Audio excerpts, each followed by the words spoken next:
Vestidura de su nuevo presidente de extrema derecha, Abelardo de la Espriella, rompiendo la tradición. La ceremonia se hará en Cali y no en Bogotá, como se ha hecho durante más de un siglo, generando así un mar de preguntas sobre las intenciones de esta puesta en escena. Escuchamos al ministro de Defensa de Colombia, Pedro Sánchez, quien habla precisamente del impresionante dispositivo de seguridad de esta toma de posesión.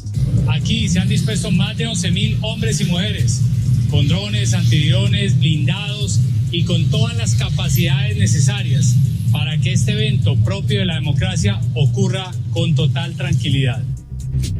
México y Perú restablecieron sus relaciones diplomáticas este viernes, rotas desde noviembre por decisión de Lima tras haber denunciado injerencia del gobierno de Claudia Sheinbaum, según informaron ambas cancillerías en un comunicado conjunto. La crisis migratoria de Ceuta desata una crisis diplomática entre España e Italia. El gobierno español avisó este viernes a Italia que implementará medidas proporcionales si Roma no retira antes del domingo los controles en las fronteras con España implementados tras el inicio de la crisis en Ceuta la semana pasada. El gobierno de Meloni llamó recientemente a expulsar a España del espacio Schengen por ser un peligro para las fronteras europeas, algo que no sentó nada bien al gobierno español, que sigue buscando una solución a los más de 2.000 migrantes menores que siguen varados en Ceuta. Arabia Saudita, Pakistán y Turquía se encuentran reunidos este viernes en Jeddah, donde anunciaron la firma de un acuerdo de defensa mutuo. Con este pacto, bautizado como Acuerdo de Defensa Conjunto de la Meca, buscan fortalecer sus lazos de seguridad en un contexto de guerra entre Estados Unidos e Irán que ha involucrado a los países del Golfo, y dejan claro que cualquier ataque alguno a estos países será entendido como un ataque contra los firmantes. Estados Unidos firmó el jueves un decreto que impide el llamado turismo de nacimiento, que consiste en que mujeres extranjeras dan a luz en Estados Unidos para que el hijo adquiera la ciudadanía de este país. A partir de ahora, eso quedará prohibido en el país. El presidente surcoreano prometió este viernes esclarecer completamente la verdad sobre el oscuro capítulo de las adopciones internacionales forzadas en Corea del Sur, varios meses después de pedir disculpas por las irregularidades avaladas por el Estado. En Tailandia, un adolescente armado con una pistola mató a 8 personas, 2 sus abuelos y 6 compañeros de escuela en Bangkok. El autor de los disparos también dejó a 15 heridos. Hasta aquí nuestro flash informativo. Les esperamos más tarde con más actualidad. Radio Francia Internacional, redifusiones de verano. En primera plana, Carlos Herranz. Bienvenidos en Primera Plana, un programa de Radio Francia Internacional y de France 24. Verán, esta semana dejamos al margen la actualidad pura y dura y les proponemos un programa de estos de fondo de armario que nos afectan a todos, un problema social, el déficit de concentración. Un problema que afecta a nuestro día a día e incluso nos afecta políticamente, lo vamos a ver. Para ello nos acompañan 2 periodistas y una doctora en este estudio que ya les presento. Anne Chirol es periodista y videoensayista, bienvenida. Gracias, Carlos. Jorge Mario Sánchez Rodríguez es periodista y guionista especializado en cómic, bienvenido. Muchas gracias. Y la doctora Estefanía Erizaldi González es médico general e investigadora, bienvenida. Gracias, Carlos. Déficit de concentración, hoy nuestro asunto en Primera Plana, comenzamos. La sociedad del scrolling, de los vídeos de 10 segundos y de los eslogan dejan poco espacio al pozo, a sentarse con un libro y sumergirse en la lectura 2 horas sin hacer caso a ninguna notificación. Esto algunos ya lo ven como imposible. Es el costo físico y mental de estar siempre conectados. La atención plena es fundamental en las relaciones interpersonales, con los allegados, las parejas, los colegas, los amigos. Un déficit de atención hace menos empática a nuestra sociedad. Y a partir de aquí, y tirando de ese hilo, podemos descubrir consecuencias políticas de estar desconcentrados, de solo aguantar unos segundos prestando atención a un impacto antes de pasar al siguiente impacto. Los expertos coinciden, vivir en ese limbo de la desatención crónica lleva a la insatisfacción general y al aislamiento. Repasemos lo que dice la prensa de este asunto tan interesante que hoy tratamos en el programa. Este artículo de National Geographic señala que nuestra capacidad de concentración actual está en torno a los 40 segundos. Atención. La buena noticia, dice National Geographic, es que es reversible. La Opinión Austral dedica este otro artículo a lo que denomina brain rot o podredumbre cerebral, cómo afecta la atención y la memoria al uso de las redes sociales y chatbots de inteligencia artificial. El portal Unifran cita en este otro artículo los enemigos de la concentración: multitareas, pantallas y ruido mental que debilitan la atención. Bueno, hoy hablamos de esa desatención crónica y lo primero que les pregunto: ¿quién nos ha robado nuestra concentración? No sé, ¿las pantallas son culpables de todo? Porque tendemos a culpar a las pantallas de todo, ¿o no solo? Sí, por supuesto, las pantallas son culpables, pero creo que no es solamente eso, porque hay también las redes sociales, y sobre esas redes es que como creadores, como consumidores, somos casi esclavos de esos medios con la economía de la atención, y es horrible. Jorge. Bueno, también está nuestra necesidad, nuestro deseo de ir más allá de la realidad que vivimos, que nos ha llevado un poco al estado donde estamos, ¿no? Vivimos una realidad bastante ansiolítica. Luego les preguntaré si se puede recuperar esa capacidad perdida, pero antes, la hiperconexión o la exposición constante y compulsiva a pantallas y a dispositivos con acceso a Internet sin duda está generando una crisis de salud integral. ¿Cuáles son, doctora, las principales características de esta crisis? La gente que llega a consultas, ¿en qué va derivado esa falta de concentración? ¿Hasta dónde puede llegar? Y normalmente la gente cuando viene a consultar es por lo mismo que dices, por falta de concentración, que no pueden estar sobre un tema, falta de dormir también les está afectando. Y si esto se relaciona mucho con la depresión también y con la ansiedad, como decíamos. Yo lo que creo que ahora mismo se está sobre diagnosticando el TDAH o el trastorno del déficit de atención, que ya por cualquier pequeño detalle ya tengo TDAH, ya necesito medicamento, pero no, en realidad las pantallas o las redes sociales no nos hacen tener TDAH, simplemente nos hacen que nuestro cerebro se adapte a lo que estaba diciendo, al sistema de dopamina, que es un sistema de recompensa para acelerar nuestro día a día y darnos como que, ay, me merezco estar cada notificación, cada 30 segundos ver un video, y es algo como recompensándonos. La dopamina, la famosa dopamina. Sí. Entonces, si bien la entiendo, doctora, el TDAH ha existido de toda la vida. Lo que pasa es que ahora hay mucha gente que esa falta de concentración la asocia enseguida a que le diagnostiquen un TDAH cuando no tiene por qué ser así. Sí, exacto. Bueno, esta desconcentración crónica tiene varias variantes o se puede detectar de varias formas. Nos cuesta sentarnos y enfrentarnos a un discurso largo, a un libro exigente, incluso una película larga o que exija cierto esfuerzo. ¿Es por ello esta tendencia a darnos papilla, vídeos cortos, impactos constantes y cultura de titulares? Le pregunto tanto a Anne Chirón en el espacio mediático como a Jorge en el espacio cultural. ¿Cómo lo ven bifurcado? Sí, claro.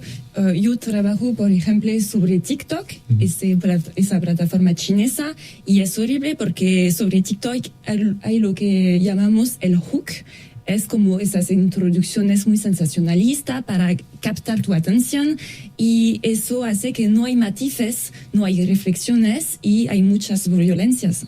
Y además, de los vídeos o imágenes que podemos ver en una red social durante un día, ¿de cuántos nos acordamos? ¿Cuál es la capacidad de recuerdo que tenemos de toda esa cantidad ingente de vídeos? Porque nadie se acuerda de algo que haya visto ayer en una red social, ¿no? Muy difícilmente, Jorge. Sí, es que es interesante. Hemos llegado al punto de que tenemos un espectador que absorbe, pero no integra conocimientos. En la cultura se ve, o sea, todos los años se habla más y más de que los alumnos les cuesta trabajo memorizar, analizar críticamente, incluso la apreciación estética de una frase o de un poema se ha vuelto un logro en sí para muchos jóvenes, ¿no? Que también han logrado crear a través de este nuevo universo de las pantallas su propia subcultura, ¿no? Aquí la palabra un poco que ha venido a representar esto es la cultura skibidi toilet. ¿Qué quiere decir? Es un significado muy volátil, pero básicamente es la metáfora que se usa para referirse a esta cultura, vamos a decir, de la pantalla del TikTok, donde los jóvenes comparten compulsivamente videos, memes, sonidos generados por IA a la inmensa gran mayoría, pero que es para justamente mantenerse hook, o sea, constantemente conectados, riéndose entre ellos y crear su propio universo de ellos. Nada más. Aunque al día siguiente nos acordemos, bueno, al día siguiente, a la hora siguiente no nos acordemos absolutamente de nada. Es la dopamina constante para llegar a ningún puerto, ¿no? Yo quisiera agregar a lo que dice Jorge, que también nos ha vuelto muy impacientes, que ya estás acelerando todo al por dos, quieres que estoy hablando contigo, ay, ok, habla más rápido porque tengo algo que hacer, o sea, no me refiero a ti. Pero también necesitamos como que siento que nos está afectando en ser empáticos. Las relaciones personales, claro, esto tiene un efecto a las relaciones personales también. Ser menos empáticos, tener menos paciencia y quizás ser menos tolerantes, ¿no?, a las opiniones en contra. Sí. Me imagino, doctora, que ¿cuáles son los principales cambios estructurales que se están produciendo en nuestro cerebro? Porque todo esto de lo que estamos hablando tiene repercusiones en nuestras cabezas. No hay un cambio estructural por sí mismo, pero sí hay de conectividad. O sea, como lo que decíamos de la dopamina, todo el sistema de recompensa se está viendo afectado, pero, como lo decías también, es reversible. Nuestro cerebro es como un plástico. Si lo acostumbras a algo, se va a empezar a hacer así, pero si empiezas a regresar a los hábitos de antes, como empezar a leer, empezar a concentrarte más, dejar el celular, las notificaciones, nuestro cerebro puede regresar a como era antes, pero no hay un cambio estructural. Simplemente es de adaptación. La política, los medios de comunicación, los anunciantes, todo se está adaptando a esta configuración del mensaje corto y al individuo con escasa capacidad de concentrarse. También, por ejemplo, el caso de la cultura. Jorge, esta adaptación de formatos tiene nombre, el second screen, que si no me equivoco, y nos lo vas a contar ahora, son películas, atención, diseñadas para ser vistas teniendo en cuenta que el espectador está a su vez con el celular. Es decir, ya hay formatos pensados para esto. Esto es la vuelta de tuerca. Exacto. O sea, no solamente ocurre en películas. O sea, primero empezó con películas que se recomendaban IMDb como lista de las mejores películas en segunda pantalla, como Señor de los Anillos y Terminator. Siempre las dos primeras.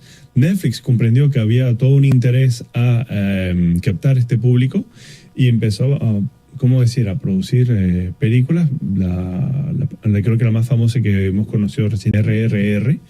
Y son películas, ¿cómo puedo decir?, con un formato narrativo sencillo, hecho papilla, como decíamos ahorita. Sencillo tiene que ser, pues si estás a la vez con el Candy Crush, mucho no te vas a enterar de la película. Exacto, o sea, la trama se tiene que explicar regularmente, los personajes tienden a ser mucho más arquetípicos para que justamente haya menos complejidad narrativa, y películas que sí pueden durar fácilmente 2 horas, pero no pesan en el espectador justamente. Es decir, es muy interesante, se refuerzan los arquetipos, es decir, esta cultura refuerza los clichés que tenemos de las cosas. Es que políticamente tiene una lectura esto, Jorge. Total. Es que incluso ya esto es una conversación que existe hace 15 años dentro del medio editorial, de que hemos regresado con mucha fuerza a los grandes clásicos, grandes géneros literarios. Detectivesco, ahora es el New Romance y el Dark Romance para los más jovencitos. O sea, en promedio, los lectores, la gran mayoría de los lectores, solo leen 6 géneros literarios. Y más allá de eso, ya es como realmente un verdadero esfuerzo. Por lo general, solo entra a ser una recomendación familiar, según las estadísticas del Centro Nacional de Lectura aquí en Francia. Pero si no, sí, hemos hecho, vamos a decir, una vuelta atrás a ese periodo de los años 70, 80, hasta los años 90, donde la literatura buscaba expandir, a ser vanguardista. Pues tanto el cine como la literatura se han vuelto, vamos a decir, bastante conservadoras en sus formas de creación artísticas. Ese refuerzo de los clichés hace que nos volvamos una sociedad más anclada a esos prejuicios que podamos tener, Anne. Sí, claro, y creo que nuestra sociedad va a ser más y más clivante con estas cosas del hook, de esas introducciones sensacionalistas, perdón, con eso. Sí, sensacionalistas, sí. Gracias. Y claro que con los memes y todo, pero no soy completamente pesimista, porque creo que esos memes, esos esquemas narrativas y los todo, esquemas narrativos, sí son, creo que dice algo y es muy interesante a estudiar. Pero claro que estamos viviendo en una sociedad muy clivante donde no hay matices. Me imagino, claro, esto también llega, estamos hablando de la cultura, también los medios de comunicación. Es muy complicado poder explicar lo que está pasando en Oriente Medio en un vídeo de 10 segundos, al no ser que se pase completamente por clichés y por arquetipos. Sí, claro, pero creo que es posible. Yo como periodista, yo estoy trabajando en este momento como en las redes sociales y puedo decirte que es posible de hacer entender un tema muy complicado, y lo que me encanta es que así podemos poner temas muy complicados accesibles a personas que no podrían entender, y así hay gente que podrían, no sé, leer un libro sobre este tema, leer un artículo, ver un documentario. Así no sé si soy totalmente pesimista. Es decir, puede haber un balance, ¿no? De bajar el nivel y ser más accesible para un gran número de personas. Claro, porque yo he trabajado para el periódico Le Monde y de verdad la gente que leí este periódico es como una élite y son personas muy con edad, no son jóvenes, y creo que debemos no criminalizarlo, porque también existe una parte, es decir, todo este tema hay que verlo como un balance y como un equilibrio. Necesitamos hablar con los jóvenes, y los jóvenes están en las redes sociales. Vamos a hacer una breve pausa en este punto, pero volvemos enseguida y seguimos tirando de este hilo que nos contaba Ana, vuelta de pausa en Primera Plana. Hasta ahora. RFI, la selección del mes. Harry Lennox et Buju Benton.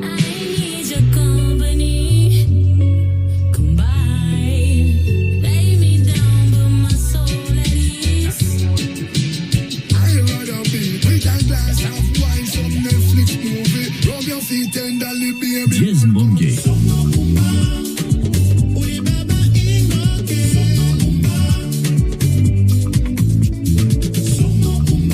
Marie Frois. Meu baby, nesse samba pra te encontrar. No seu cabelo tinha flor de maravilha. Jinton et Mins.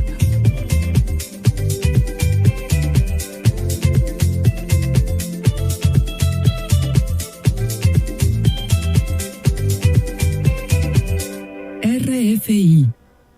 Esta semana en Primera Plana analizamos un problema, el de la falta de concentración.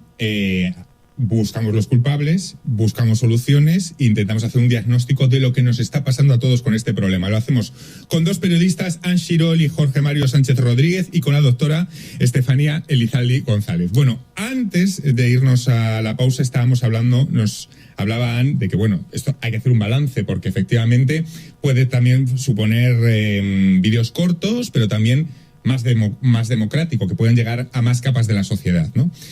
Tiene consecuencias políticas, también de lo que estamos hablando, derivadas de lo que vemos día a día en los informativos. El poder sabe de esta transformación y cómo debe comunicarse teniéndolo en cuenta, ¿no, doctora? Sí, yo quería agregar a lo que estaba diciendo Anne, que normalmente ahorita, como dicen los jóvenes, no quieren leer mucho o no tienen la habitud de leer, pero siento que también es, ¿cómo se puede decir?, adrede, que los políticos o los medios de comunicación quieren mantener a los jóvenes sin el conocimiento necesario para poder, no quiero decir manipular, pero sí, moldearlos a lo que ellos quisieran. Por supuesto que Donald Trump, cuando mueve la bolita de un sitio a otro, está hablando de esto, es decir, sabe manejar los impactos en la sociedad, la cultura del golpe de titular, sin que nos veamos mucho más allá de eso.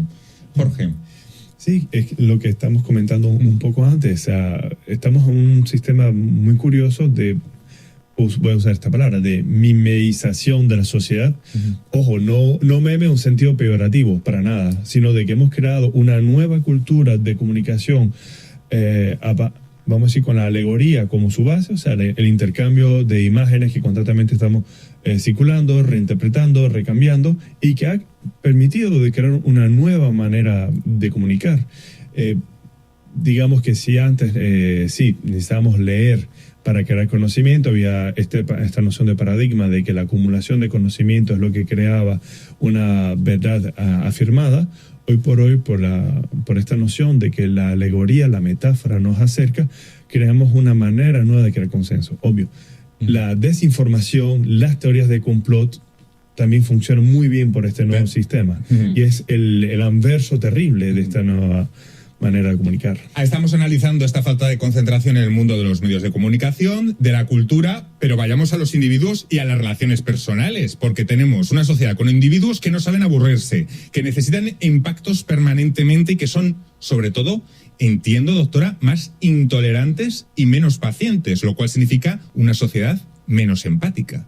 Sí, correcto. Cuando no prestamos atención, nuestro cerebro empieza a hacerse un poco antipático. O sea, empiezas a estar con lo que platicábamos antes, Jorge, era que estás viendo en la televisión alguna noticia muy desagradable y la scrolleas, la cambias y tu cerebro no quiere ver algo que te hace utilizar más tu cerebro, más tu cognitivo. O sea, prefiere algo que te hace perder el tiempo de una manera saludable y no estar ahí viendo cosas que no te van a beneficiar. Una sociedad menos empática, por tanto, más intolerante hacia las personas que no piensan como uno piensa, ¿no? Sí, claro, cuando eres trabajando sobre las redes sociales, yo lo veo porque tenía muchas veces, ¿cómo se dice? Violencia a mi lado y es muy difícil porque tal vez a veces estás solamente haciendo información y la gente muy cliente solamente va a ver el hook, el famoso hook, pero no va a ver toda la video de 3 minutos, por ejemplo, y así van a comentar, a insultarte y es muy difícil y creo que es una lástima y que los políticos deben hacer algo así para proteger la gente. Claro, dicen el vídeo de 3 minutos. Según National Geographic, 40 segundos de máximo de una tarea. 40. Sí. Pero, Jorge, ¿qué se puede explicar en 40 segundos? Porque un señor que quiere explicar Oriente Medio en 40 segundos, lógicamente, lleva a la superficialidad. No se puede explicar Oriente Medio en 40 segundos. Por mucho que los medios de comunicación nos empeñemos en hacer vídeos cortos. Totalmente. Yo solo quisiera nada más hacer una paréntesis y especificar una cosa. Las redes de comunicación como Meta, X, son medios de comunicación que se han desarrollado para promover el engagement furioso, como se dice, sí, ¿no? Pero justamente se está trabajando desde hace ya un par de años por crear otra manera de crear algoritmos. Por ejemplo, pienso en la red Blue Sky, que también te permite scrollear, pero justamente la manera que busca crear engagement no es por contenido por oposición a lo que uno busca. O sea, hay todo un debate sobre... Como era X al principio, el antiguo Twitter al principio. Lo que pasa es que todos sabemos luego lo que pasó después. Exactamente. Está por un lado eso, y por otro lado uno sería, pero sí, somos una sociedad menos empática, nos cuesta trabajo leer poesía, pero aún así lo que vamos a ver, qué es lo que van a buscar las personas, qué es lo que leen, no es exactamente la misma historia que nos cuenta.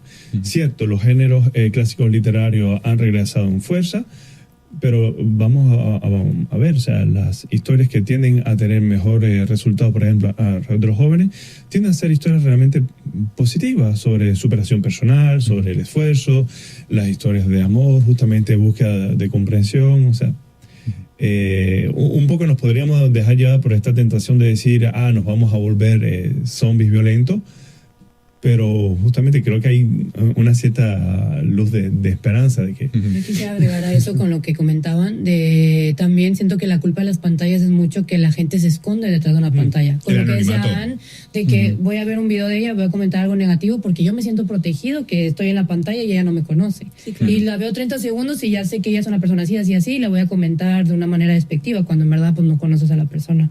En la cultura, otro ejemplo de esta falta de concentración es la lectura. El último barómetro de la lectura en Francia muestra el impacto que los franceses lean menos. ¿Es consecuencia directa de las distracciones de las que hoy hablamos, esa caída de la lectura, Jorge? Sí, siempre es una respuesta compleja. En promedio, 53% de los franceses son lectores regulares, es decir, que leen 5 libros por lo menos al año. Este dato obvio cambia en función de la edad. Mientras más mayores, más leen. Mientras más joven, un poco menos. Obvio, ello varía, ¿no? Lo interesante es que el 27% de ellos reconoce leer y hacer una segunda cosa al mismo tiempo. Principalmente enviar mensajes, interacción por las redes sociales o algo en la televisión. Esta cifra cambia enormemente cuando se trata de los jóvenes.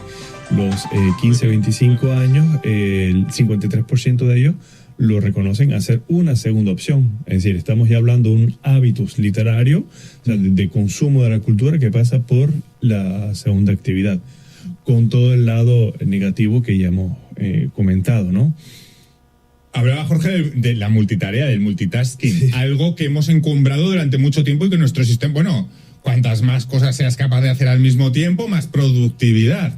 Y ahora de repente nos descubrimos que no nos concentramos para hacer ninguna de ellas, ¿no? Doctora, Sí. la multitarea no era lo que nos habían vendido, ¿no? Que tienen la idea errónea que nuestro cerebro es multitask, pero la verdad es que no, nuestro cerebro cambia de actividad rápido. Si estás leyendo algo y luego lo cambias, tu cerebro se va a adaptar a lo que estás viendo, no es multitask. Simplemente estás cambiando constantemente, que eso nos va a afectar a la larga. Por cierto, hablando de hábitos de lectura, paradójicamente afloran clubes de lectura, talleres. No sé si estamos hablando de refugios que intentan hacer resistencia a todo lo que estamos hablando hoy. Es decir, hay un porcentaje de población que está conscientemente intentando escapar a esta dinámica. Por eso se creó también el Día de la Desconexión o de la Abstinencia Digital, el 4 de marzo. Es decir, estamos viendo ya movimiento y una resistencia a esto, Anne. Sí, claro.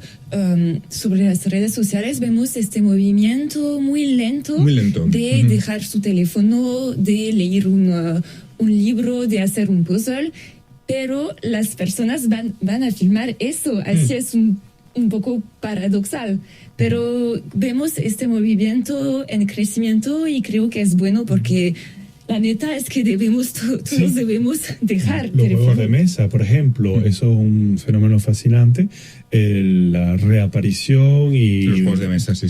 Y el hecho de que se han vuelto un elemento cultural del día a día mayor. O sea, los juegos de mesa, ya sea desde hacer un puzzle a las campañas que duran 2-3 semanas de juegos de roles. O sea, hay justamente una búsqueda de la desconexión, una búsqueda de la comunicación directa, del intercambio, de la reformulación de nuestro cotidianidad a través del juego de sociedad, que ha vuelto a tomar fuerza.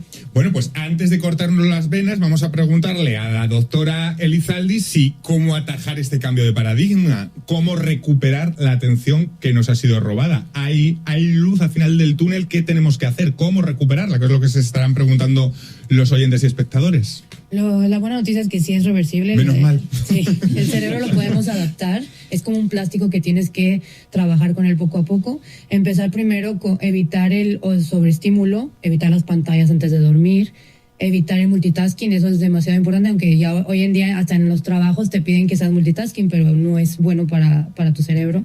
También siento que... Pero una pregunta, pero cuando decimos evitando es cogiendo el celular, guardándolo en un cajón y poniéndote a leer en otra sala. Es decir, hay que tomar decisiones concretas que te alejen de las pantallas, entiendo. Sí. De hecho, yo iba a comentar que se ha empezado a utilizar el tener el celular fuera, o hasta habido con varios compañeros o amigos, tenemos la tradición de llegamos a un lugar, metemos los celulares en una caja para convivir todos normal sin el celular por una hora, o la persona primero que agarra el celular va a pagar la cuenta o algo así, como que ponernos algo para evitarlo. Bueno, ya hay conciertos, algunos artistas que ponen de condición entrar sin el teléfono y ya pasen a algunos restaurantes. Es decir, que estemos ya llegando a ese punto de decir, bueno, que no lo imponga algo. Sí. Ya que nosotros no sabemos. Jorge. Sí, es cierto. O sea, creo que como muchos fenómenos que vinieron antes que causaron miedo, preocupación en la sociedad, hay un cierto proceso de madurez que se desarrolla, y creo que lo estamos viviendo ya.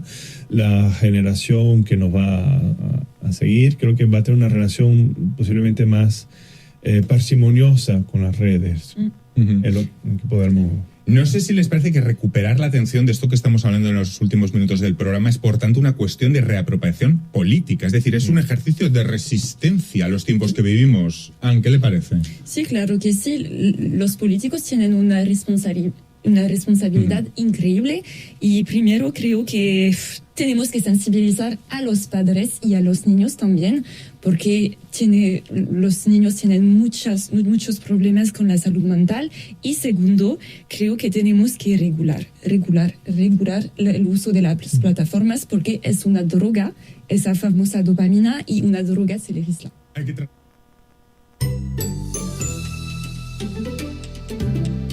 DW Living Planet.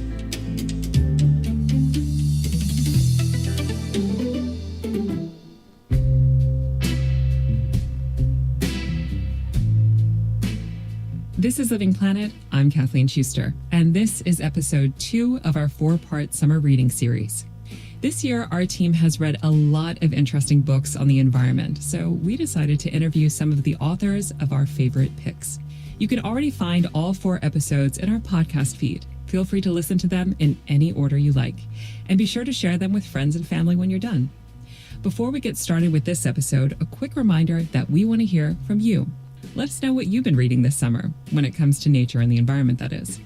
You can leave us a voice note at dw.com/livingplanet. There's no need to download or sign up for anything, just hit record. That's dw.com/livingplanet.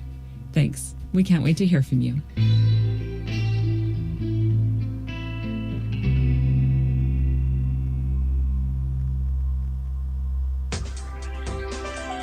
Nueve Nueves. My summer pick is a book entitled Called by the Hills, A Home in the Himalayas by Indian author Anuradha Roy. Over the years, Roy has made a name for herself internationally with a number of award-winning novels, like Sleeping on Jupiter, which was longlisted for the Man Booker Prize in 2015. But she turned to nonfiction for this book to write about a place that's transformed her connection with nature. A tiny town in northern India called Raniket, where she and her husband relocated to over 20 years ago. The silvery peaks of the majestic Himalayas are the background to Roy's fascinating reflections on years of trying to breathe new life into a garden, all the while experiencing life alongside leopards, langurs, and other animals who want to let her know that they live there too. I chose this book for a few reasons. For one, it's impossible not to feel like you yourself have breathed in the champagne-like air of the Himalayas once you're done reading it. But the other reason is because these days when we hear about the Himalayas in the news, it's often about over-tourism on Mount Everest or, of course, glacial melt. It's all a bit devoid of the deeply rooted communities, cultures, and religions that know the Himalayan environment from the inside out. Lucky for us, we have Anuradha Roy to guide us. I started my interview by asking her to read a passage from her new book.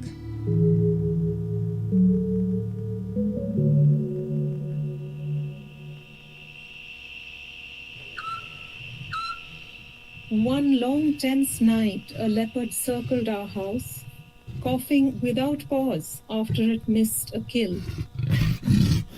The dogs hid under the bed.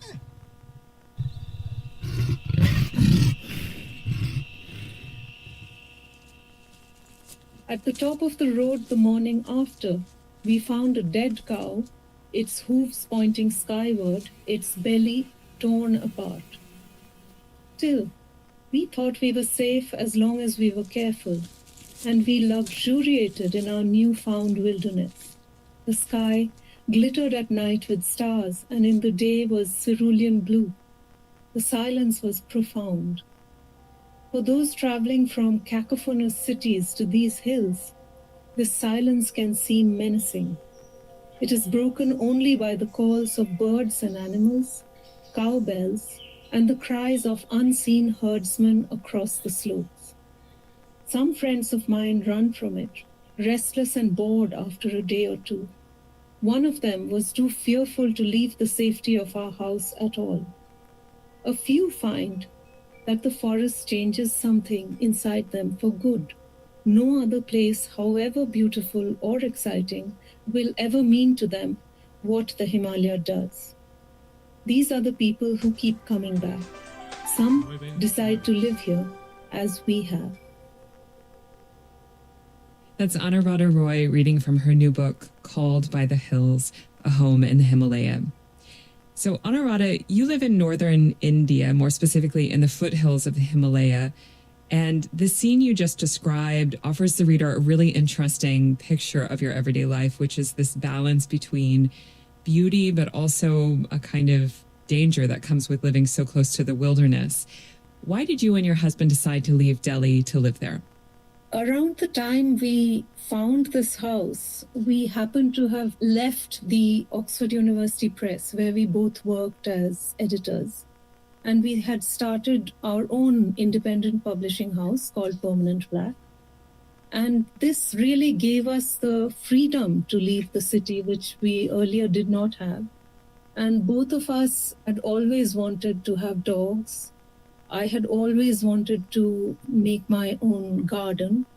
And we had both grown up in small towns which were, more open than the huge mega city of Delhi. So that was the reason why living here seemed a natural move to us.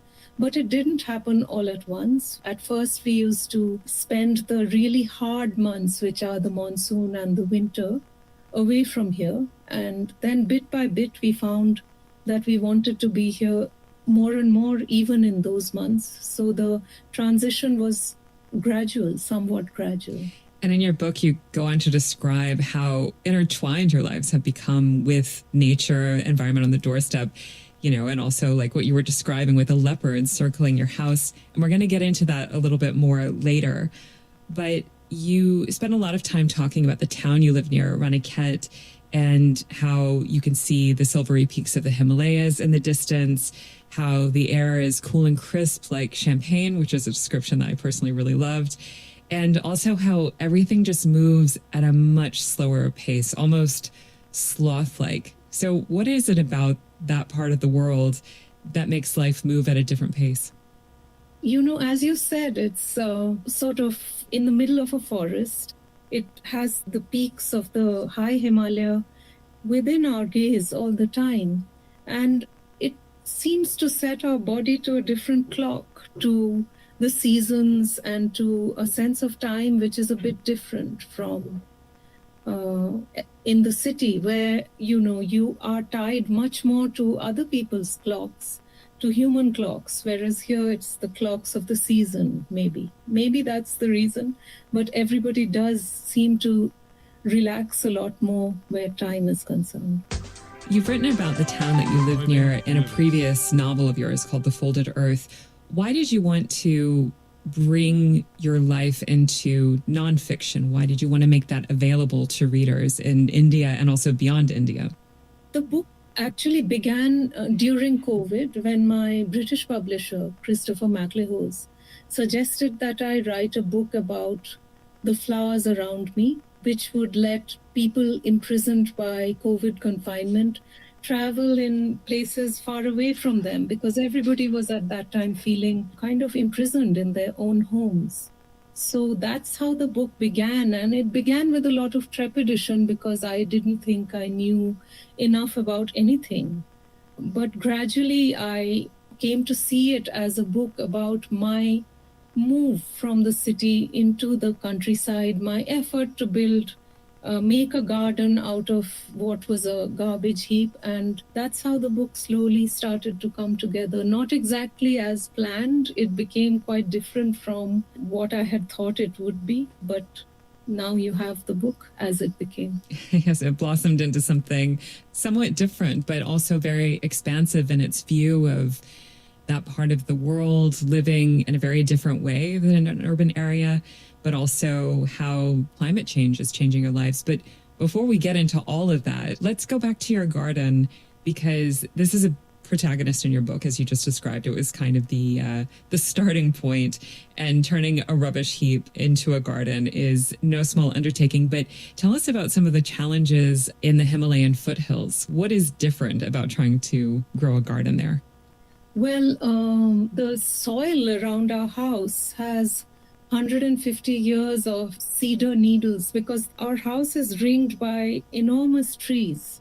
And when I began to garden here, first of all, there was, as I was telling you, there was rubbish because people had been just dumping all kinds of waste here. So we had to dig and clear away. It was like doing an archaeological dig, because the deeper we dig, the more different were the things we'd find. So the first layers had plastic, later more glass. Finally, we came to these colonial era sardine tins and things, and we cleared all of that. And I was not really a gardener. I wanted to have a garden, but I was quite ignorant. So I had to learn how to deal with, the acidic soil that pine needles cause. I didn't know all this stuff. So it needed me to understand soil, to understand that all my dreams, which came out of picture books, were not going to come true overnight, that it needed quite a bit of patience to make a kind of garden out of this wasteland. It's taken years.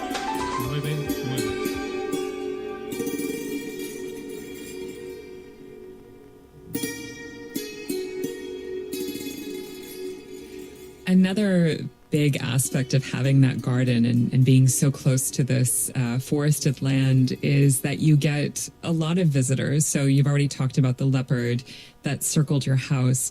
But could you read another passage about some guests that ended up on your roof, let's say? As if things were not bad enough, we woke the next morning to the sound of someone airdropping a gunny bag full of stones onto our roof. It was dawn. We were groggy with sleep. We lunged for cover and the dogs went berserk barking. It took a few minutes to work out that the massive sound had been made by a langur, which had jumped onto our tin roof from a deodar branch above the house. Langurs are human-sized monkeys, and a leaping langur is like a 6-foot-tall athlete on the move. Elegant when airborne, all black and silver with curving tails that form perfect arcs as they spring from branch to branch, beautiful at a distance. However beautiful they are, you don't want to wake underneath them at dawn. The rest of the langur's tribe had gathered for breakfast at our mulberry tree, and as if to prove how quickly monkeys can learn new tricks, each one lifted off with a mouthful of leaves to land by turn on our roof, replicating their pioneers' thundering impact. They ran the length of the roof and onto a tree nearby. Then they insisted on an encore. We could tell they were having fun. So I guess my first question is, did it take longer for you and your husband or your dogs to get accustomed to these kind of events around your house? They actually have a lot of fun. There was this very interesting time when we came here with our first dog, who was actually a dog who had wandered into a friend's house in Delhi. She was a little stray.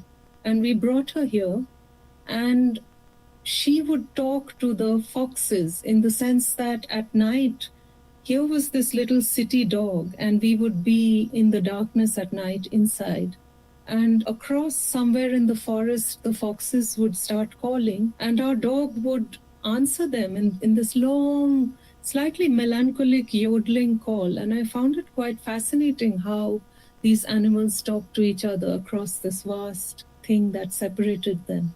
And then we've had, of course, many encounters where you have to save them from snakes, from, things they don't see as harmful, but which frighten the life out of us. So having dogs and keeping them safe here is quite a job.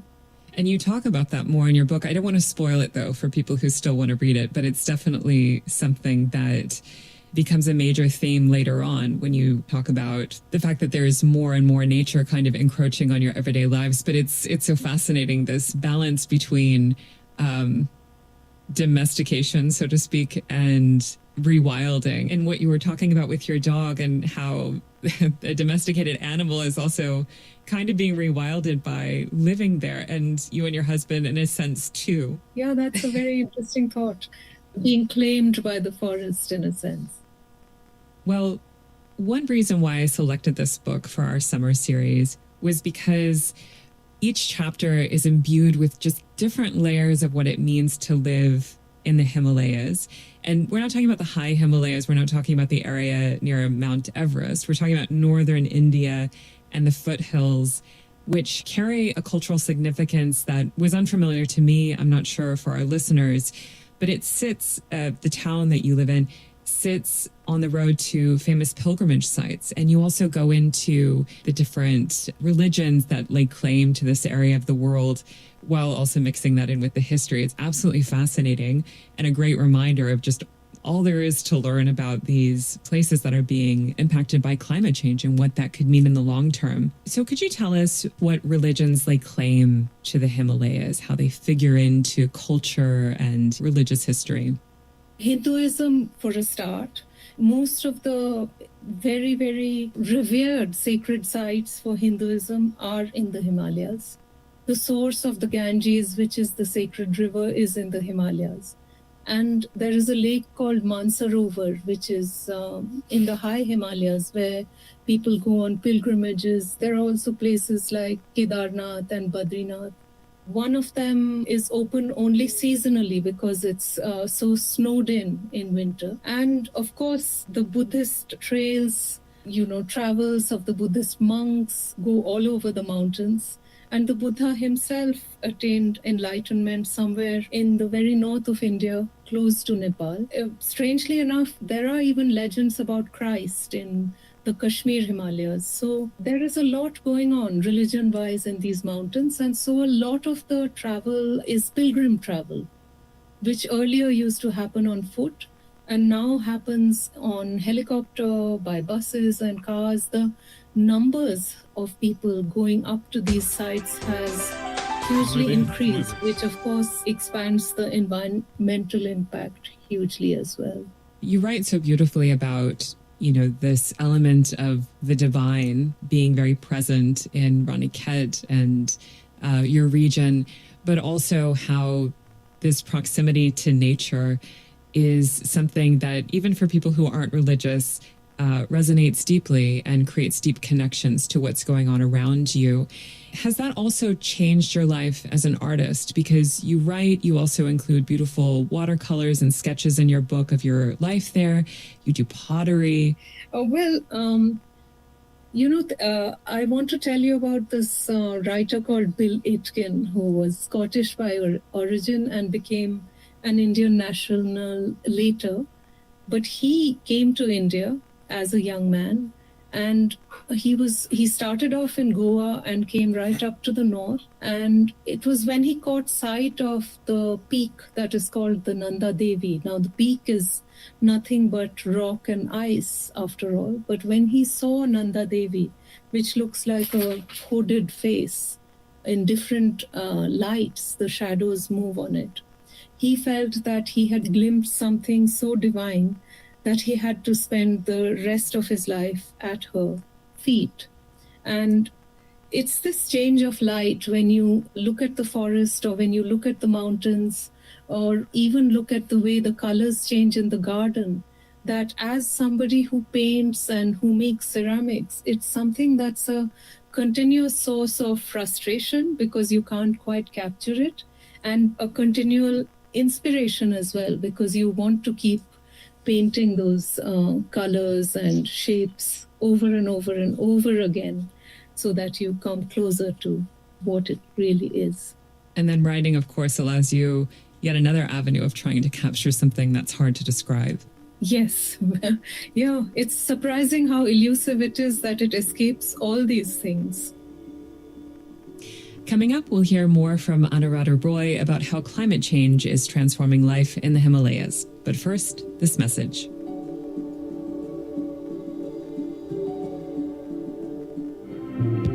I'm Amy Scott, host of How We Survive, a podcast about the messy business of climate solutions.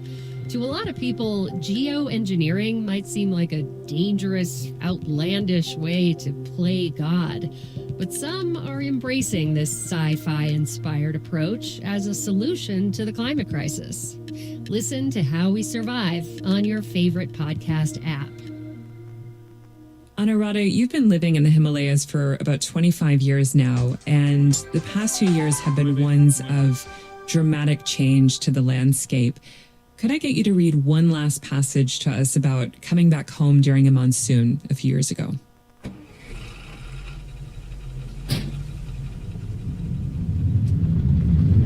It had started as a blue and sunny day.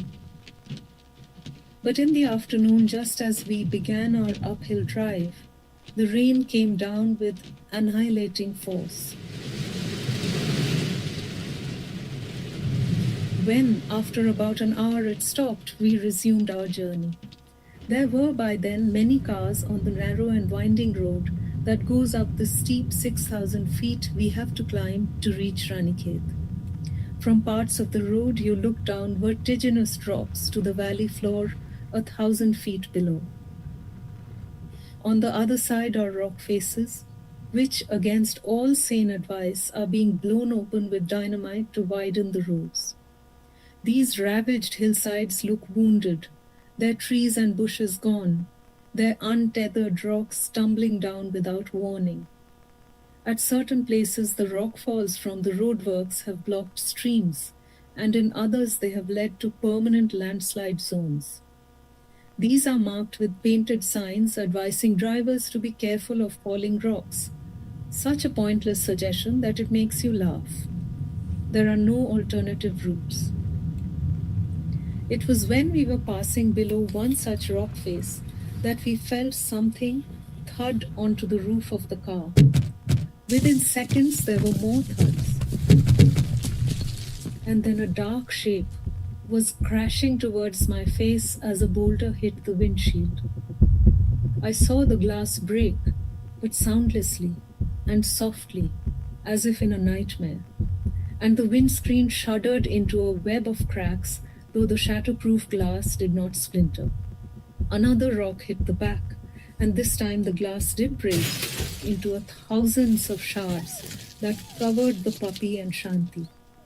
The drumming of rocks on the car was now continuous. But Harish kept driving. To stop would have meant being buried alive. Nobody spoke. It was as if we were in a trance of fear, and a single word would break the spell of calm we were holding on to.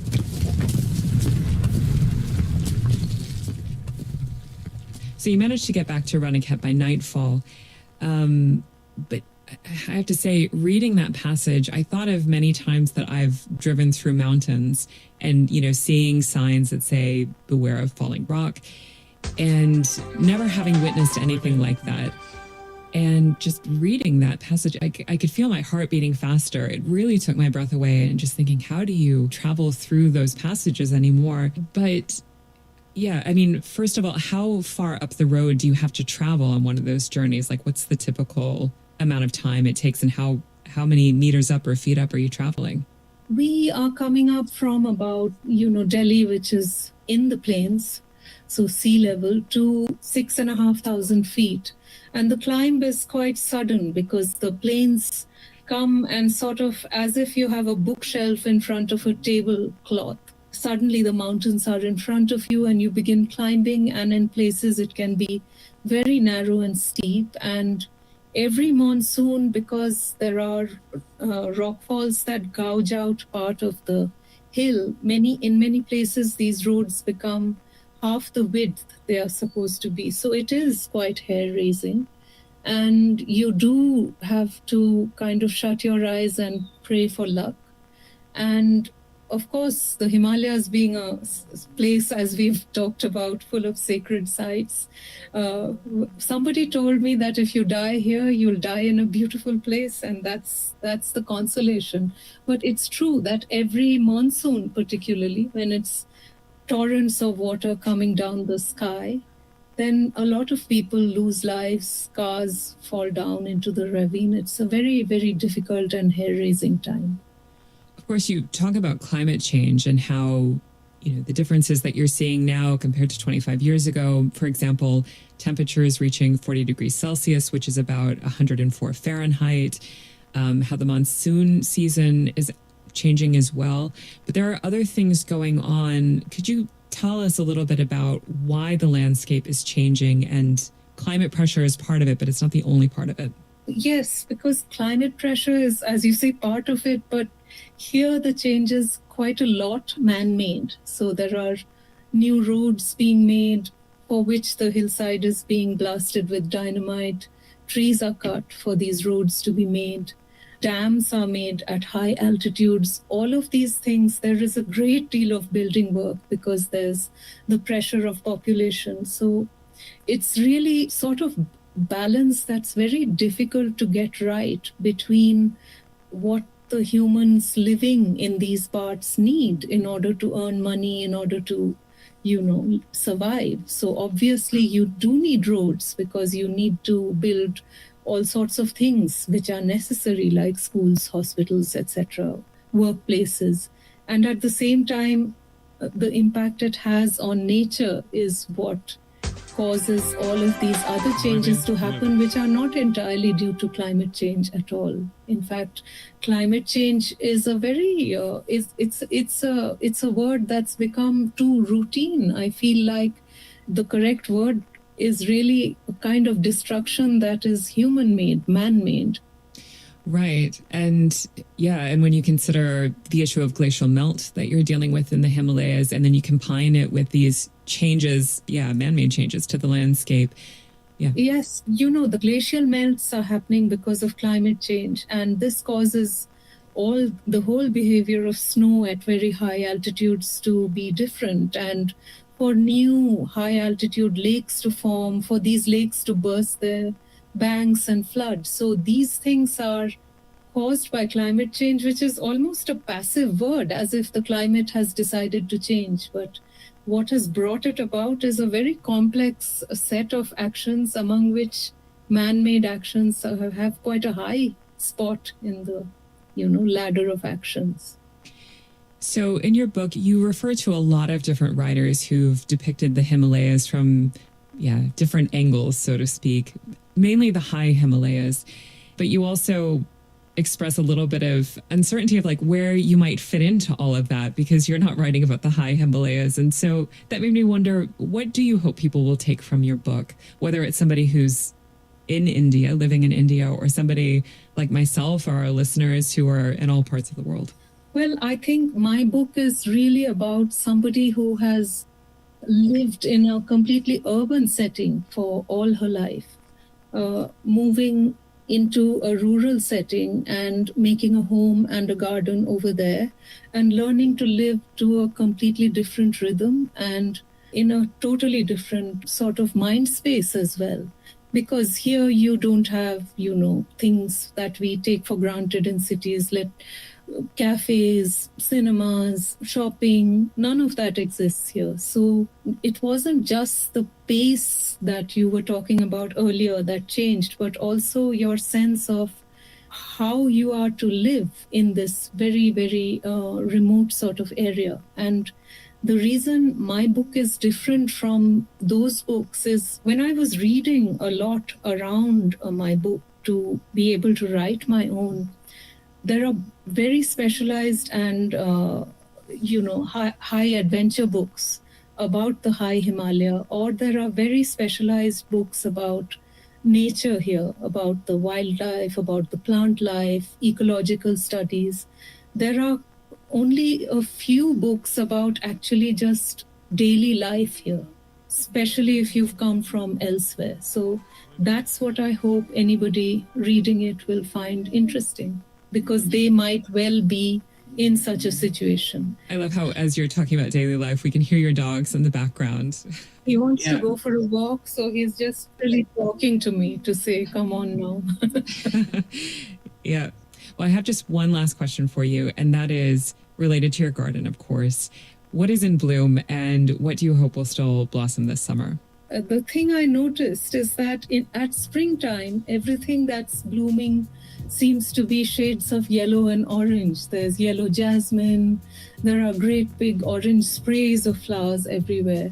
But now, as if, when the monsoon is going to come and the sky is kind of slightly dark with clouds, everything blooming seems to be shades of violet and blue. There's a plumbago, there's a hydrangeas, which are these intense bluey violet. Then there are agapanthus lilies, which are also a sort of bluey violet. So it's looking absolutely beautiful. Anuradha Roy is an Indian novelist and publisher. She was longlisted for the Man Booker Prize in 2015 for her novel Sleeping on Jupiter. Her latest book is a work of nonfiction, Called by the Hills, A Home in the Himalayas. She spoke to me from her cottage in the Himalayan foothills. That's all we have for you for this week's show. This episode was part 2 of our 4-part summer reading series. You can check out the other episodes by visiting our podcast feed on Apple. Asegure un excelente futuro profesional. Estudie idiomas en Language and Business Center American British. 40 años impartiendo educación. Profesores certificados. Realizamos una cuidadosa selección de nuestros profesores. Además, cumple con el certificado Teachers. Clases de español para extranjeros, inglés para empresas. Construimos una plataforma sólida de conocimientos del idioma inglés, que sirven como una herramienta clave en el desempeño de las actividades diarias ejecutivas.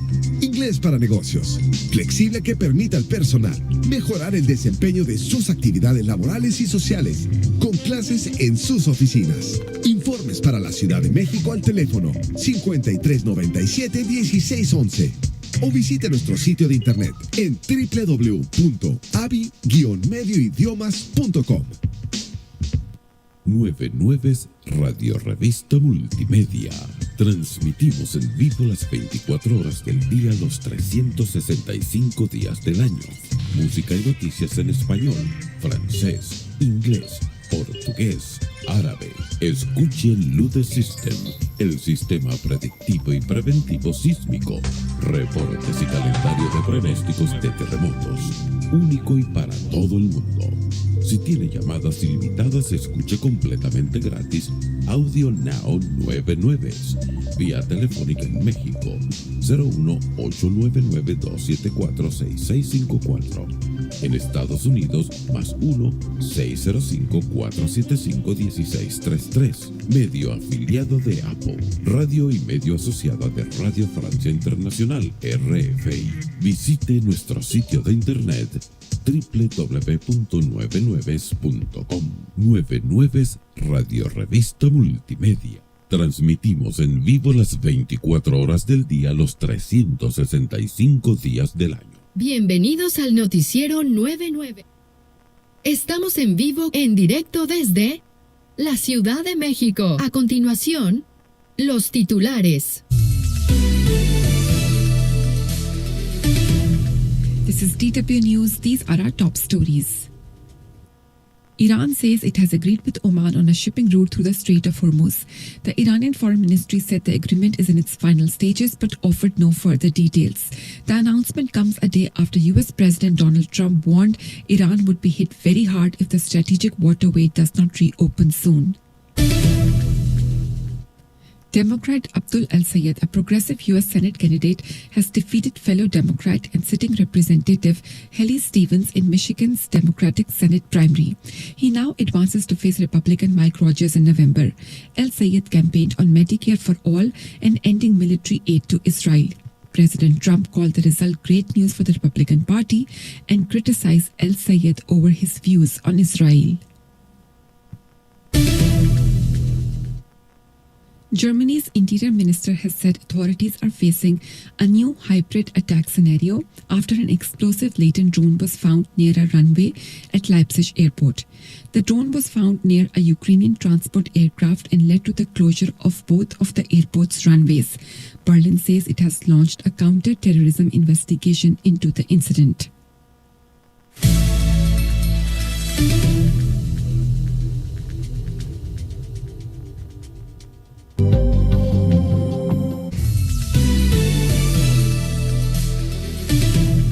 This is DW News, and these are our top stories. The European Union has backed Spain's response to last week's mass migrant crossing into Ceuta. After emergency talks, foreign ministers agreed to step up efforts against migrant smuggling networks and disinformation. The influx of thousands of people into Ceuta in just 24 hours led some EU countries to suspend border agreements with Spain. More than 100 Palestinians have been laid to rest in Gaza. Their bodies were only recently recovered, nearly 3 years after an Israeli airstrike leveled a residential building. The victims included dozens of women and children. Palestinian health authorities say over 73,000 people have died in the war. Hundreds of people have been evacuated after Guatemala's Fuego volcano erupted, sending ash and smoke into the air and lava down its slopes. Authorities remain on alert as the volcano, one of Central America's most active, continues to pose a threat to nearby communities. In 2018, a major eruption killed around 200 people.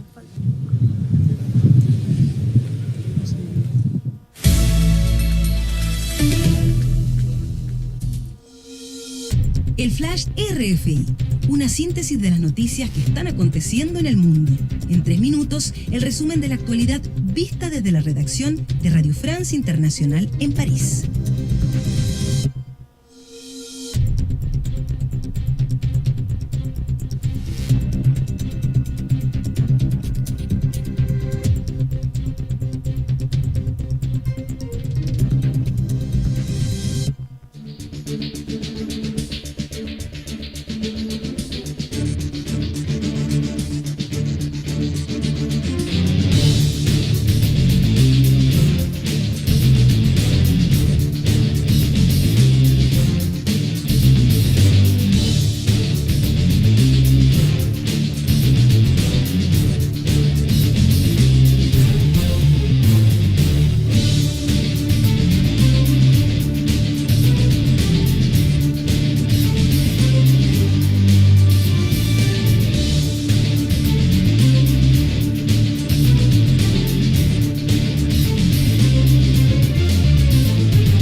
Nueve Nueves Radio Revista Multimedia. Transmitimos en vivo las 24 horas del día, los 365 días del año. Bienvenidos al noticiero 99.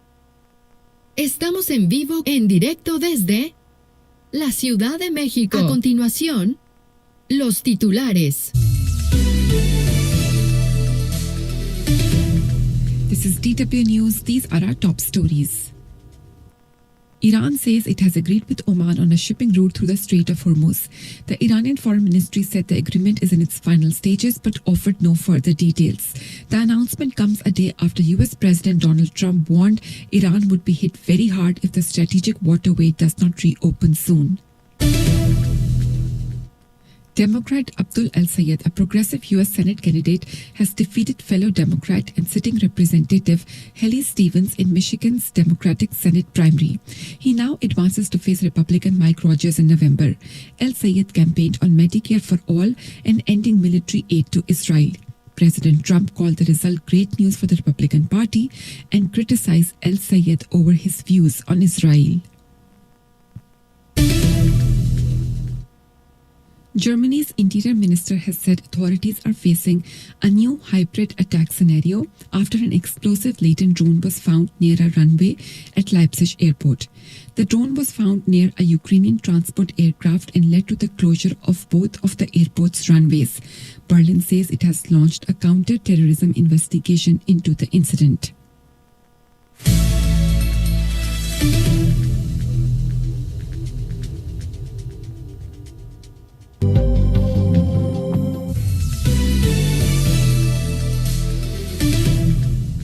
This is DW News, and these are our top stories. Russian airstrikes on Ukraine's capital Kiev killed at least 15 people overnight. Dozens were wounded, and several buildings, including warehouses near the city center, were destroyed.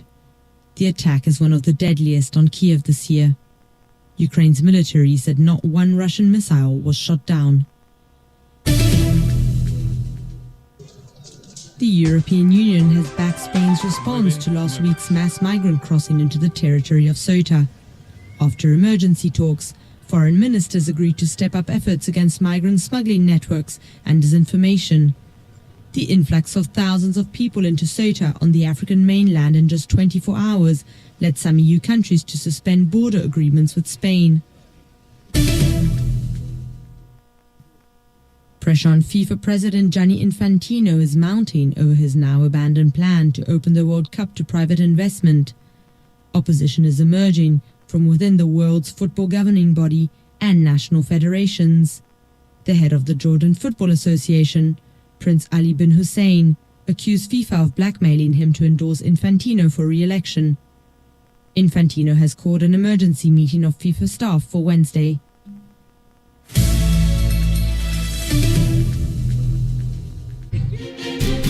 El noticiero de RFI toma el pulso del planeta. Los hechos que marcan la actualidad latinoamericana y mundial, vista por la redacción de Radio France Internacional en París y su red de corresponsales en los 5 continentes. El noticiero de RFI en las voces de Carmele Gallugo, Marcos García Herrera, Paula Estañol, Lucía Valentín y todo el equipo de Radio France Internacional. La información y las claves para entender la noticia.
could paint it any color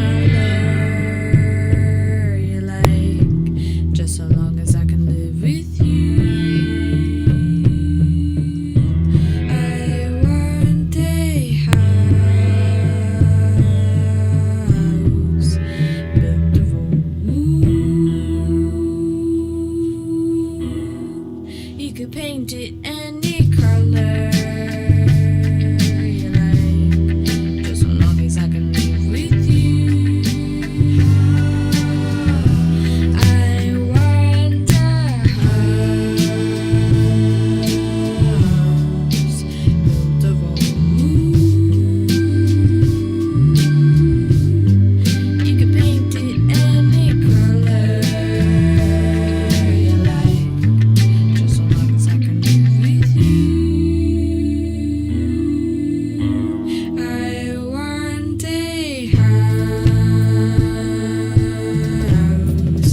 built of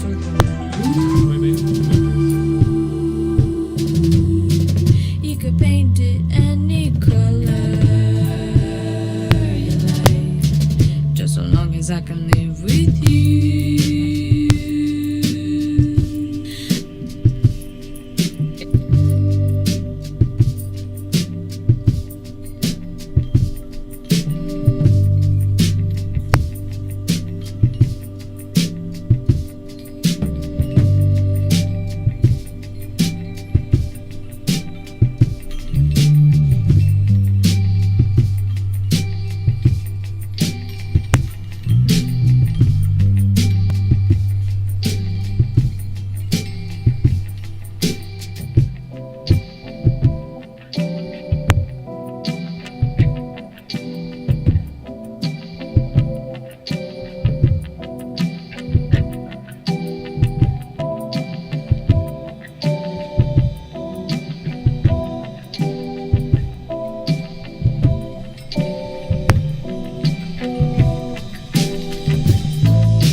Asegure un excelente futuro profesional. Estudie idiomas en Language and Business Center American British.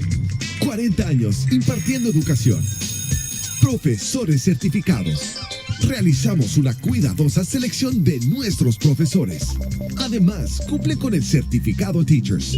Clases de español para extranjeros, inglés para empresas.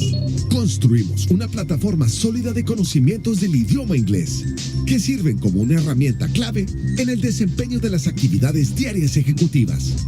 Inglés para negocios, flexible que permita al personal mejorar el desempeño de sus actividades laborales y sociales, con clases en sus oficinas. Informes para la Ciudad de México al teléfono 5397-1611 o visite nuestro sitio de internet en www.abi-medioidiomas.com.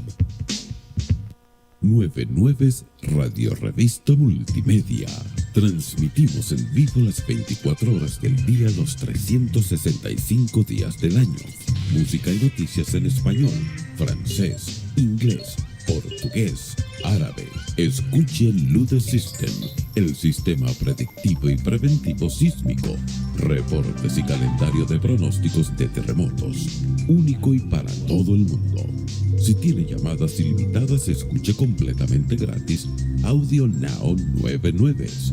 Vía telefónica en México 01899-274-6654. En Estados Unidos más 1-605-475-1633. Medio afiliado de Apple. Radio y medio asociada de Radio Francia Internacional RFI. Visite nuestro sitio de internet www.nuevenueves.com. Nueve Nueves Radio Revista Multimedia. Transmitimos en vivo las 24 horas del día, los 365 días del año. Bienvenidos al noticiero 99.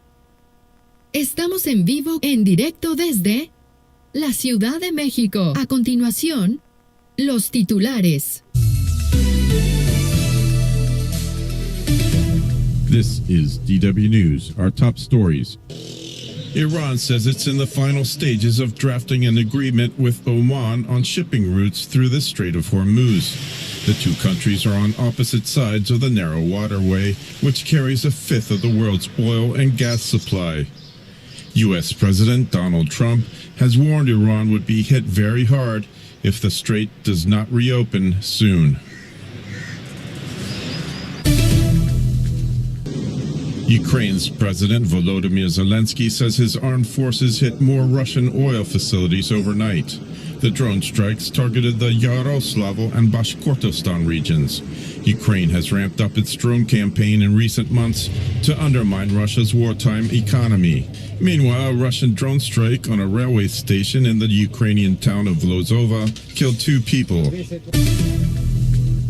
Russia has called a decision by France to deport Russian media personality Ksenia Fodorova unacceptable. The French Interior Ministry accused the former head of RT France of spreading disinformation to undermine France's fundamental interests. RT was banned in France after Russia's full-scale invasion of Ukraine. Fodorova now works for conservative French media outlets.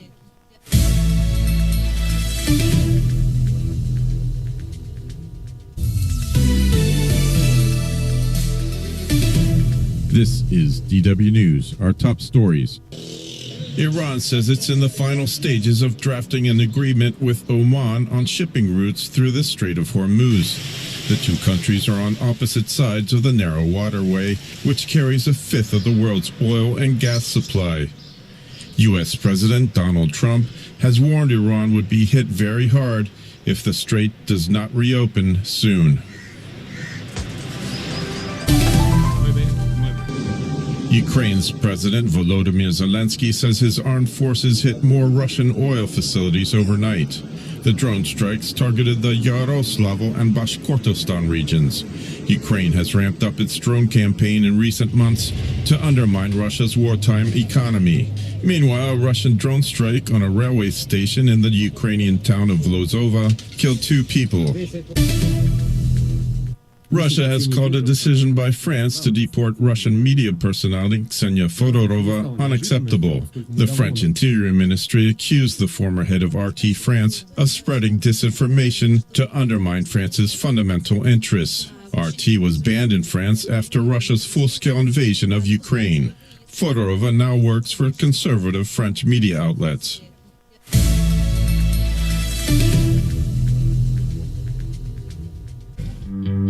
Escala en París es la cita semanal de Radio Francia Internacional en la que entrevistamos a artistas, empresarios, científicos, políticos, deportistas. Los protagonistas de la actualidad mundial de paso o radicados en la capital francesa. Un diálogo abierto conducido por quienes les hablamos, Aida Palau y Braulio Moro. Desde los estudios parisinos de Radio Francia Internacional, Escala en París.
Nueve Nueves Radio Revista Multimedia. Transmitimos en vivo las 24 horas del día, los 365 días del año. Bienvenidos al noticiero 99.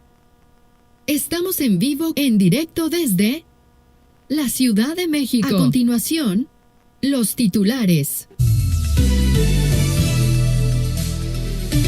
This is DW News, our top stories.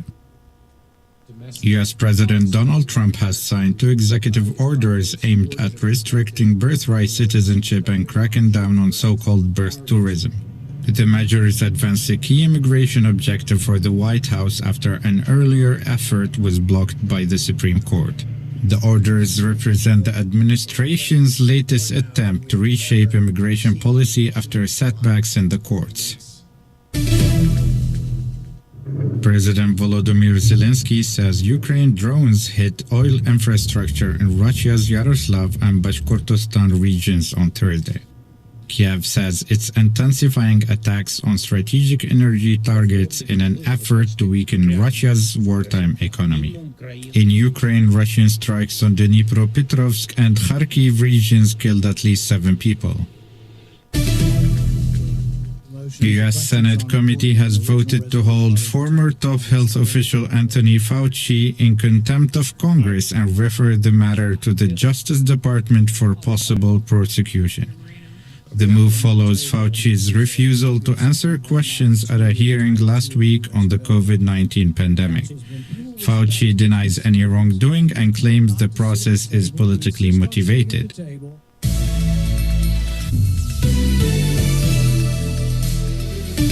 This is DW News, our top stories.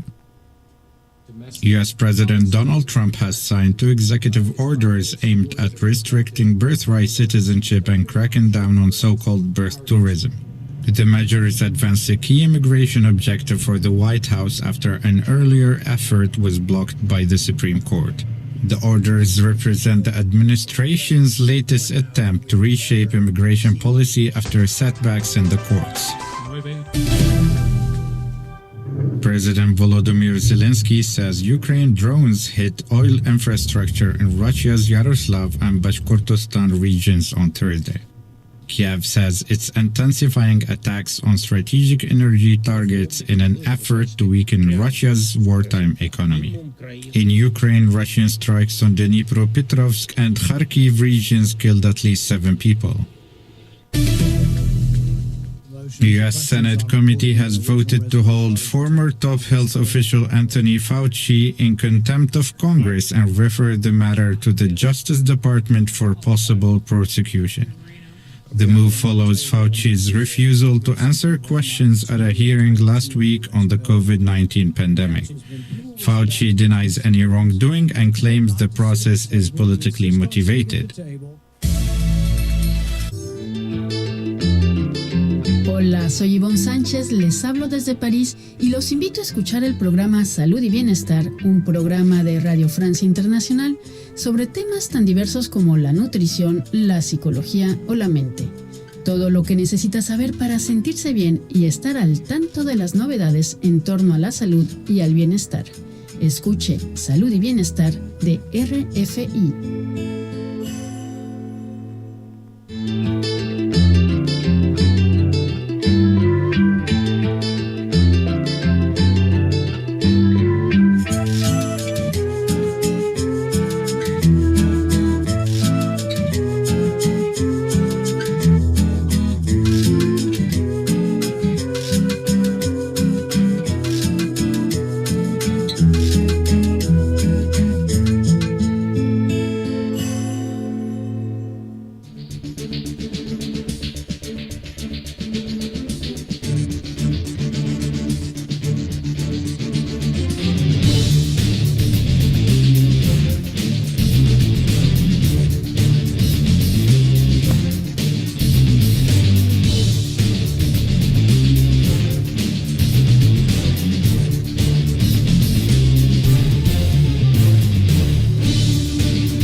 Nueve Nueves, Radio Revista Multimedia, radio y medio asociada de Radio Francia Internacional, RF. Enseguida, en directo desde París, Francia. La política, la cultura, la economía, el deporte, la ciencia y todos los temas de la actualidad mundial desde los estudios de Radio France Internacional en París. A continuación, desde la capital francesa, el noticiero de RF. Posteriormente, en una hora, selecta programación musical.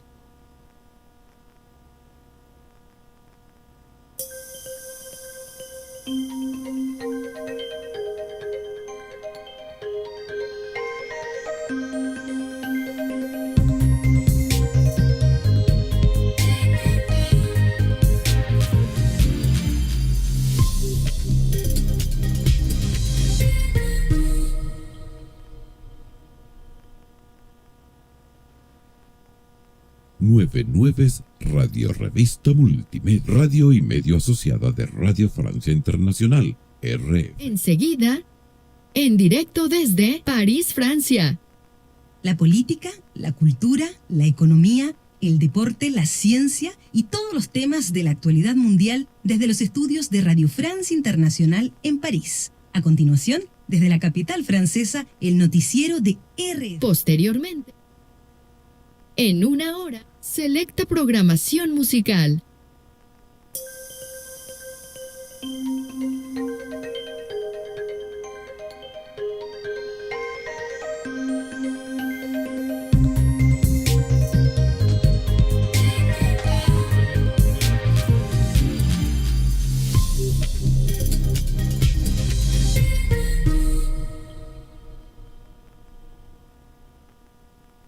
L'Iran depuis plusieurs mois.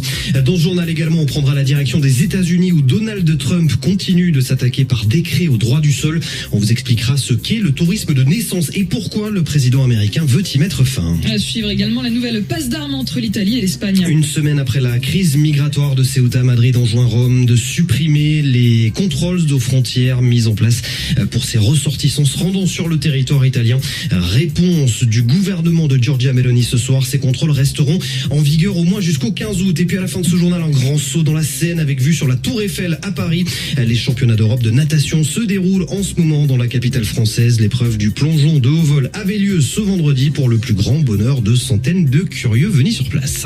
Et dans une demi-heure, ce sera l'heure d'Afrique Soir avec Zéphirin Quadio. Bonsoir Zéphirin. Bonsoir Sophie, bonsoir à tous. Et quel sera le programme? Eh bien, deux sujets incontournables ce soir. Nous irons d'abord en République démocratique du Congo pour évoquer cette opération de transfert de prisonniers. Les autorités congolaises ont remis 15 détenus de la FCM 23 dans le territoire de Rutshuru, au Nord Kivu. Il s'agit de la première opération de ce type réalisée depuis la mise en œuvre du mécanisme de Doha, mécanisme destiné à soutenir les mesures de confiance entre les parties au conflit dans l'est de la RDC. Opération facilitée, nous dit-on, par le CICR. Nous reparlerons également de la crise migratoire à Ceuta. Le dernier bilan de l'association marocaine des droits humains fait état d'au moins 141 morts et de personnes toujours portées disparues, des chiffres bien supérieurs à ceux publiés à ce jour par les autorités espagnoles ou encore marocaines. L'organisation dénonce une gestion purement sécuritaire de la question migratoire et pointe la responsabilité de Rabat et de Madrid. Merci Zéphirin et à tout à l'heure. Et d'abord, leur sommet n'a été annoncé qu'hier soir et pourtant, ce vendredi, Arabie Saoudite, Pakistan et Turquie ont conclu un pacte de défense. Les trois pays affichent leur alliance sur fond de conflits qui s'entremêlent dans la région du Moyen-Orient. C'est le dossier du 20h ce soir. Et cette alliance peut se résumer en quelques mots clairs et dissuasifs. Toute attaque armée contre l'un des trois États sera considérée comme une attaque contre tous. Bonsoir Nicolas Falaise. Bonsoir. C'est à la Mecque, en Arabie Saoudite, que les trois pays ont signé ce pacte. Pourquoi ce trio? Arabie Saoudite et Pakistan avaient déjà conclu un accord de défense l'année dernière. D'un côté, la fortune du géant pétrolier saoudien, de l'autre, la puissance militaire du Pakistan, seul pays musulman doté de la bombe atomique. Le pacte de défense annoncé aujourd'hui englobe un troisième pays, la Turquie, autre puissance régionale, déjà membre d'une alliance, l'OTAN. Alors comment caractériser ce pacte qui unit Riyad, Islamabad et Ankara? Nous avons posé la question à Xavier Guignard, chercheur invité à l'Académie diplomatique saoudienne. Cette alliance, elle ne se fait pas contre les États-Unis, puisque le choix des partenaires ne sont que des partenaires bien vus par Washington. Je ne crois pas non plus que ça soit un contre-modèle vis-à-vis de l'Iran qui serait vu comme puissant chiite expansionniste, mais il s'avère que c'est le regroupement des principaux acteurs, qu'ils soient économiques, démographiques ou militaires de la région, pour s'insérer dans ce qui est vu comme la confrontation de deux tendances expansionnistes, israéliennes et iraniennes. Un accord de défense qui émerge dans une région en plein chaos. Oui, l'attaque conjointe des États-Unis et d'Israël contre l'Iran en février a provoqué une crise dont on ne connaît toujours pas l'issue, ni dans le détroit d'Ormuz, ni en ce qui concerne le programme nucléaire de l'Iran. Mais ce que les monarchies du Golfe ont appris, c'est que leur proximité avec les États-Unis ne les protégeait pas, puisqu'elles ont subi la riposte de l'Iran à coups de missiles et de drones. Et ce qu'on observe aujourd'hui, c'est que pour se défendre, ces monarchies du Golfe n'ont pas choisi de se rapprocher les unes des autres, mais de trouver des partenaires un peu plus éloignés, comme le souligne le chercheur Xavier Guignard. Les pays cherchent à se doter d'une structure de défense plus solide, et la réponse saoudienne qui vient d'arriver, elle est « cette architecture de sécurité ne sera pas basée sur l'alliance des pays du Golfe ». C'est pas doter le Conseil de coopération des États du Golfe d'un volet armé.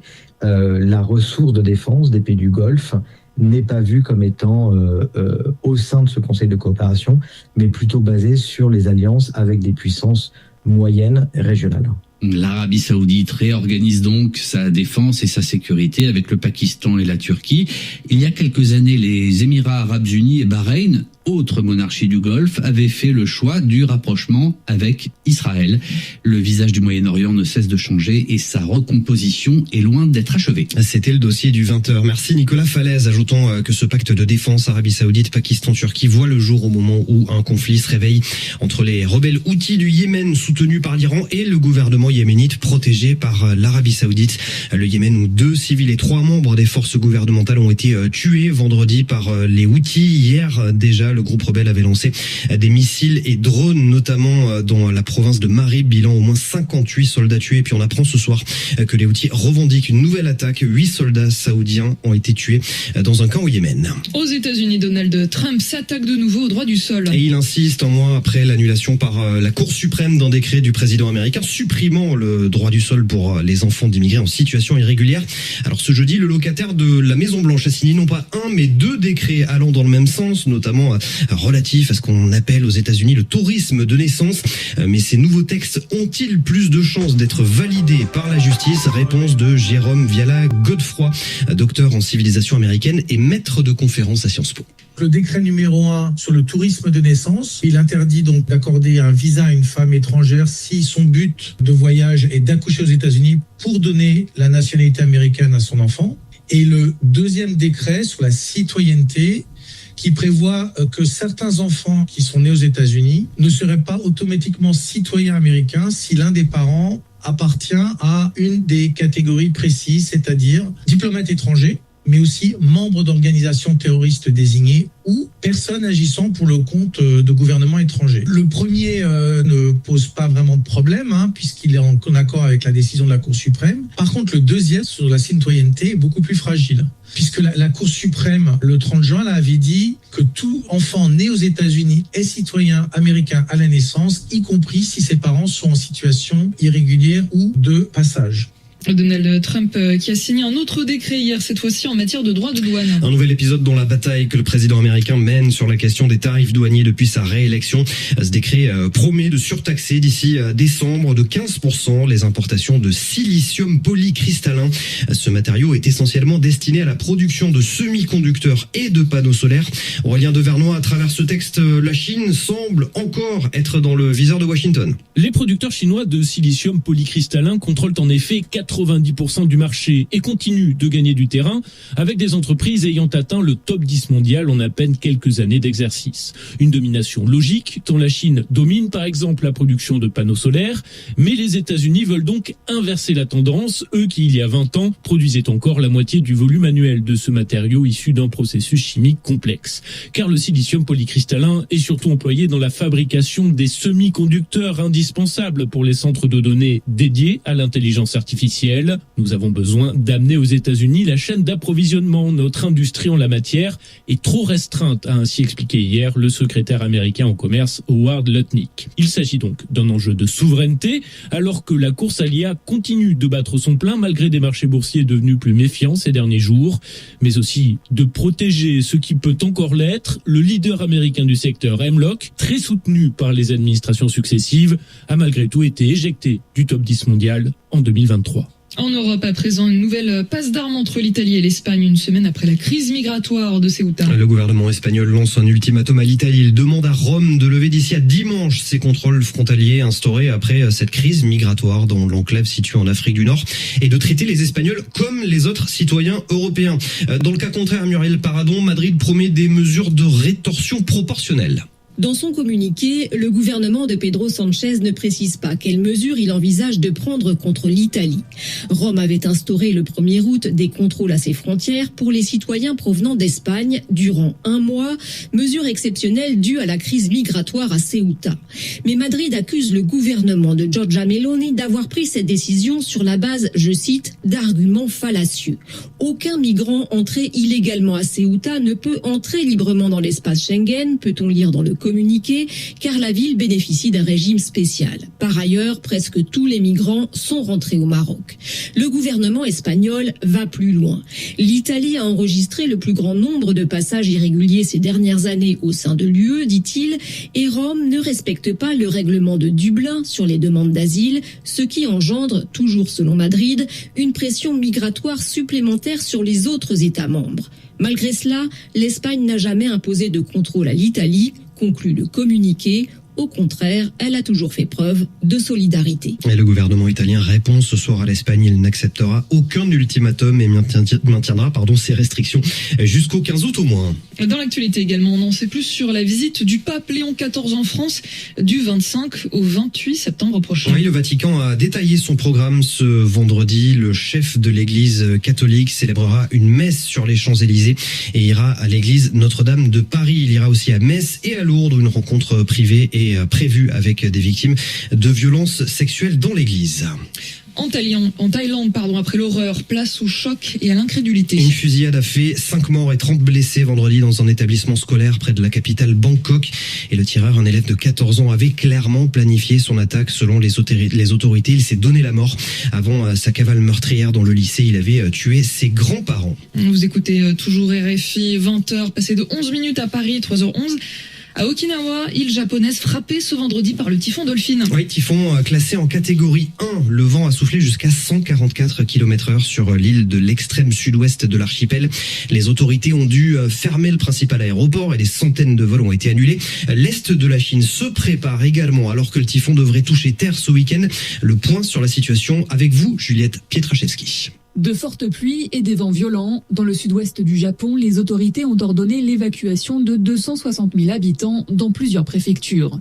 Avec l'immobilisation de tous les vols à destination et en provenance de l'île d'Okinawa, des centaines de personnes ont par ailleurs été contraintes de se réfugier dans des centres. Le typhon Dolphin avait précédemment frappé l'île de Kyushu, la plus au sud de l'archipel nippon, et où la préfecture de Kumamoto se relève à peine du séisme de magnitude 7,1 survenu la semaine dernière. Face au vent, à la forte houle, au risque de glissement de terrain et d'inondation, les services météorologiques japonais demandent de rester en état d'alerte maximale à Okinawa et à Amami, où le cumul des précipitations sur 24 heures pourrait atteindre 200 mm. Dans l'est de la Chine, l'observatoire météorologique du Zhejiang a déclaré que le typhon avait de fortes chances de toucher terre entre Shanghai et le Fujian ce week-end, avec des risques de catastrophes importants dans toute la région. Ce vendredi matin, les services de plus de 160 lignes de ferry et des travaux sur des projets offshore ont par ailleurs été suspendus. Et toujours sur le volet environnemental, on fait également le point sur les incendies qui continuent de ravager le sud de l'Europe. En Grèce, 3 personnes ont été placées en détention provisoire, dont le maire d'une localité après le méga-feu qui a détruit 10 000 hectares la semaine dernière au nord-ouest d'Athènes, en France. On apprend ce soir que le feu du Grand Bessillon est fixé dans le Var, mais un important départ de feu a été signalé en Lozère cet après-midi avec déjà 30 hectares partis en fumée. Dans la Drôme, environ 270 hectares ont été parcourus et les conditions météorologiques restent peu favorables avec notamment beaucoup de vent. Du vent, Arnaud, et bientôt une nouvelle vague de chaleur, la 5e de l'année. Elle va toucher la France, mais aussi l'Angleterre à partir de la semaine prochaine. Et pas sûr que les Anglais aient vraiment envie d'aller se rafraîchir dans les lacs et les rivières. Un rapport tire la sonnette d'alarme. L'immense majorité des cours d'eau anglais présentent des niveaux de pollution trop élevés. À Londres, Emeline Vin. Selon l'agence environnementale anglaise, l'intégralité des cours d'eau présente des niveaux alarmants de contamination. Aux antibiotiques, aux phosphates et aux PFAS, les polluants éternels dont l'exposition favorise le développement de cancers, par exemple. Un second test réalisé par l'agence montre que seul un cours d'eau sur 7 atteint un statut écologique satisfaisant, c'est-à-dire que l'activité humaine y a eu un impact limité sur la biodiversité et la qualité de l'eau. Plus inquiétant encore, ces chiffres ne montrent pas d'amélioration par rapport au précédent rapport en 2019. Or, le gouvernement s'est fixé pour objectif, l'année prochaine, de parvenir à un statut écologique satisfaisant pour les 3/4 des rivières, des lacs, des estuaires. Il a investi près de 25 milliards d'euros en ce sens. La vétusté du réseau d'eau anglais, en raison de sous-investissement des entreprises et la pollution qui en découle font régulièrement débat en Angleterre. Les associations de défense de l'environnement réclament, dans la foulée de ce rapport, davantage de régulation du secteur agricole et surtout l'interdiction des polluants éternels. Emeline Van Londres, RFI. Alors en revanche, en France, depuis les Jeux Olympiques de Paris, la Seine n'a a priori plus ce genre de problème lié à la qualité de l'eau. Oui, la baignade y est possible depuis plusieurs étés désormais. On y organise même cette année certaines épreuves des championnats d'Europe de natation. Et notamment les épreuves de plongeon de haut vol, un cadre sublime au pied de l'iconique Tour Eiffel et de quoi attirer de nombreux curieux ce vendredi pour la version féminine de ce concours de plongeon. Reportage Antoine Ellis. Sur les quais de Seine, des centaines de personnes sont au rendez-vous. Et 20 mètres plus haut, sur le plongeoir, certaines athlètes sautent de face, d'autres de dos ou debout sur les mains. Toutes offrent un spectacle unique. Regina est venue de banlieue parisienne pour l'occasion. Le plongeon, on ne connaît pas du tout, mais comme c'est à Paris, pratiquement face à la Tour Eiffel, avec les petits-enfants qui sont en vacances, on s'est dit ok quoi, allez, banco, on y va. Les deux garçons de 14 et 11 ans n'en ratent pas une miette. Il y en a qui tournent plus et il y en a qui tournent moins, et l'onde de choc, il faut que ça fasse le moins de bruit possible. Ouais, ça a l'air difficile. Ils sont très forts parce que là, pour l'instant, ils font des beaux sauts quand même. Toi, t'essaierais peut-être un peu moins haut? Non, je pense pas. Pourquoi, ça te fait peur? Oui, quand même un peu beaucoup. Et il ne vaut mieux pas s'y essayer sans entraînement. Le plongeon de haut vol est bel et bien un sport extrême. Les athlètes restent presque 3 secondes dans les airs et entrent dans l'eau à 70 km/h. Une maîtrise que salue Arthur, habitant du quartier. C'est très spectaculaire, il y a une maîtrise qui est incroyable, il y a absolument zéro droit à l'erreur. Je pense que ça me demande des années de travail, c'est assez incroyable quand même. Les 2 tours finaux ont lieu samedi pour désigner la meilleure plongeuse d'Europe. Le reportage à Paris, signé Antoine Ellis. Et c'était le grand journal du soir. Merci Arnaud Souk. RFI Soir, Sophie Pouzrat. Et voici ce qui vient pour la suite de cette demi-heure ensemble. Au programme, plongé au cœur des mines de Birmanie, un secteur en plein boom économique depuis le coup d'État de 2021 qui a installé la junte militaire au pouvoir. Mais le problème, c'est que cette exploitation pollue les rivières au-delà des frontières jusqu'en Thaïlande. On en parle dans l'Asie en mouvement cette semaine. Ensuite, nous irons à la rencontre de Nakani, la jeune femme revenue vivre à Bruxelles 6 ans après avoir quitté la capitale belge. Elle a repris la gestion d'un restaurant cher à son cœur après une carrière de maquilleuse professionnelle. C'est un nouvel épisode de notre série Changement de parcours. Et puis dans un peu moins de 15 minutes, on retrouve Zéphirin Quadio. Ce sera pour la première édition d'Afrique Soir, une demi-heure consacrée à l'actualité du continent africain. Voilà, vous avez le programme, mais avant tout, place au sport. Le journal des sports avec Baptiste Leduc. Bonsoir Baptiste. Bonsoir Sophie, bonsoir à tous. Et on commence par le cyclisme. C'était l'étape reine sur le Tour de France femmes aujourd'hui avec l'ascension du mont Ventoux et le maillot jaune a changé d'épaule. Une véritable démonstration de Katarzyna Niewiadoma sur les pentes lunaires du mont Ventoux a permis à la Polonaise de faire le coup double. Victoire d'étape, sa première sur le Tour, anomalie corrigée pour la vainqueur de l'édition 2024. Et donc maillot jaune, Niewiadoma dépossède Marlene Reusser de sa tunique. La Suissesse a craqué et recule même à la 3e place au classement général. Une étape très compliquée pour elle, mais Marlene Reusser restait classe à l'arrivée et saluait la performance de la nouvelle maillot jaune. Congratulations to Kasia. I think Kasia did so Félicitations à Katarzyna, vraiment bravo. Elle a tellement bien géré aujourd'hui. Je pense qu'avec Demi Vollering, on s'est trop regardé. Elle a attaqué super fort et évidemment, ni elle ni moi ne voulions être devant. Alors je lui ai proposé de rouler ensemble, mais elle a continué à attaquer et à la fin, je pense que c'était trop pour toutes les deux. C'est vraiment stupide d'avoir géré la course comme ça. Évidemment, je suis super déçue. C'est très dur. J'aurais dû réagir autrement et suivre Katarzyna. Mais je ne suis même pas sûre que j'aurais pu la suivre. Elle était tellement forte aujourd'hui. Et les deux dernières étapes de ce tour s'annoncent passionnantes. Il n'y a que 15 secondes d'écart entre Nievadoma et Demi Vollering. Demain, le peloton rejoindra Nice depuis Sisteron. En tennis, le 3e tour des tournois de Montréal et Toronto se termine aujourd'hui. Quelques belles affiches à suivre chez les messieurs à Montréal. La soirée sera animée par le duel entre le jeune Jakub Menchik et le français Terence Atman, plutôt en jambes. Ça devrait taper fort aussi entre Casper Ruud et Paulo Fonseca et Joao Fonseca, et entre Lier Nortien et Tommy Paul, duel 100% américain. Et puis à Toronto, chez les femmes, Mira Andreeva, la 5e mondiale qui a remporté le dernier Roland-Garros, s'apprête à rentrer sur le court. Elle y affrontera la Canadienne Leila Fernandez.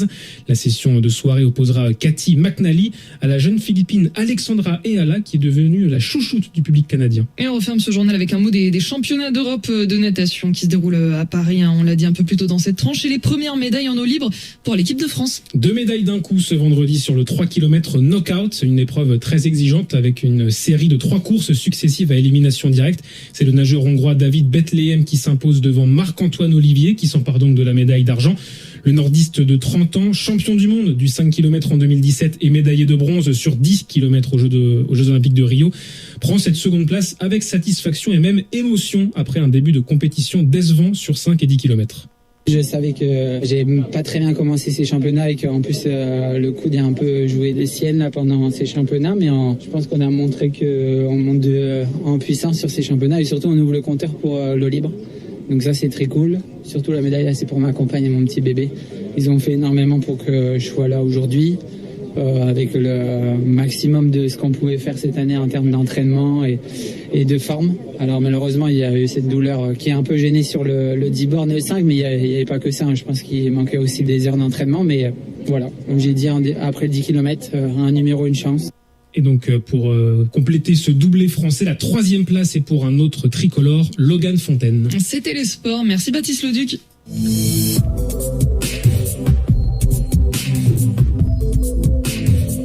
L'Asie en mouvement, la chronique de RFI, pour revenir sur ce qui a marqué le continent asiatique pendant la semaine. Pour cette nouvelle chronique, on s'intéresse à un retour sur la scène diplomatique, celui de la Birmanie. La Thaïlande a déroulé notamment le tapis rouge à l'artisan du coup d'État de 2021 dans le pays, qui avait renversé un gouvernement démocratiquement élu. Isolé à l'international, l'ancien chef de la junte, devenu président, cherche aujourd'hui à retrouver une place dans le concert des nations.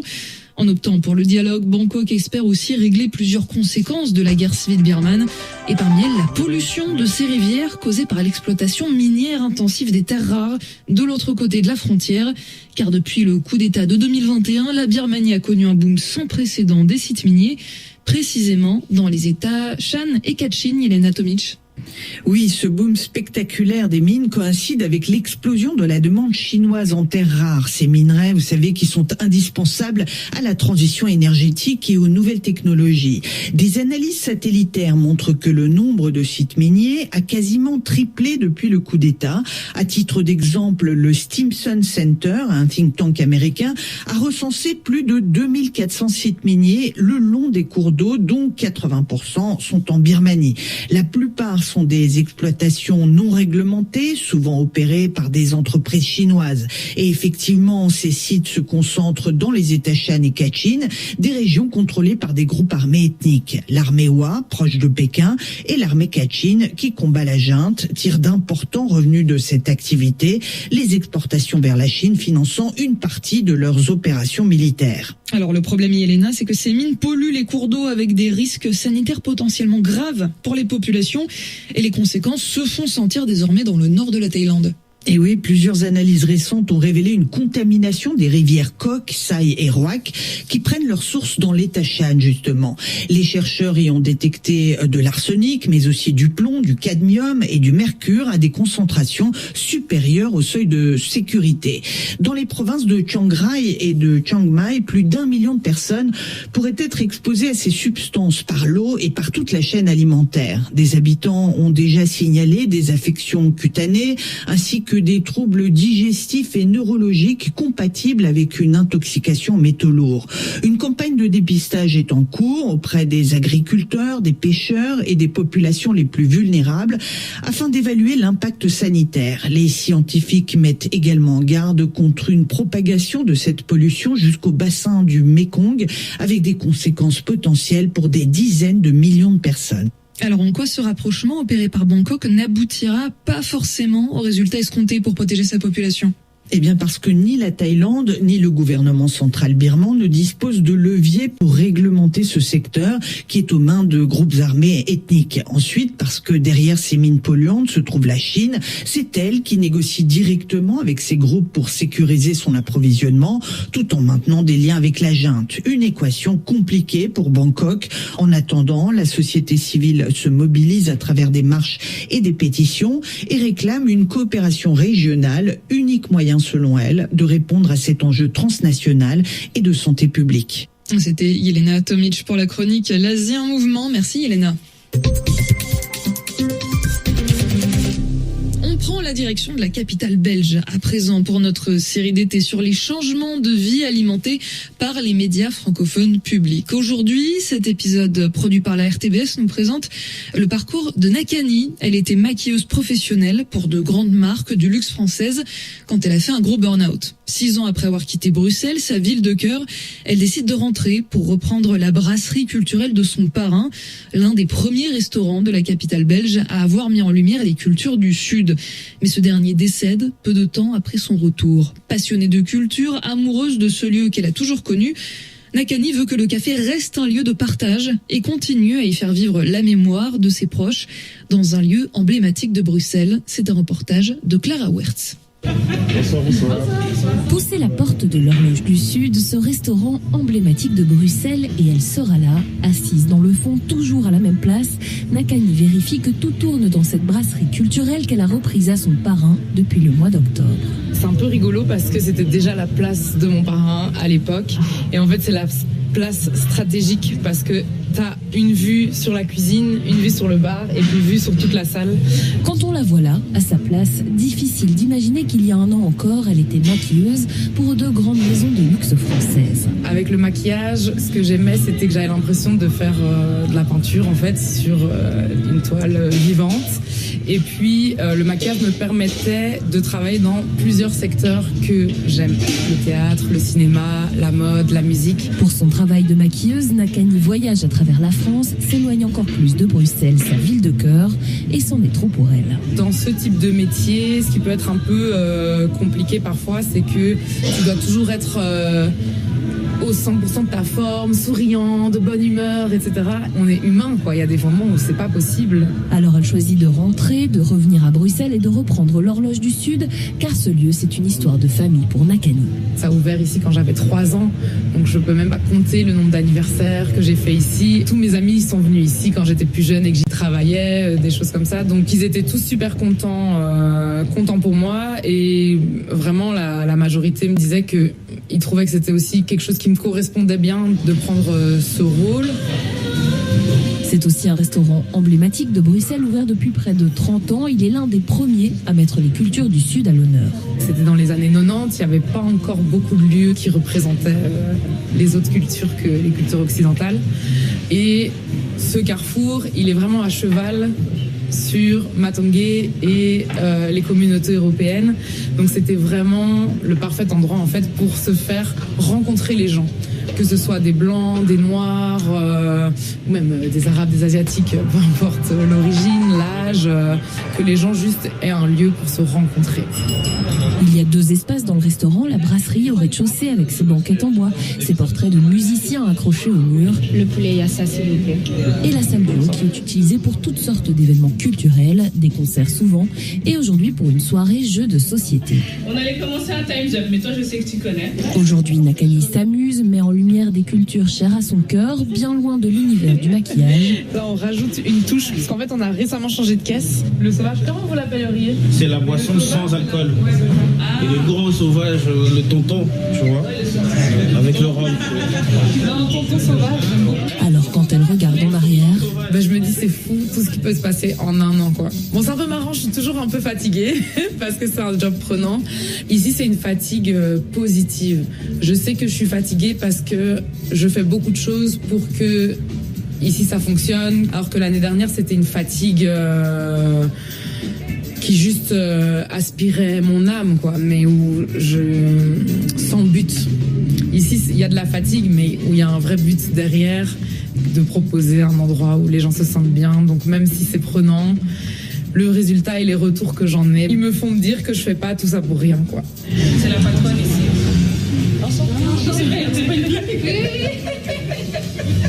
Un portrait signé Clara Wertz de la RTBF pour ce nouvel épisode de notre série d'été Changement de parcours alimenté par les médias francophones publics.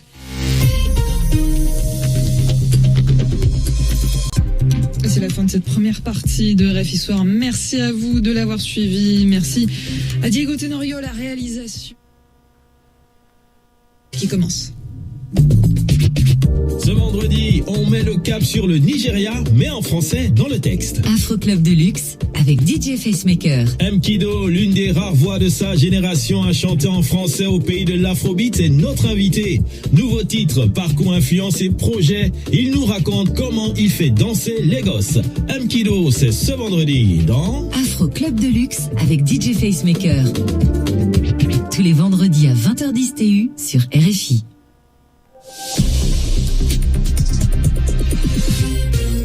Vous êtes toujours à l'écoute de RFI, 20h30 à Paris, 18h30 en temps universel. Et c'est la première édition d'Afrique Soir qui commence avec vous, Zéphirin Quadio, bonsoir. Bonsoir Sophie, bonsoir à toutes et à tous. Au sommaire, un transfert de prisonniers en République démocratique du Congo. Les autorités congolaises ont effectivement remis 15 détenus à l'AFCM 23 dans le territoire de Rutshuru. Nous sommes au Nord Kivu. Il s'agit de la première opération de ce type réalisée depuis la mise en œuvre du mécanisme de Doha, opération facilitée par le CICR. Nous reparlerons également de la crise migratoire de Ceuta. Le dernier bilan de l'Association marocaine des droits humains fait état d'au moins 141 morts et de personnes toujours portées disparues. La MDH pointe la responsabilité de Rabat et de Madrid. Et nous irons aussi en Côte d'Ivoire pour la cérémonie commémorative du 66e anniversaire de l'indépendance. Cérémonie marquée par la présentation aux Ivoiriens du tambour parleur DJ Ayokwe, objet sacré restitué par la France en début d'année à la Côte d'Ivoire. Et puis des troupes ougandaises déployées à Gaza. Hier jeudi, le Parlement ougandais a ouvert la voie à une intervention de l'armée ougandaise dans l'enclave palestinienne, et cela dans le cadre de la force internationale de stabilisation prévue par l'accord de désarmement conclu fin juillet. RDC, un premier transfert de détenus affiliés à l'AFCM 23 a eu lieu la nuit dernière entre les autorités congolaises et le mouvement politico-militaire. Oui, une opération inédite depuis la signature du mécanisme de paix il y a près d'un an. Un convoi a traversé 2 frontières en pleine épidémie d'Ebola pour mener à bien ce transfert de prisonniers. Écoutez ce que nous ont dit Stéphanie Heller, chef des opérations du Comité international de la Croix-Rouge à Kinshasa, l'organisation qui a facilité cette opération délicate. Elle est au téléphone RFI de Patient Ligotti. Alors nous avons réellement l'espoir que cette opération ne soit que la première d'une série d'autres opérations qui pourraient voir plusieurs centaines de personnes retrouver leur famille de part et d'autre de la ligne de front, et ce conformément aux accords signés par les parties dans le cadre des négociations. Jusqu'ici, le CICR a fait un grand travail préliminaire d'identification, de vérification des identités auprès des personnes détenues, tout ça bien entendu en collaboration avec les parties. On est témoin du profond désir des personnes détenues de retrouver leur famille, de pouvoir être réunies. Et on espère que cet espoir qui est donné par cette première opération se concrétisera pour toutes les autres personnes concernées par les accords de Doha. Du côté du CICR, nous restons prêts à continuer sur cette lancée. Cependant, tout dépend maintenant de l'accord entre les parties pour pouvoir organiser les opérations suivantes.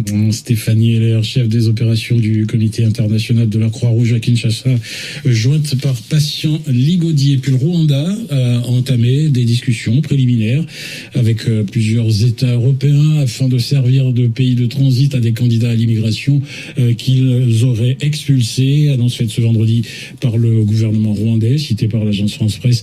Kigali avait conclu en 2022, pour rappel, un accord migratoire avec le Royaume-Uni, à l'époque gouverné par le Premier ministre conservateur Boris Johnson, et qui souhaitait renvoyer des migrants arrivés illégalement sur le sol britannique vers cet État africain de la région des Grands Lacs.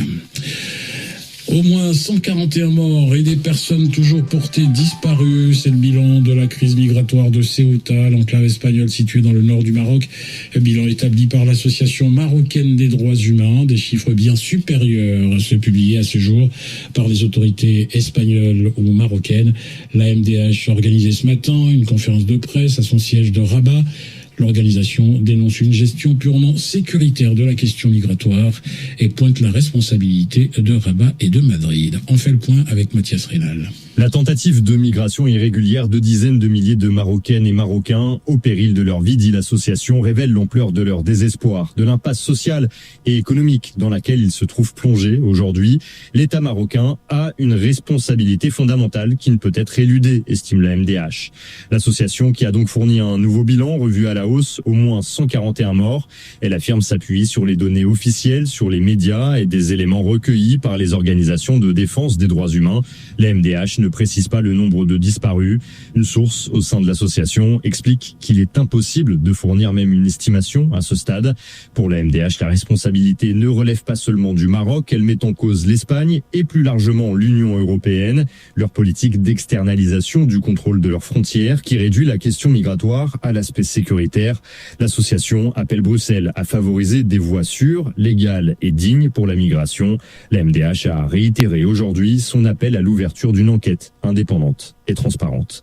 Mathias Rénal, Rabat, RFI. Direction la Côte d'Ivoire à présent, on célèbre aujourd'hui les 66 ans d'indépendance du pays. Et à cette occasion, le tambour parleur DJ Yokwe a enfin été présenté ce matin aux Ivoiriens. Cet objet sacré pour la communauté Bidjan avait été arraché en 1916 par les colons français. Il a été restitué par la France en début d'année à la Côte d'Ivoire. Retour sur cette fête nationale hautement symbolique. À Abidjan, le récit de Binta Diagne. C'est la première fois que le tambour parleur est dévoilé au grand public depuis son retour en Côte d'Ivoire. Après le défilé militaire, le DJ Ayokwe a ouvert la parade socio-culturelle sur les allées de Yopougon. Posé sur un grand camion rouge et protégé par une vitrine, le tambour parleur est entouré de 2 chefs ébriés. C'est une pièce en bois imposante qui mesure 4 mètres de long, pèse près de 430 kilos. Le tambour parleur est accompagné par une danse guerrière interprétée par des artistes, le tout sous le regard à la fois curieux et enthousiaste d'un public venu en masse. Je suis fière et heureuse, affirme Marie-Ange, une habitante de Yopougon, qui, comme tant d'autres, a immortalisé ce moment sur son téléphone portable. Pour Adingra Ouattara, un père de famille, c'est un moment important car le DJ Ayokwe est, dit-il, un outil indispensable pour transmettre l'histoire du pays à ses enfants. Le tambour parleur a ensuite été célébré dans la commune d'Adjamé, d'où il a été arraché il y a près de 110 ans. Il devrait être à terme exposé au musée des civilisations. Binta Diagne, Abidjan, RFI. Des nouvelles tensions entre les pays de l'AES et le Nigeria. La Confédération de l'Alliance des États du Sahel dénonce les propos du président nigérian Bola Ahmed Tinubu, qui a établi la semaine dernière un lien entre l'insécurité dans le nord de son pays et la situation sécuritaire chez ses voisins sahéliens. Réponse du ministre burkinabé des Affaires étrangères dans un communiqué publié ce vendredi. Le terrorisme constitue une menace commune. Fin de citation. Explication d'Yarouga Aziz Baldé. Le Burkina Faso, le Mali, le Niger et le Nigeria font face au même ennemi. L'Alliance des États du Sahel exprime leur profond regret après les déclarations du président nigérian. Lors d'une rencontre le 30 juillet avec des chefs traditionnels, Boula Ahmed Tinubu avait attribué la responsabilité d'une partie de l'insécurité et des enlèvements dans son pays à des éléments terroristes venus des pays voisins. Réunis à Ouagadougou, les représentants des 3 pays de l'AES ont convoqué ce vendredi le chargé d'affaires nigérian et dénoncé des propos qu'ils jugent inexacts. Jean-Marie Traoré, le ministre burkinabé des Affaires étrangères, estime que le président nigérian minimise les efforts consentis par les armées de la Confédération dans la lutte contre le terrorisme. Nous ne sommes pas responsables de ce qui nous arrive. Les véritables ennemis sont ailleurs, a-t-il souligné. Ces dernières années, la sécurité s'est énormément dégradée dans le nord-ouest du Nigeria, le long de sa frontière commune avec le Niger. Ces déclarations viennent de nouveau perturber les relations entre le Nigeria et ses voisins qui se sont tendues après le coup d'État au Niger en 2023. Explication signée Diarouga Aziz Baldé. Puis en Guinée, l'avocat d'Ibrahim Kassori Fofana a appelé ce vendredi les autorités à autoriser l'évacuation sanitaire à l'étranger de l'ancien Premier ministre guinéen hospitalisé dans une clinique de Conakry, la capitale.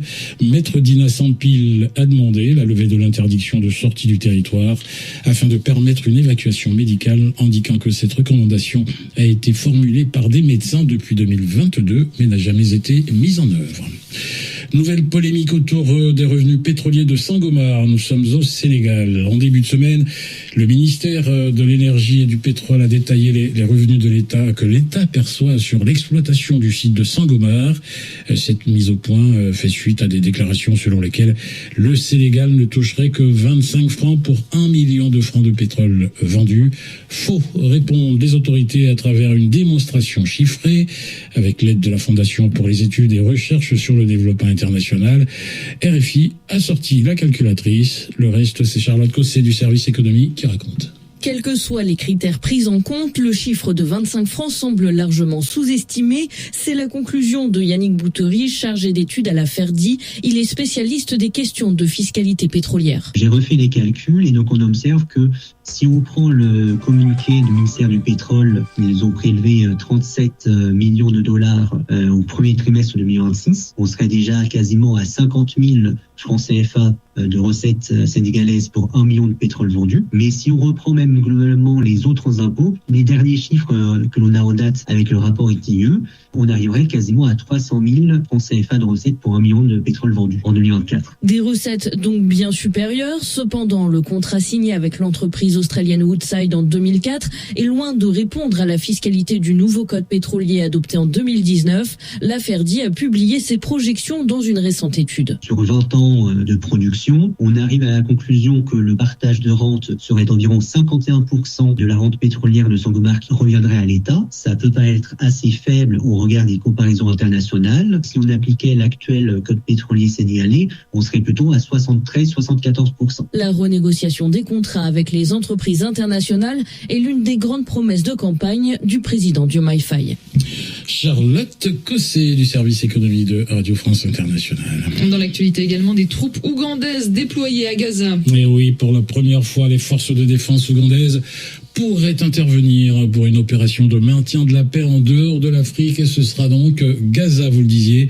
Hier jeudi, le Parlement ougandais a ouvert la voie à une intervention de l'armée ougandaise dans l'enclave palestinienne, intervention dans le cadre de la force internationale de stabilisation prévue par l'accord de désarmement du Hamas, accord conclu fin juillet. Le Maroc, le Kosovo, l'Albanie et le Kazakhstan auraient également accepté de participer à cette mission. Sa mise en œuvre fait partie d'une initiative du Conseil de paix organisée par Donald Trump est chargé de préparer l'après-guerre. Le Parlement ougandais l'a donc approuvé sans grande discussion. Le reste, c'est Lisa Fabian qui raconte. Cette motion a été présentée à la dernière minute ce jeudi sans avoir été inscrite à l'ordre du jour. Certains députés ougandais ont regretté un manque de débat, ce qui n'a pas empêché son adoption au terme de cette session parlementaire. Le ministre de la Défense, Kiriowa Kiwanuka, a expliqué que les États-Unis ont sollicité fin juillet la participation de l'Ouganda au futur déploiement de la Force internationale de stabilisation à Gaza. Des réunions préparatoires auraient même déjà eu lieu entre le commandement des forces armées ougandaises, des officiels américains à Kampala et des représentants de la force internationale. La participation de l'armée ougandaise doit se limiter à soutenir le cessez-le-feu à Gaza, à protéger les civils palestiniens accueillis au sein d'une future zone humanitaire dédiée et à faciliter le désarmement au sein de l'enclave.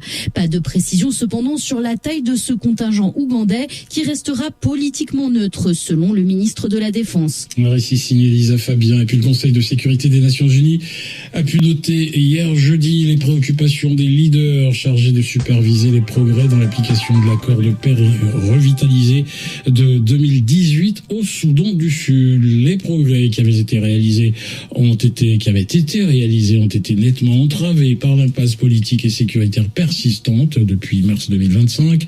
Résultat, l'inclusion dans le gouvernement de transition d'unité nationale diminue et le cessez-le-feu est sans cesse violé. Pour éviter la reprise de la violence au Soudan du Sud, des pistes ont donc été recommandées aux diplomates des Nations Unies. À New York, les précisions de Karine Houghton. Ce sont des conseils qui reviennent régulièrement, mais qui, faute d'être mis en œuvre, pourraient faire dérailler l'accord de paix revitalisé. C'est ce que pense la commission mixte reconstituée de suivi et d'évaluation, ainsi que la principale association représentant les femmes et les filles au Soudan du Sud. Ils aimeraient tout d'abord que la protection des civils soit consolidée dans le mandat de la force de la MINUS, notamment pour les femmes et les filles qui sont confrontées à des risques de violences sexuelles et au conflit. Deuxièmement, il faut créer sans plus attendre le tribunal hybride pour le Soudan du Sud avec la commission pour la vérité, la réconciliation et la guérison comme prévu par l'accord de paix. Troisièmement, il faut que plus de femmes puissent se présenter aux élections ou s'impliquer dans les processus constitutionnels, celui de justice, de transition et de décision politique. L'idéal serait que la représentation des femmes dépasse enfin le seuil minimum de 35%. Quatrièmement, le Conseil doit user de son influence pour nourrir un consensus politique plus large entre tous les acteurs politiques et civiques pour permettre la tenue d'élections crédibles et inclusives en décembre prochain. Il lui a même été demandé d'envoyer une mission de confiance à Djouba pour discuter avec toutes les parties prenantes. Karine Houghton, New York, RFI. En Afrique, l'égalité homme-femme dans l'accès au travail reste un chantier. Selon le consortium d'instituts de sondage Afrobaromètre, les hommes africains ont plus de chances d'occuper un emploi que les femmes, 39% contre 25%, 14 points d'écart. Alors comment expliquer cette différence? Élément de réponse avec Naïma Diono-Simo. Pour comprendre ces inégalités, il faut revenir aux racines du problème. L'un des premiers obstacles est familial. 23% des personnes interrogées sur l'ensemble des 38 pays déclarent que les femmes sont souvent contraintes de ne pas travailler par leurs proches. Le chiffre atteint même 44% au Cameroun. Les femmes interrogées pointent aussi du doigt la discrimination à l'embauche. 19% d'entre elles y voient un frein. Cette préférence pour les hommes à l'embauche s'ajoute au manque de formation. 19% des femmes interrogées mentionnent cette explication. Autre raison évoquée, le manque d'accès à la garde d'enfants. 17% des femmes en parlent, ainsi que l'absence de flexibilité pour 14% d'entre elles. Enfin, les femmes ont moins de chances de posséder des biens décisifs pour leur insertion. Elles ont par exemple 16% de chances de posséder un véhicule contre 35% pour les hommes. En plus des inégalités entre les hommes et les femmes, celle entre les femmes de milieu rural et celle de milieu urbain est aussi marquée. Écoutez ce que nous en dit Sadio Baying, directrice du laboratoire en études de genre à l'université Gaston Berger de Saint-Louis au Sénégal. Elle est au micro de Fanny Noiro-Cabré. Parler des inégalités entre les femmes du milieu urbain et du milieu rural suppose déjà de prendre en compte l'inégalité d'accès aux services de base et qui touche particulièrement les femmes venant du milieu rural, notamment en termes d'accès à l'éducation, en termes d'accès à l'eau, l'électricité, les équipements post-agricoles, mais aussi aux pistes rurales. Effectivement, elles sont moins susceptibles que les hommes de posséder par exemple des actifs, que ce soit des actifs financiers comme des comptes bancaires ou des outils numériques comme un téléphone portable ou un ordinateur. Ça les handicape doublement. Carrément, d'autant plus que l'accès aussi au téléphone suppose un certain pouvoir d'achat, mais aussi l'accès à ce qu'on appelle les smartphones suppose l'accès à l'électricité simplement pour pouvoir charger son téléphone. Mais quand on parle aussi de l'accès au foncier, on voit que c'est des espaces qui sont contrôlés par les hommes. Et ce qui met encore à rude épreuve l'accès à la fois des femmes aux outils numériques qui pourraient faciliter leur quotidien, tout autant l'accès aussi au crédit.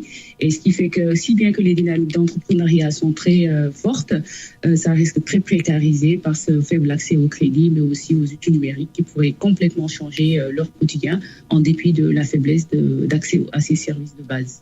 Sadio Banning, vous, en tant que spécialiste du genre, est-ce que vous constatez une prise en compte, par exemple dans les politiques publiques ou dans les initiatives, de cette différence entre les femmes rurales et les femmes urbaines ?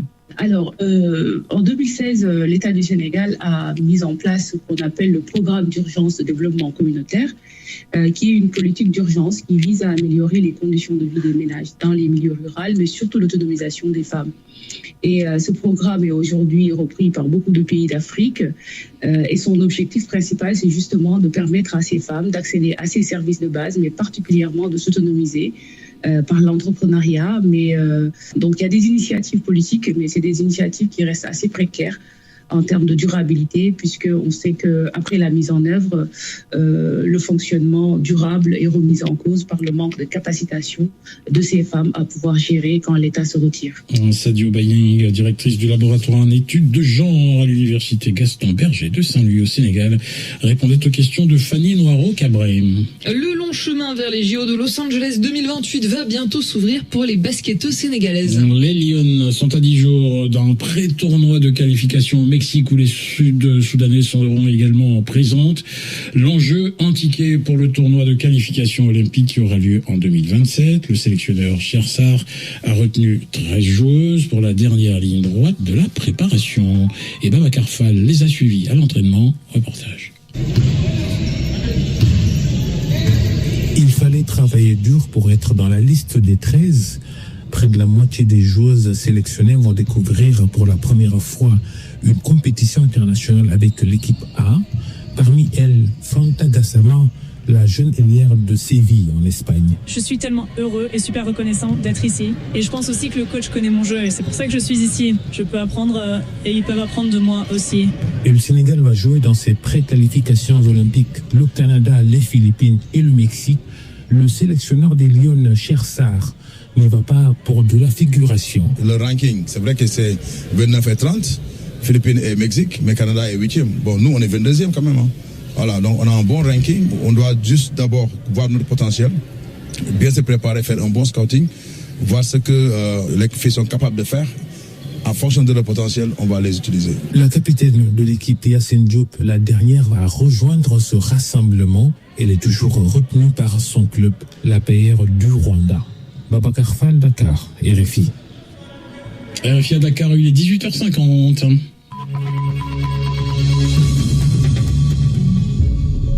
Et pour cette deuxième partie d'Afrique Soir, suite et fin de notre série consacrée aux Congolais de Paris. Et pour ce 5e épisode, nous parlons d'héritage linguistique. En France, de nombreux parents originaires du Congo-Brazzaville ont choisi de ne pas transmettre les langues de leur pays à leurs enfants, un choix que ces derniers remettent parfois en question. Aujourd'hui, cette nouvelle génération, effectivement, veut se connecter à la culture familiale. Ainsi, du Lari au Kilouba, ces descendants d'immigrés congolais comptent sur la langue pour se rapprocher du pays dont ils sont éloignés. Reportage de Naïma Dionoussimo. Katy Bitunchi est assise à table, face à ses parents. Entre deux chips avalés sur le pouce, elle les écoute parler l'ari, la langue congolaise pratiquée chez elle depuis qu'elle est toute petite. Sa mère et son père viennent du Congo-Brazzaville. Ils sont arrivés en France en 1999 et vivent à Melun, au sud de la banlieue parisienne. Donc il m'a dit bonjour à toi. Moi je ne parle pas le lari. Mes parents ils m'ont jamais appris à le parler. Mais à la maison, ils ont toujours parlé le lari. Et je pense que inconsciemment, il y a des choses que j'ai commencé à décortiquer. Et ce qui fait que maintenant, je le comprends très bien. Mais Katy est la seule des 5 enfants d'Irénée Syriac et d'Armel Bitunchi à comprendre le lari. Et ça n'a pas été chose facile car ici, comme dans de nombreuses familles venues du Congo, le français est la seule langue que les parents ont souhaité transmettre. Armel, la mère, l'explique par l'éducation qu'elle a reçue au pays. Quand on grandissait, nos parents, ils nous obligeaient à parler français. Même nos grands-parents qui quittaient le village, quand ils venaient en ville, quand ils nous parlaient en lari, on les répondait en français. Aujourd'hui, cependant, ses parents réalisent que c'est une part de leur histoire qui risque de se perdre. Ça, c'est quelque chose qu'on a hérité des parents et de nos grands-parents, qu'on est en train de déconstruire. Toujours en région parisienne, dans un parc, cette fois avec Raphaël Zouolo, 17 ans. Comme Kachi, il voit dans l'apprentissage de la langue un moyen d'être en phase avec sa culture congolaise. Il écoute régulièrement sa mère parler Kiluba et lui pose des questions. Mais pour l'instant, Raphaël ne peut prononcer que quelques mots. J'ai ce rapport-là compliqué parce que ça me coupe d'une partie de mes racines, forcément, de pas savoir transmettre ni même penser dans cette langue-là. C'est pas explicite, c'est pas quelque chose qui est dit aussi frontalement, mais ça se ressent par rapport à toutes les actions parfois que notre mère peut nous mettre en place. Je sais que parfois elle nous envoie des vidéos un peu de musique, de chant pour tenter de réapprendre, mais ça reste quand même un regret. Pour Raphaël, comme pour de nombreux jeunes, la langue parlée par les parents et les grands-parents est un héritage qu'il souhaite préserver et peut-être le transmettre à son tour aux générations futures. RFI 18h52, temps universel.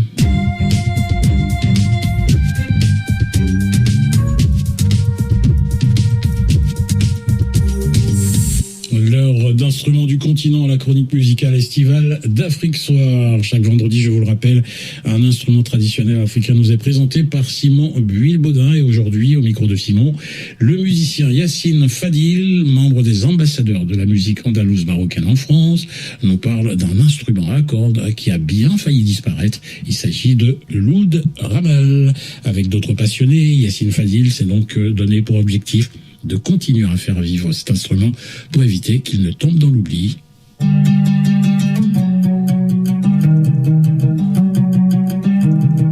El oud signifie bois en arabe, et c'est ce mot qui, voyageant dans l'Europe médiévale, finira par devenir luth en français.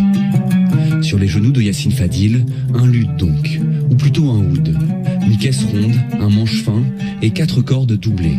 Mais contrairement au oud traditionnel ou oud oriental, celui-ci a un manche plus long, avec un agencement différent pour ses cordes. Et dans la main de Yacine Fadil, une plume d'aigle. On tient la plume entre l'index et le majeur.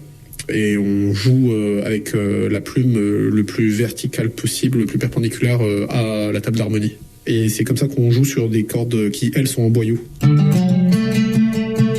Né en France, Yacine Fadil retourne avec ses parents à l'âge de 3 ans au Maroc, plus précisément à Oujda, leur ville d'origine.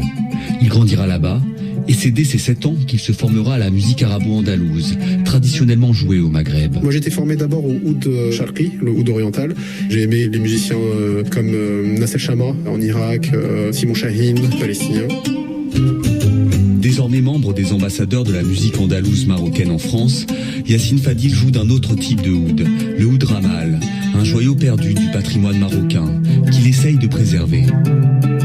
J'ai commencé une série de posts Instagram où j'essaye de vulgariser au plus grand nombre des informations sur le oud ramal. On est quelques passionnés qui essayons d'empêcher que cet instrument tombe dans l'oubli. La première évocation du oud ramal se trouve dans un manuscrit de la fin du XVIIe siècle, à l'époque du sultan du Maroc, Moulay Ismaïl. On l'entendra jusqu'au congrès de musique arabe du Caire, en 1932.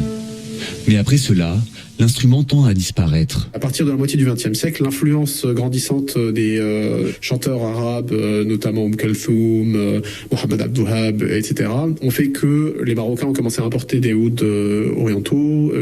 Les luthiers au Maroc ont commencé à fabriquer des ouds orientaux. Au Maroc, en fait, le oud ramal s'est perdu. Il y a eu une coupure de transmission. Et en fait, à partir des années 90, on a commencé à essayer de le remettre au goût du jour. Et cela grâce au travail de luthiers passionnés, qui ont su recréer l'instrument à partir de modèles anciens, conservés parfois même dans des musées. Et par rapport au oud oriental, le oud ramal conserve ses particularités. On a la corde la plus grave au début, ensuite on saute à la dernière corde la plus aiguë, et enfin en fait on a 2 cordes qui elles sont accordées en quarte. Ça demande une certaine gymnastique. Quand on veut jouer juste un do ré mi fa sol la si do classique, on saute des cordes, on revient à une corde en haut. La particularité du oud ramal, c'est que seules les 2 cordes du milieu sont jouées avec des notes en obtient en appuyant avec nos doigts, nos 4 doigts. Les 2 cordes extrêmes donc sont jouées à vide. Et une attention toute particulière est portée à la fabrication de la caisse de l'instrument. On a d'abord un bout de bois ici qui a la forme en fait de la caisse sur sa partie haute, sur laquelle on vient coller les différentes cotes jusqu'à former toute la caisse. On vient placer le manche par-dessus, on fixe la table d'harmonie derrière. La dernière étape c'est de fixer et de solidifier le chevalet pour qu'ensuite après on mette les cordes. Signe de l'influence de la pensée grecque antique sur les philosophes arabes médiévaux, on retrouve associés aux cordes du oud les 4 éléments, eux-mêmes liés aux 4 humeurs de la médecine hippocratique. Et le oud ramal se transformait ainsi en un autre type d'instrument. Notamment au Maristan de Sidi Fleuj à Fès, où les musiciens avaient pour habitude d'aller jouer devant des malades atteints de maladies psychiques pour les soulager. Le oud ramal, un instrument qui guérit l'âme. Même s'il a bien failli disparaître, ce trésor marocain continue à exister et enchante nos oreilles avec son accord si particulier.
Au son du oud, le oud ramal que s'achève cette édition africaine.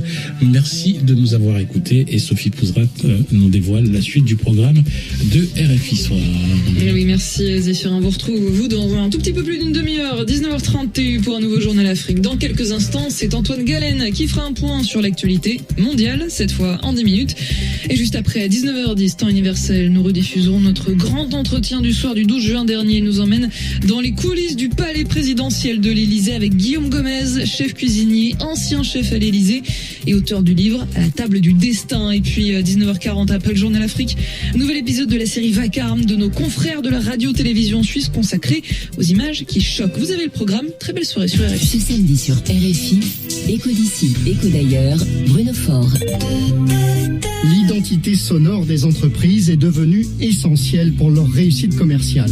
Rencontre avec Michael Boumindil, créateur de musique et jingle comme celui de la SNC. Asegure un excelente futuro profesional. Estudie idiomas en Language and Business Center American British. 40 años impartiendo educación. Profesores certificados. Realizamos una cuidadosa selección de nuestros profesores. Además, cumple con el certificado Teachers. Clases de español para extranjeros, inglés para empresas. Construimos una plataforma sólida de conocimientos del idioma inglés, que sirven como una herramienta clave en el desempeño de las actividades diarias ejecutivas. Inglés para negocios, flexible que permita al personal mejorar el desempeño de sus actividades laborales y sociales, con clases en sus oficinas. Informes para la Ciudad de México al teléfono 5397-1611 o visite nuestro sitio de internet en www.abi-medioidiomas.com. Nueve Nueves Radio Revista Multimedia. Transmitimos en vivo las 24 horas del día, los 365 días del año. Música y noticias en español, francés, inglés, portugués, árabe. Escuche el Ludde Systems, el sistema predictivo y preventivo sísmico. Reportes y calendario de pronósticos de terremotos. Único y para todo el mundo. Si tiene llamadas ilimitadas, escuche completamente gratis Audio Now Nueve Nueves. Vía telefónica en México 01899-274-6654. En Estados Unidos más 1-605-475-1633. Medio afiliado de Apple. Radio y medio asociada de Radio Francia Internacional RFI. Visite nuestro sitio de internet www.nuevenueves.com. Nueve Nueves Radio Revista Multimedia. Transmitimos en vivo las 24 horas del día, los 365 días del año. Bienvenidos al noticiero 99. Estamos en vivo, en directo desde la Ciudad de México. A continuación, los titulares. This is DW News, our top stories. A school shooting just outside of Bangkok has shaken all of Thailand. Students were fleeing the school grounds as security and ambulances rushed to the scene. The suspect took deadly aim at students and teachers before apparently being cornered and taking his own life. Ahead of the incident, police say he killed 2 of his grandparents at their home. A judge in the U.S. state of New Mexico has ordered the parent company of Instagram and Facebook to pay more than $500 million. The court found Meta is to blame for harm to teenagers and creating a public nuisance. Meta, whose revenues were over $200 billion last year, says it will appeal.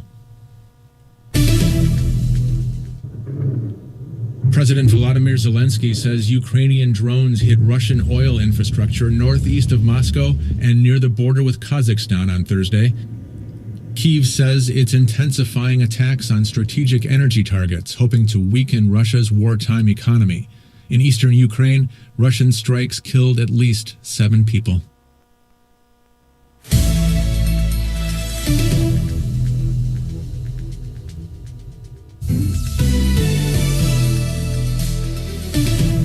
This is DW News, our top stories. Iran says it's in the final stages of drafting an agreement with Oman on shipping routes through the Strait of Hormuz. The 2 countries are on opposite sides of the narrow waterway, which carries a fifth of the world's oil and gas supply. U.S. President Donald Trump has warned Iran would be hit very hard if the strait does not reopen soon. Ukraine's President Volodymyr Zelensky says his armed forces hit more Russian oil facilities overnight. The drone strikes targeted the Yaroslavl and Bashkortostan regions. Ukraine has ramped up its drone campaign in recent months to undermine Russia's wartime economy. Meanwhile, a Russian drone strike on a railway station in the Ukrainian town of Vlozova killed 2 people. Russia has called a decision by France to deport Russian media personality Ksenia Fodorova unacceptable. The French Interior Ministry accused the former head of RT France of spreading disinformation to undermine France's fundamental interests. RT was banned in France after Russia's full-scale invasion of Ukraine. Fodorova now works for conservative French media outlets.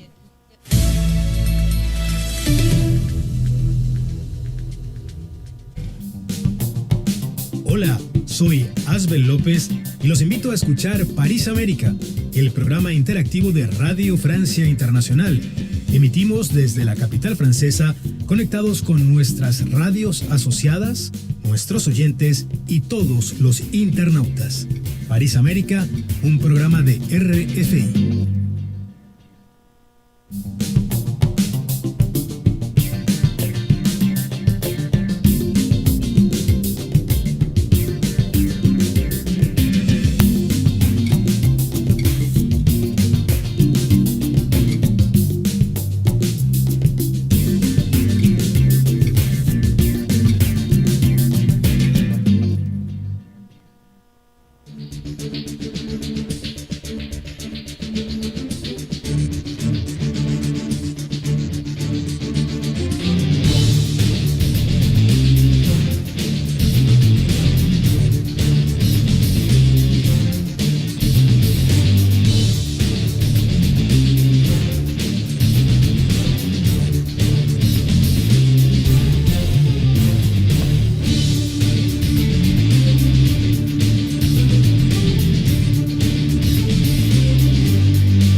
Episode und ich bin dabei. Mittwoch, es ist ein Traum. Wenn Oma Gipfel fragt, dann sagen wir im Angebot. Für solche Preise kriegt man diesen Traum. Dann können wir ja mal wieder Rad fahren, wie vor Jahren. Da war das ja auch schon mal mit Plan. Weststreifen-Pullis sind jetzt beliebt. Ich war so froh und glücklich, als ich gesehen habe, dass es H&M bei uns in der Innenstadt gibt. Neuer James Bond, PlayStation 3, neue Episode und ich bin dabei. Neuer James Bond, PlayStation 3, neue Episode und ich bin dabei. Neuer James Bond, PlayStation 3. Montag, ich war mal wieder beim Badminton. Die meisten dort sind Studenten, hab früher schon gespielt. Hab mich heute gefragt, warum ich nicht öfter Sport mach. Hab's es einfach nicht geschafft. Zu Hause erstmal in die Wanne gelegt. Dann E-Mails gecheckt und geguckt, was bei Facebook geht. Auf meiner Pinnwand war ein neuer Eintrag. Roland schreibt, guten Tag, so ein Schelm.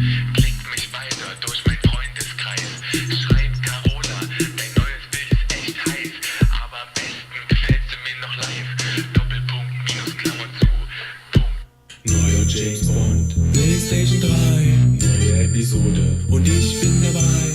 Neuer James Bond, PlayStation 3, neue Episode und ich bin dabei. Freitag, endlich Wochenende, es wird gesoffen. 20 Uhr haben wir uns verabredet. Raus aus dem Alltag in die Lieblingskneipe. Tina und Pete haben sich mal wieder verspätet. Und ich stehe wieder da, wie bestellt, ich abgeholt. Und im Blut noch kein Tropfen Alkohol. Dann war natürlich alles voll, ich fand's nicht so toll. Ihm war's nicht wichtig, endlich kriegt mir einen Platz. Es hat geschüttet, aber richtig zu Hause war ich pensionass. Donnerstag, der kostet wie der Wachen empfindet. Hab mich schon 2 Wochen lang angekündigt. Steh aber trotzdem auf, kann nicht liegen bleiben. Hat zwar keine Aufgabe, muss aber arbeiten. Will Stunden schruppen und außerdem Kaffee trinken und surfen, kann man ja auch nicht schnupfen. Muss ja nur vorm Rechner sitzen, trotzdem zum Kosten. Denn über die Berufswitze kann ich heute lachen. Beim Solitär bin ich nur am Abkacken. Heute Abend gehe ich aber schön in die Wanne. Trink eine Kanne Tee und morgen ist ordentlich alles wieder okay. Neuer James Bond, PlayStation 3, neue Episode und ich bin dabei. Neuer James Bond, PlayStation 3, neue Episode und ich bin dabei. Neuer James Bond, PlayStation 3, PlayStation 3, neue Episode und ich bin dabei. Neuer James Bond, Play. Ich komm nach Hause, setz mich noch mal hin. Guck nach draußen, ist schönes Wetter. Geh noch mal raus, ist besser, noch mal durch den Park. Heute viele Leute haben Spaß, manche grillen, spielen Ball, liegen im Gras. Er lässt seinen Hut auch überall den Scheiße. Geh weiter. Und das Haus wolltest du abreißen, ein Geschehen. Wenn man mal weg ist, kann ein einiges entgehen. Zum Beispiel, was jetzt sind die letzten Blumenkästen und nicht kommt.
Nueve Nueves Radio Revista Multimedia. Transmitimos en vivo las 24 horas del día, los 365 días del año. Bienvenidos al noticiero 99.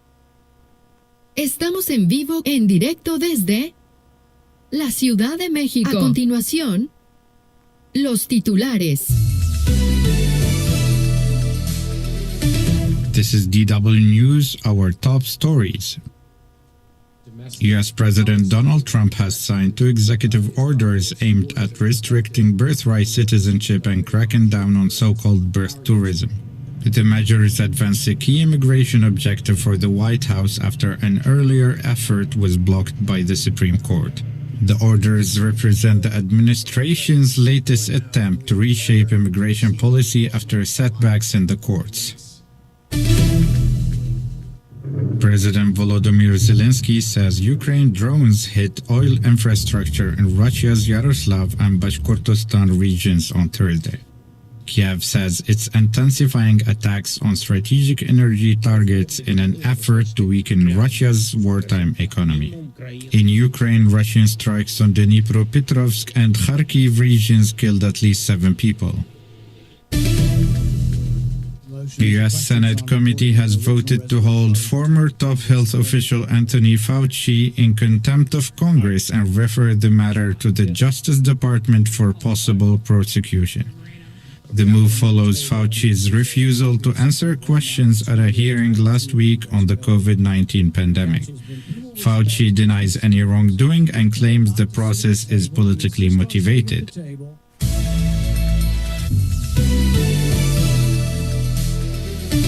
This is DW News, our top stories.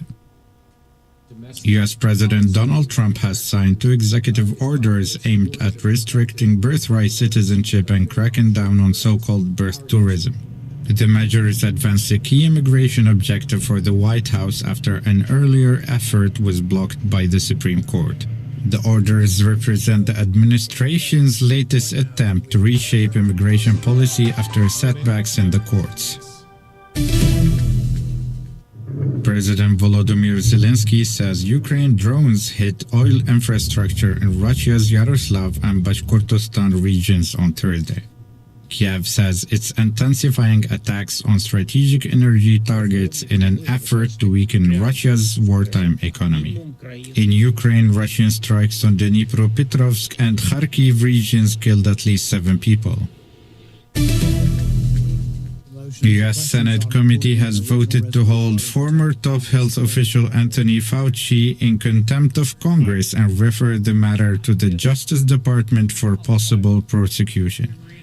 The move follows Fauci's refusal to answer questions at a hearing last week on the COVID-19 pandemic. Fauci denies any wrongdoing and claims the process is politically motivated.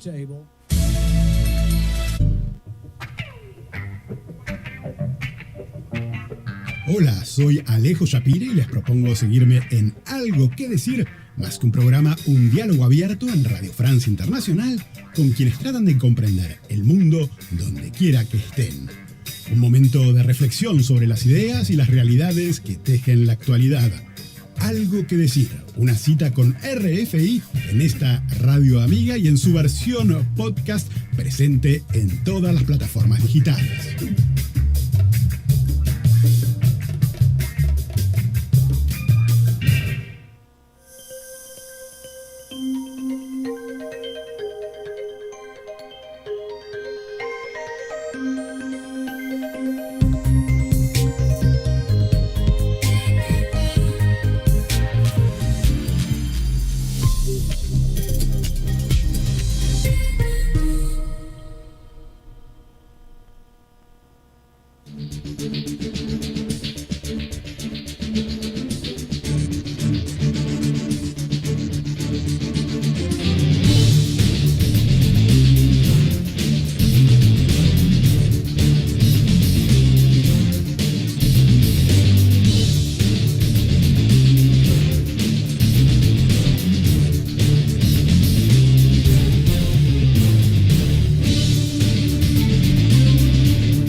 Nueves, Radio Revista Multimedia, radio y medio asociada de Radio Francia Internacional, RF. Enseguida, en directo desde París, Francia.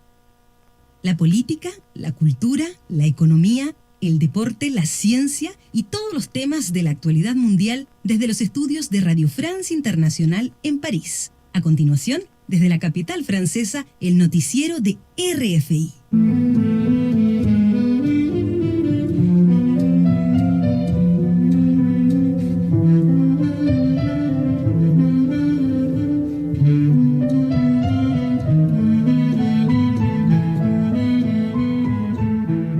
Radio Francia Internacional le propone una cita cotidiana con la actualidad mundial desde su redacción en París y en conexión con su red de corresponsales en los 5 continentes. Noticias, cultura, economía, deportes, ciencia y salud, más todos los temas del momento en RFI en español.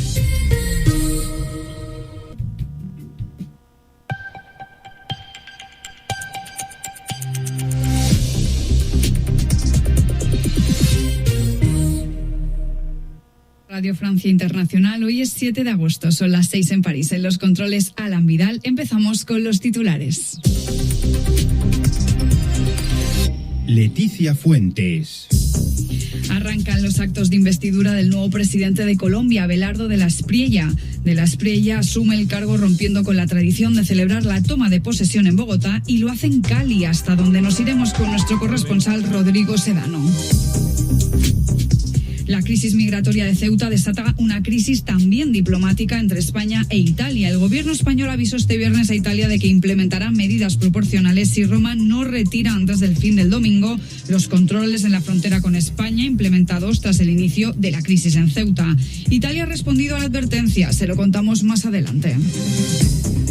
Japón vive uno de sus peores tifones de la temporada que dejará vientos de hasta 150 kilómetros por hora en su paso hacia China. Por el momento, al menos 3 personas han resultado heridas, según informó la prefectura de Okinawa.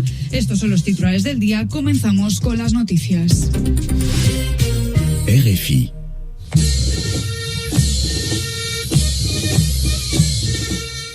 Cali se prepara para la ceremonia de investidura del nuevo presidente de extrema derecha, Abelardo de la Espriella, quien asumirá el cargo este viernes en medio de una multitud de mandatarios y jefes de Estado, como Javier Milei, Daniel Noboa o el rey de España, Felipe VI, quienes fueron recibidos en la ciudad con todos los honores. Tras unas reñidas elecciones en Colombia, de la Espriella asume el cargo rompiendo con una larga tradición. Lo hará en Cali y no en Bogotá y en medio de un amplio dispositivo de seguridad. Hasta allí nos vamos, donde está nuestro corresponsal en Cali, Rodrigo Sedano. Cuéntanos, Rodrigo, buenas tardes o buenos días. ¿Cómo se está viviendo la jornada de investidura del nuevo presidente? ¿Cómo está la ciudad y cómo son esas impresionantes medidas de seguridad? Pues Celia, muy buenos días desde Cali. Va hoy Cali a 2 velocidades. Podrán escuchar probablemente un ambiente festivo en donde estamos. Estamos en uno de los barrios del sureste de la ciudad, en Puerto Resistencia. Hasta aquí se ha desplazado hoy los movimientos sociales de Cali, la izquierda, porque quieren hacer un acto en protesta a esta toma de posesión de Abelardo de la Espriella, porque aquí en Cali el 60% de la ciudad votó por Iván Cepeda. Y además Abelardo de la Espriella denunció que quiere derrumbar un monumento a la resistencia de las protestas de 2021 en la que murieron muchos jóvenes y que se encuentra precisamente aquí. Ha venido la gente a defenderlo y dicen que hay un poco miedo ante posible represión. En general, la ciudad hoy se ha despertado prácticamente vacía. Recordaban a imágenes un poco similares a las que veíamos durante el COVID. Mucha policía, muchos militares también aquí en toda la ciudad de Cali. Recordemos que han desplazado más de 11.000 policías y militares para salvaguardar la seguridad tanto de Cali como de todo alrededor, de todo el Valle del Cauca. De hecho, las fuerzas de seguridad encontraron vehículos con explosivos en los días previos que se dirigían hasta esta ciudad. Rodrigo, ¿y cómo será esa ceremonia blindada que tanto revuelo ha generado en el país? Tenemos algunos datos, ¿nos puedes hacer un poco de spoiler? Poco spoiler os puedo hacer porque incluso a la prensa nos han dado poca información. Estamos citados todo el mundo a las 3 de la tarde, hora local aquí de Cali, que es cuando va a comenzar esta ceremonia. Y más tarde, 2 horas después, se va a desplazar Abelardo de la Espriella al batallón Pichincha. Es un batallón muy conocido aquí en Cali porque en los últimos años ha sufrido atentados también de los grupos armados. Probablemente sea incluso más simbólico este acto que el acto inicial en la Universidad de Cali. ¿Por qué? Porque Abelardo en un principio se quería posesionar ante las fuerzas militares de Colombia, no lo consiguió, se opuso a la izquierda, se opuso también la derecha tradicional del Partido del Centro Democrático del expresidente Álvaro Uribe. Lo que sí sabemos es que allí va a dar oficialmente su primer discurso ya como presidente de la República de Colombia y que probablemente dará unas pistas de los que van a ser sus primeros decretos en materia de salud y sobre todo en materia de seguridad. Parece que va a dar un plazo determinado a los grupos armados para que se sometan al Estado de Derecho. Si no lo cumplen, quizás empieza a cumplir esas promesas de bombardeos en diferentes regiones de Colombia. Gracias, Rodrigo, por toda la información. Seguiremos muy de cerca esta toma de posesión en Colombia. Muchas gracias. No dejamos la región. México y Perú restablecieron sus relaciones diplomáticas este viernes, después de que el pasado noviembre rompieran relaciones por decisión de Lima tras haber anunciado injerencia del gobierno de Claudia Sheinbaum. La crisis también fue desatada tras el asilo político que México concedió a Betsy Chávez, que fue primera ministra del expresidente detenido Pedro Castillo. Esta noticia ahora fue dada a conocer por ambas cancillerías. Y muy pendientes también estamos de Venezuela, donde el chavismo y la oposición comenzaron esta semana un nuevo diálogo orientado a construir una transición pacífica hacia la celebración de elecciones en Venezuela y a devolver la estabilidad política del país. Sin la presencia de la líder de la oposición, María Corina Machado, el proceso arrancó 7 meses después de la captura del mandatario Nicolás Maduro en un operativo estadounidense. Francia volverá a vivir una visita del Papa tan solo 3 años después de que el pontífice Francisco visitase la ciudad de Marsella. Ahora León XIV volverá al país casi en la misma fecha que su predecesor, el 25 de septiembre, aunque esta vez visitará París y allí recibirá a las víctimas de abusos sexuales en el seno de la Iglesia. Nuestra editora, Andreina Flores, nos da más detalles de esta visita papal. París volverá a convertirse en el centro de la atención mundial a finales de septiembre con la visita del Papa León XIV. El viaje del jefe de la Iglesia Católica se desarrollará entre el 25 y el 28 de septiembre y comenzará con una agenda intensa. El viernes 25, León será recibido por el presidente Emmanuel Macron, recorrerá parte de la ciudad en el Papa Móvil y presidirá las vísperas en la Catedral de Notre Dame, antes de participar en una vigilia de oración con miles de jóvenes en el Estadio de Francia. Al día siguiente pronunciará un discurso en la sede de la UNESCO y celebrará una multitudinaria misa al aire libre entre la Plaza de la Concordia y los Campos Elíseos, donde se espera la asistencia de cientos de miles de fieles. También tiene previsto visitar un centro de atención social y reunirse con representantes de otras religiones. Pero quizás el punto más delicado de su visita será el encuentro con víctimas de abusos sexuales cometidos por miembros de la Iglesia. Recordemos que en un informe de 2021 se estima que unos 330,000 menores de edad han sido víctimas de violencia sexual en la Iglesia Católica. Tras su paso por París, León XIV continuará su viaje hacia Lourdes y Metz, donde concluirá su primera visita oficial a Francia. Gracias, Andreina. Y antes de dejar Europa, nos vamos al país vecino. La crisis migratoria de Ceuta desata también una crisis diplomática entre España e Italia. El gobierno español amenazó este viernes a Italia con implementar medidas proporcionales si Roma no retira antes de este domingo los controles en sus fronteras con España, implementados tras el inicio de la crisis en Ceuta la semana pasada. En respuesta, el gobierno de Meloni se negó a retirarlas. Es más, puso una fecha. Estarán vigentes hasta al menos el 15 de agosto, algo que no ha sentado nada bien a las autoridades españolas, que siguen buscando una solución a los más de 2.000 migrantes menores que siguen varados en Ceuta. Rafael Busto, experto en migraciones, nos responde sobre esta problemática de los menores migrantes en España.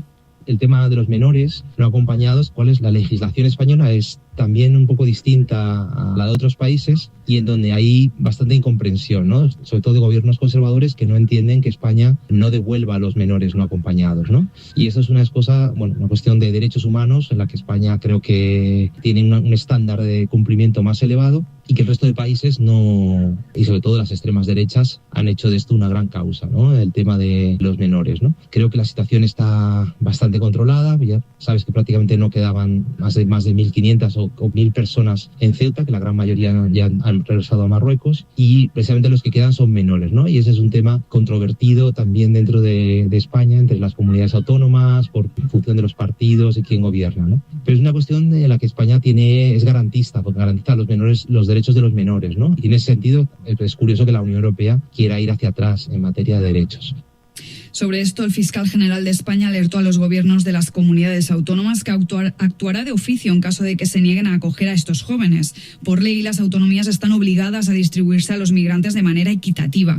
Y en medio encima de esta crisis migratoria, la policía del país anunció que desmanteló una de las mayores estructuras criminales especializadas precisamente en el tráfico de migrantes en el Mediterráneo. Una operación en la que se detuvo a 78 personas y se incautaron 18 embarcaciones de alta velocidad.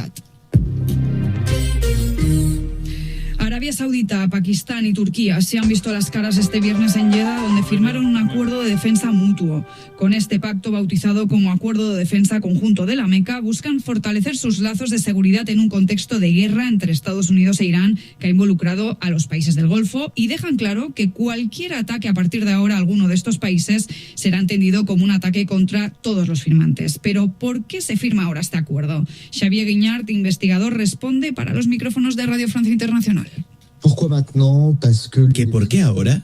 Porque una de las principales consecuencias de la guerra en Oriente Medio entre Irán, Estados Unidos e Israel fue poner al descubierto la falta de capacidad de disuasión de Arabia Saudita, tanto en el plano militar como en el diplomático.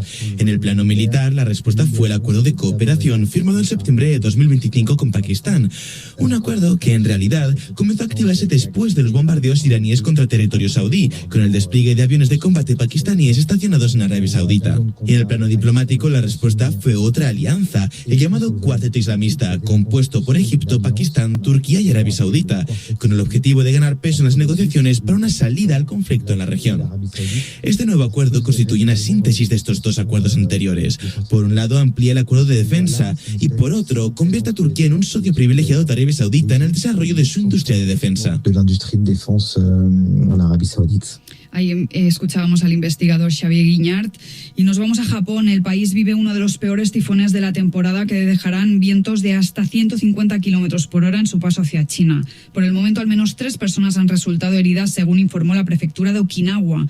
Nuestro corresponsal en Tokio, Gonzalo Robledo, nos amplía la información. El tifón Dolphin, con vientos huracanados de más de 140 kilómetros por hora, azota hoy las islas de Okinawa.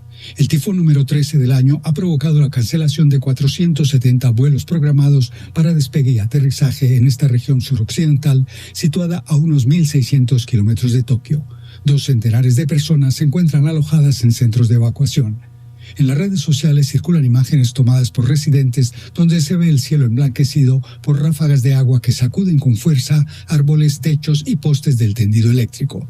Hasta la tarde del viernes solo se habían registrado los casos de 3 hombres mayores que habían sufrido lesiones leves tras ser arrastrados por el viento o por la caída de un mueble mientras se preparaban. Okinawa sufre a mediados de cada año tormentas y tifones, y la arquitectura de las islas es de cemento y tejas y suele ser resistente a los vientos huracanados. Según la Agencia Meteorológica de Japón, la tormenta se dirige a la costa este de China, donde se espera que toque tierra el lunes por la mañana. Desde Tokio, para Radio Francia Internacional, Gonzalo Robledo. Gracias, Gonzalo. Y nos vamos a Corea del Sur. El presidente Lee Jae-myung prometió este viernes esclarecer completamente la verdad sobre el oscuro capítulo de las adopciones internacionales forzadas en Corea del Sur, varios meses después de pedir disculpas, además, por las irregularidades avaladas por el Estado. Y antes de irnos, la ciclista polaca en el Tour de France, Kasia Niewiadoma, ganó el viernes la 7ª etapa del Tour de Francia. Y con esto nos vamos. Les esperamos más tarde con más actualidad. Hasta luego.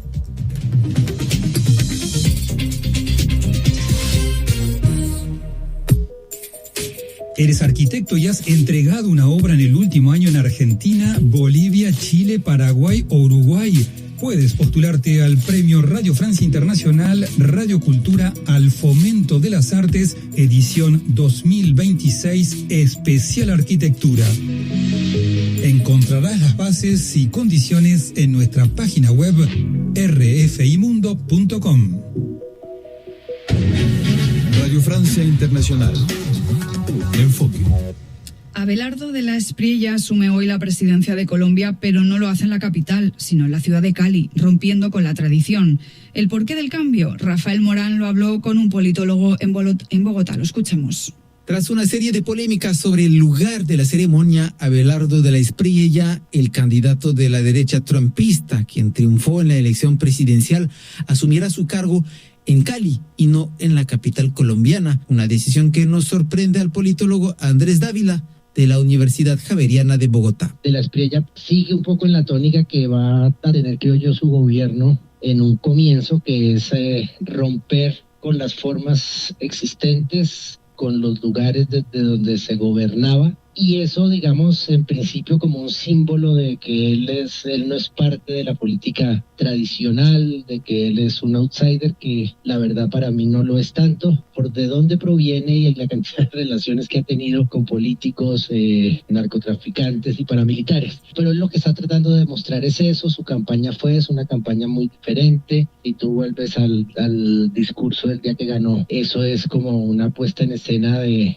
un cantante utilizando mucho los símbolos futbolísticos, pero también lo que hacen las barras de fútbol aquí en Colombia y en América Latina. Inicialmente de la Espriella ya quería tomar posesión en un cuartel, decisión a la que se opuso el mandatario saliente Gustavo Petro. El presidente electo optó finalmente por una investidura en Cali como símbolo de la descentralización del poder, justificó un acto de desafío político, según el politólogo. La elección de Cali es meterse en el territorio que es más petrista y en donde ha habido más movilización social. En Cali la movilización en 2021 fue fuertísima. Está este monumento de Puerto Resistencia. Entonces yo creo que es también una manera de desafiar a la izquierda y al petrismo. Uno de los primeros anuncios de Abelardo de la Espriella tras su elección fue el cierre de 14 embajadas y la suspensión de las relaciones diplomáticas con Cuba y Nicaragua, una decisión más política que económica, opina Andrés Dávila. El cuento de que entonces hay que reducir las embajadas, eso ahí no se producen ahorros significativos, eso no impacta en el problema fiscal, eso es solo para mostrar cosas. Y en este caso yo creo que se va a utilizar pues para cerrar aquellas que para la derecha resultan como incómodas en una mirada de las relaciones internacionales y de la política exterior, que es un poco provinciana a mi gusto. Por su parte, el candidato de izquierda Iván Cepeda, quien perdió la elección por menos de un punto porcentual, llamó a movilizarse en las calles para defender los avances sociales del gobierno de Gustavo Petro. Radio Francia Internacional, redifusiones de verano. El invitado de Radio Francia Internacional. Continuamos con el repaso de los mejores invitados del año de Jordi Batallé, quien a fines de febrero recibía al músico argentino Javier Girotto. Muy buenas tardes a todos. ¿Qué tal? ¿Cómo están? Aunque a menudo los cantos de sirena nos lleven a tierras lejanas, a aventuras exóticas, al final es muy difícil renunciar a nuestras raíces.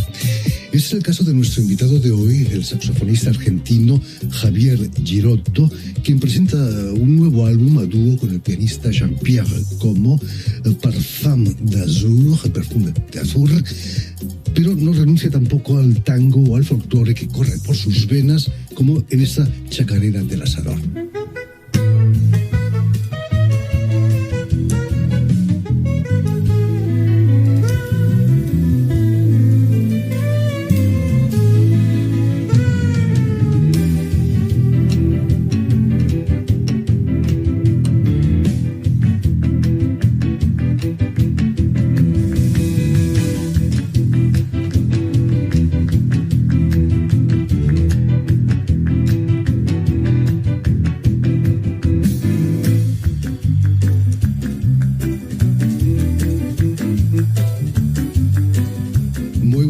Javier.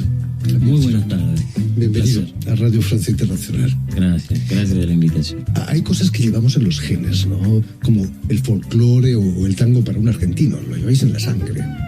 Y sí, porque uno nace, crece con eso. Yo te digo mi experiencia personal, que nací con un abuelo italiano, músico al 100%, pero que tocaba mucho las tradiciones argentinas. y mi padre, que era un coleccionista de discos de tango, o sea, se escuchaba solo eso. Te tengo que confesar que cuando era chico y joven y veía mis compañeros que seguían otro tipo de música, tipo el rock, entonces llegué a odiar la música argentina. Después, en tarde edad, tuve la oportunidad de ir a Estados Unidos para perfeccionar, para afrontar otros tipos de género como el jazz, del cual hice mucha experiencia, y después, siguiendo para seguir los documentos italianos, la ciudadanía italiana, fui a Italia, que me encantó, y ahí me entró la nostalgia de todo eso que había odiado, o sea, y lo mezclé un poco con la experiencia norteamericana. De todo eso hablaremos. Permíteme que recuerde a nuestros oyentes que has nacido en Córdoba. Nací en Córdoba, Argentina. En 1965, y que desde muy niño ya tocas instrumentos, entras en el mundo de la música, gracias a tu abuelo materno, como me decías, que era director de banda. ¿Es cierto que empezaste tocando el tambor? Sí. Empecé tocando un poco, era lo más fácil para empezar. Era muy chiquito, era muy pequeño, sí, así que empecé con eso. Después pasé al clarinete. Que es mucho más expresivo, ¿no?, que el tambor. Y claro, bueno, sí, pero hacía falta más disciplina, había más estudio para hacer que el tambor. Así que... En el conservatorio vas a estudiar flauta y clarinete, y no saxofón porque no había cátedra. No había cátedra, estudié un poquito, digamos 1 año en la flauta y el clarinete, pero porque quería hacer algo, pero no me gustaba, así que fui 1 o 2 años, nunca terminé nada de eso, así que... Pues fue una frustración para ti no poder estudiar saxofón. Sí. ¿Cómo nace tu pasión por el saxofón? Sí, nace un poco simpáticamente, porque yo veía a mis compañeros de la banda que tocaban saxo, tenían más éxito con las mujeres, con las chicas, ¿no? Y yo no, con el clarinete. Entonces dije, bueno, vamos a empezar por el saxo a ver si tengo más suerte. Pero después me apasioné al sonido y al instrumento, y ahí empezó toda mi búsqueda, con las dificultades del periodo, que no había tanto material, no existía YouTube y todas esas informaciones musicales, así que con lo poco que se lograba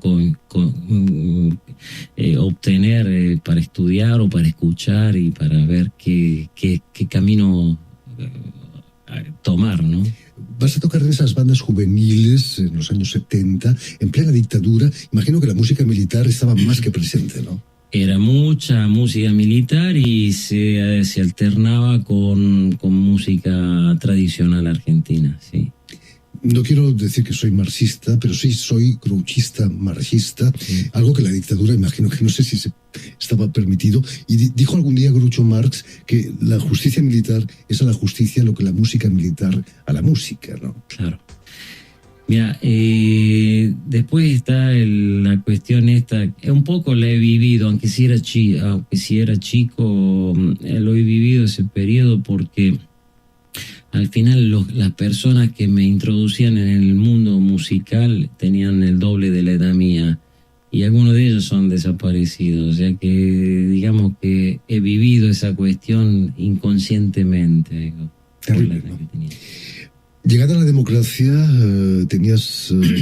¿qué edad tenías? 17 años, tienes una beca para ir a Berkeley. Exactamente. A Boston. Sí, fui a hacer un curso que venía a Berkeley, a Buenos Aires. Yo soy de Córdoba, estamos a distancia de 850 kilómetros. Pero fui a Buenos Aires y haciendo ese curso me becaron. Y esa fue una oportunidad para poder salir, porque igual, aunque si hubiera querido salir, la embajada no me daba la visa. Entonces el único modo era ese, con una beca. Digo, ahora tengo y así mismo tuve dificultad, porque con la beca en mano, en la embajada de Estados Unidos en Buenos Aires no me quisieron dar, tenía que demostrar documentos de cuentas en el banco, de propiedades. Obviamente no tenía nada, pero por suerte tenía un dirigente del banco que era amigo mío y me falsificó todo, entonces... O sea, muy argentino eso. En aquella época Donald Trump todavía no era presidente, pero no era fácil tampoco, ¿no? Dios mío. Pero volvamos a tu nuevo álbum, Parfum d'Azur, qué bello título, Perfume d'Azur. No viene del azul de Italia, quizás, ¿no? El azurro. Bueno, claro, también imagino que viene un poco de ahí. Es un título de un tema de Jean-Pierre maravilloso. Y digamos que con Jean-Pierre nos conocemos ya desde hace muchos años, de 15 años más o menos. Y yo toqué en un disco suyo que se llamaba Bolero, con un percusionista argentino, Minino Garay, con un bajista italiano, Dario De Ida, pero el disco era de Jean-Pierre. Y ahí nos conocimos, empezamos a colaborar. Después pasó que hace 2 años atrás, un festival ítalo-francés que se hace en Roma, me pidieron de hacer una cosa con un músico francés, y así que llamé a Jean-Pierre, y ahí empezó la cosa. Él tuvo mucho éxito, y de ahí salió la idea de hacer una colaboración en dúo. Como para muestra un botón, escuchemos un pequeño fragmento de este Parfum d'Azur.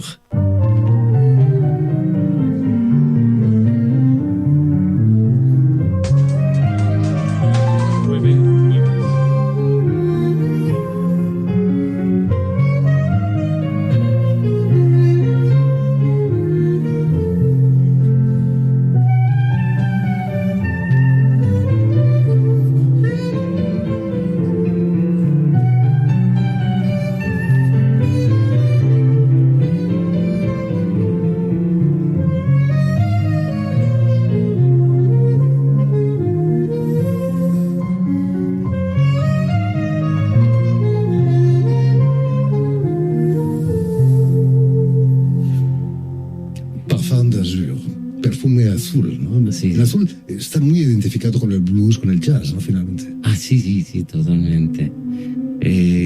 Muy poético. Naturalmente. Lo grabasteis en pleno viñedo bordelais, lejos del mar, ¿no? A Saint-Émilion. En Burdeos. Es muy agradable, imagino, grabar en un sitio parecido, con tanto vino alrededor. Wow, no, y aparte el lugar fue maravilloso en esta vacía que estaba delante de la comuna de Saint-Émilion, y una acústica maravillosa, con mucha historia, y bueno, o sea, el sonido era todo perfecto, la música estupenda, y las pausas que tomábamos, o sea, o que terminábamos cada sesión, tanta botella de vino, y muy buena. Es un privilegio, porque además los grandes crudos de Burdeos no son baratos, precisamente. Dios mío, qué maravilla. El álbum es casi místico, ¿no? Por no decir romántico. ¿No es un pecado para un saxofonista de jazz tocar algo tan romántico, tan emotivo? Depende, ¿sabes? Depende de la persona. Es lindo también. En estos días, en este periodo se corre mucho, y nosotros tuvimos la suerte y la fortuna de hacer un disco con la calma de un tiempo, con el tiempo para meditar, que ya no se logra meditar más porque tenemos demasiadas distracciones entre teléfono, computadora y la gente que corre. Entonces un pueblito así con tanta cultura, tanta alma, dedicada al vino, pero en este caso dedicada a la música. Pues tienes el saxofón soprano y el barítono también. Exacto, ¿no? Son los únicos dos que toco, aparte de algunas flautas andinas también, pero que no he tocado en este disco.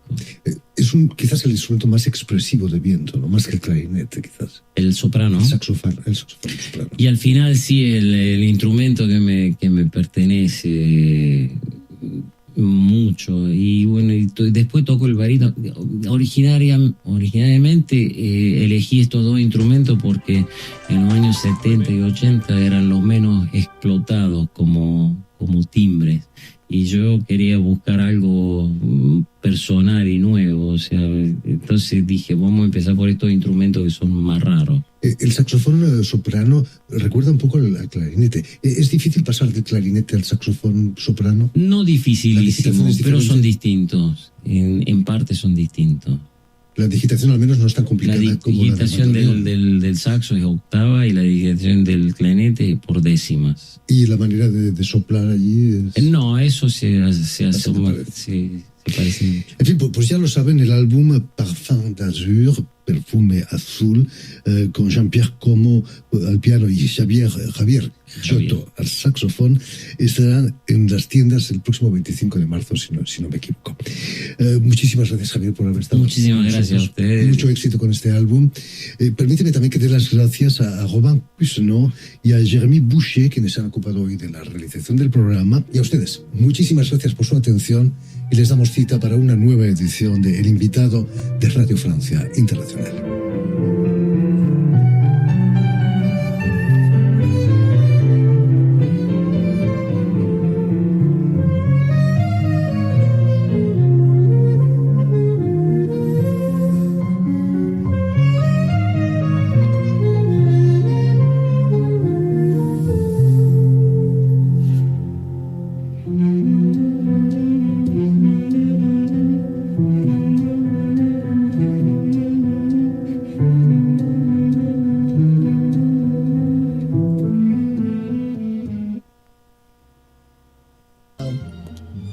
This is incredible. Is this just the beginning of something far bigger? I said, you're going to be the president of the United States. Hey, everybody. J.D. Vance here. J.D. Vance, the man after Trump, starts August 8th on DW.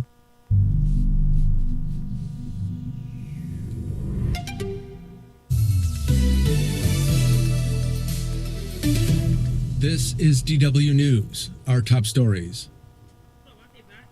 A school shooting just outside of Bangkok has shaken all of Thailand.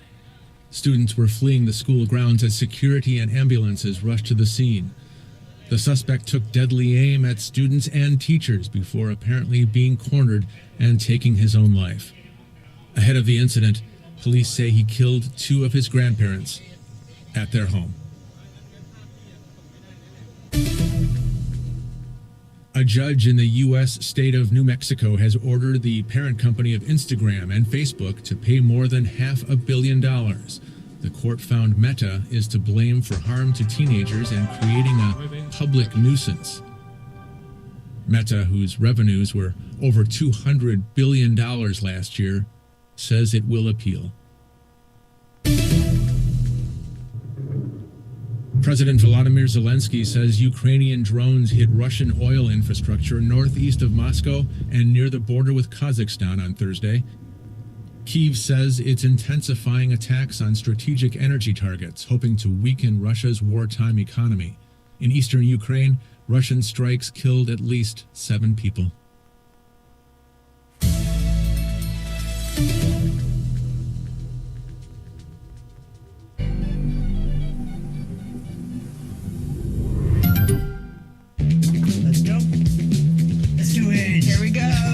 Global business isn't just charts and suits. It's a messy, unpredictable soap opera set on a global stage. Hi, I'm Daniel. And I'm Cassandra. If you think the economy is boring, you've been watching the wrong show. In our weekly podcast, The Dip, will help you connect the dots. That's DW's The Dip, available wherever you get your podcasts.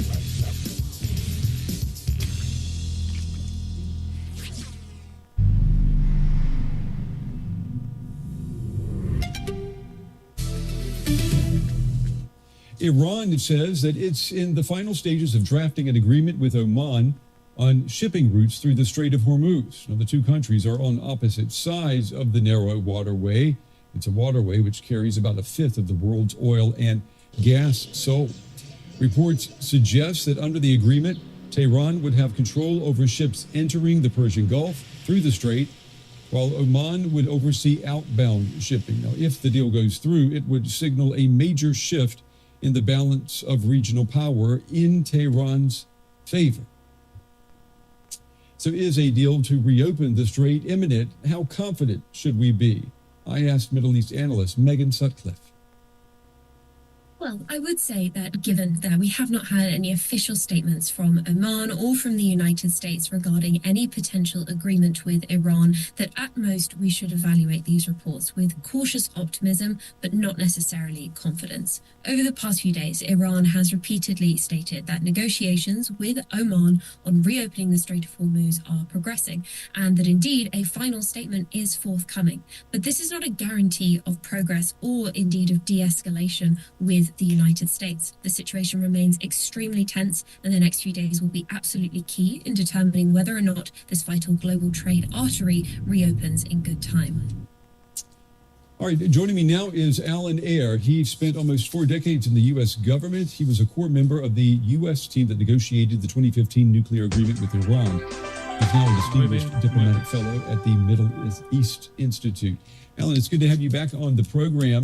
Let me ask you, is this really a reopening of the Strait of Hormuz, or are we watching the gradual international recognition of Iranian control over who enters the Gulf?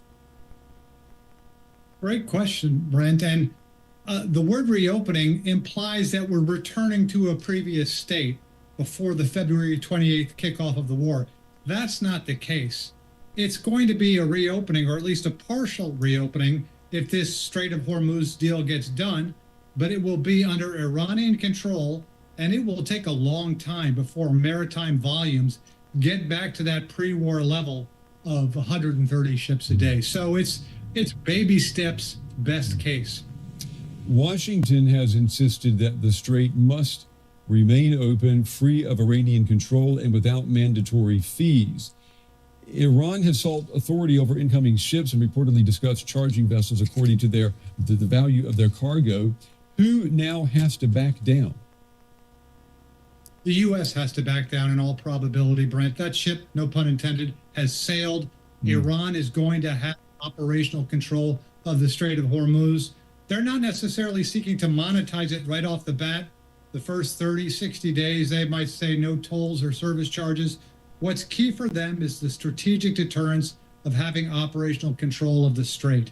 Once that's established as the new norm, then they can always introduce service charges or fees or tolls. So a massive setback for the principle and international law of freedom of navigation, I fear, will have lost on that. Oman is presenting itself here as a neutral mediator. If an agreement is in the works, do you see Oman as helping to solve a temporary crisis, or is it helping create a new regional order? Well, Oman is the necessary interface with Iran to determine the future of the strait. Iran and the U.S. have never negotiated in any detail on anything, and so it's good that the U.S. is sitting this one out. It is still consulting with the Omanis, and more importantly, the Omanis are consulting with the other GCC, the other Gulf countries. So the main diplomatic action is Oman representing the Gulf countries on one side and Iran on the other. Now, the U.S. will have to approve any deal those two sides reach, because one of the key prerequisites for the deal for Iran is lifting the naval blockade on Iran that the U.S. Navy has imposed that is causing so much economic pain. Earlier this week, you said Iran had concluded that it could not rely on anything that Washington promised. You also questioned whether meaningful negotiations were actually taking place. What has changed? Has anything changed? No, I think the United States administration is incapable of, or unwilling to negotiate with Iran, so they've outsourced it. They outsourced it to Pakistan and Qatar when we were talking about nuclear issues. And now that the key strategic issue is the Strait of Hormuz and getting that open as quickly as possible to minimize global economic damage, Oman is the key interface, and Oman is talking to the United States. So, I mean, all the United States has done up until now, Brent, is bomb Iran in the hopes of bringing about Iranian capitulation. That hasn't happened, and it's unlikely to happen. So now other people have to take up the lead with diplomacy. A previous understanding, this memorandum of understanding, it collapsed within weeks amid disputes over shipping routes, attacks on vessels, sanctions relief. Why would ship owners, why would insurers or Gulf governments, why would they trust a new agreement? They're not. That's the whole point. I mean, any agreement is going to have to stand the test of time. You know, the key maritime insurers who are London-based, the vessel owners, the people who have cargo, you know, day one of any agreement, they're not going to rush to go back into the Persian Gulf. That's why it's going to take a lot of time. This war has disrupted global supply chains. These big ships that go through the strait, they move at 20 miles an hour. They're really slow. So even if it's all systems ahead, it's a glacial pace.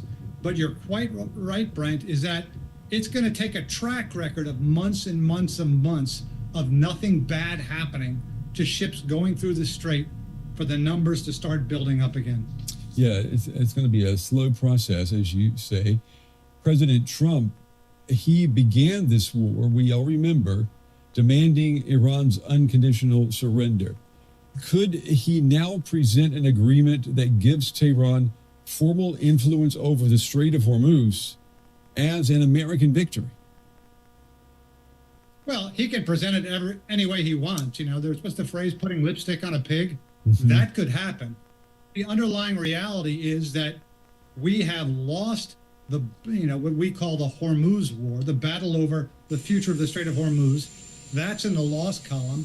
And I'm frankly doubtful that we'll ever get an agreement on the nuclear issue. Now, President Trump and the administration can say Iran has promised never to have a nuclear weapon. It already seems that they're starting to say that there's going to be freedom of navigation through the strait, though it's not the case. Mm-hmm. So, one issue is reality.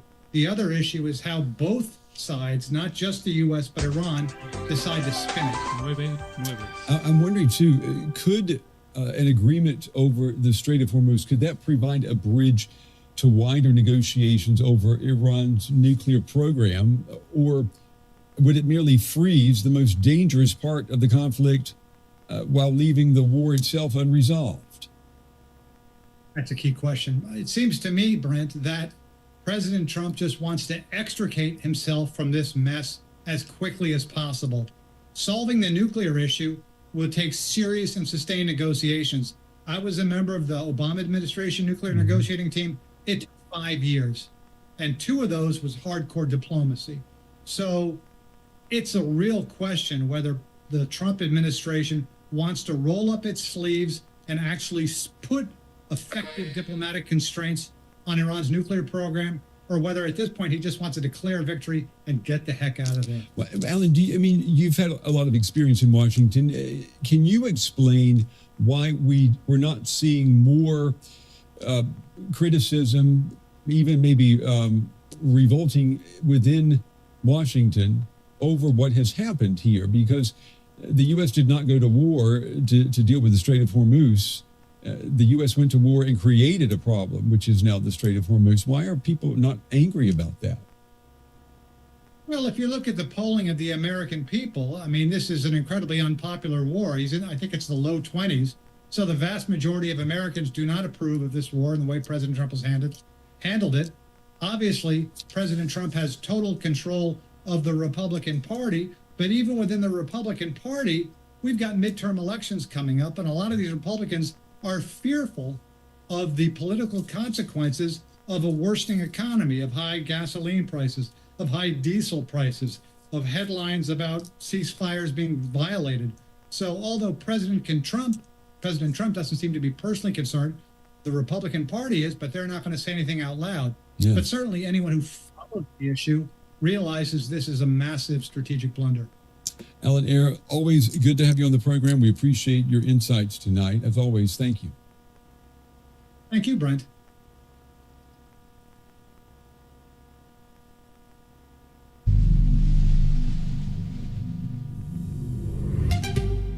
You know what no one ever taught us how to talk about? Yes. Love, sex, relationships. Because it's an adjustment. It's not an adjustment. It's a new life. This season, we're going deeper. I can walk around. If I feel like that on an occasion, I'll masturbate. Exactly.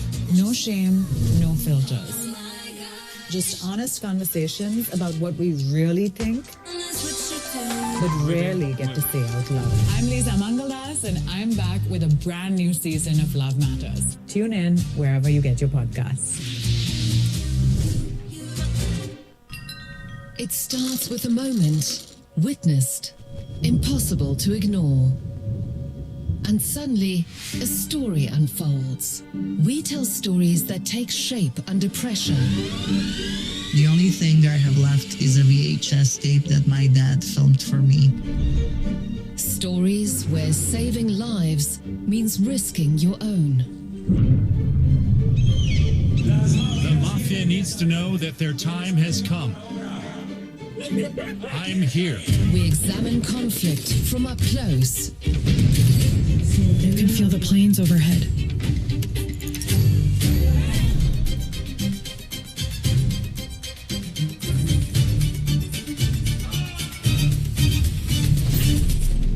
We watch words become power. I went out alone to protest. It's Russia against Putin Day. They imprisoned my child for his opinion. He's 14 years old. And we witness the consequences of division. She spent her whole life fighting against racism and was killed by a white supremacist. It was hate, pure and simple. Forgiveness for me was freedom. Some voices divide the world. Our stories create connections.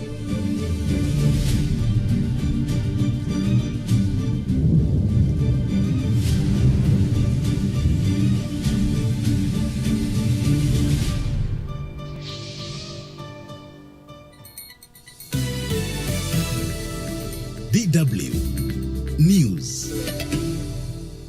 Hello and welcome to DW Africa Link News. I am Ajua Tinkrama Domina. How effective is the Ugandan military to resolve the Middle East conflict? Uganda's parliament has approved the deployment of Uganda People's Defense Forces, UPDF soldiers to the Gaza Strip as part of an international stabilization force, a US-backed mission meant to secure Gaza and support peacekeeping efforts. But not everyone in Parliament backed the idea. Here is DW's Frank Yiga with more. Opposition MPs said the decision was rushed. They argued that Parliament didn't get enough time to understand the mission's goals, the risks to Ugandan soldiers, the cost to taxpayers, or how this affects Uganda's foreign policy. Still, the majority voted for the approval, which means President Museveni can now greenlight the deployment. Details surrounding the number of troops to be deployed, the duration of the mission, or the specific responsibilities they will undertake are yet to be communicated. Though Uganda has a long history of peacekeeping in Somalia, South Sudan, the DRC, and Central African Republic, the big question remains: why is Uganda stepping into this conflict? I think the UPDF going to Gaza, we've seen this before already. Uganda has actually been participating in helping war-torn areas like Somalia. They've actually also been in the Arab countries as well, of course, in the regions that have actually been affected by the conflict. So to me, I think it paints a very good picture for Uganda. To me, as a citizen, I trust our government. Since we chose to not align with any side, I believe that won't bring us a problem because we are going there for peacekeeping. We are not going to participate in the conflict. We are not going to fight. Nigeria's anti-corruption agency, the ICPC, has recommended prosecuting the alleged Director General of the Presidential Foreign Investment Promotion Council, PFIPC. President Bola Tinubu has ordered the investigation after allegations of corruption and forgery. The probe found that the PFIPC, which claimed to operate under the federal government with its own budget and staff, was entirely fictitious. According to the ICPC, the supposed Director General, Adeniyi Adeyemi Matthew, was never appointed by the government, and the documents used to establish the agency, including the appointment letter and gazette, were forged.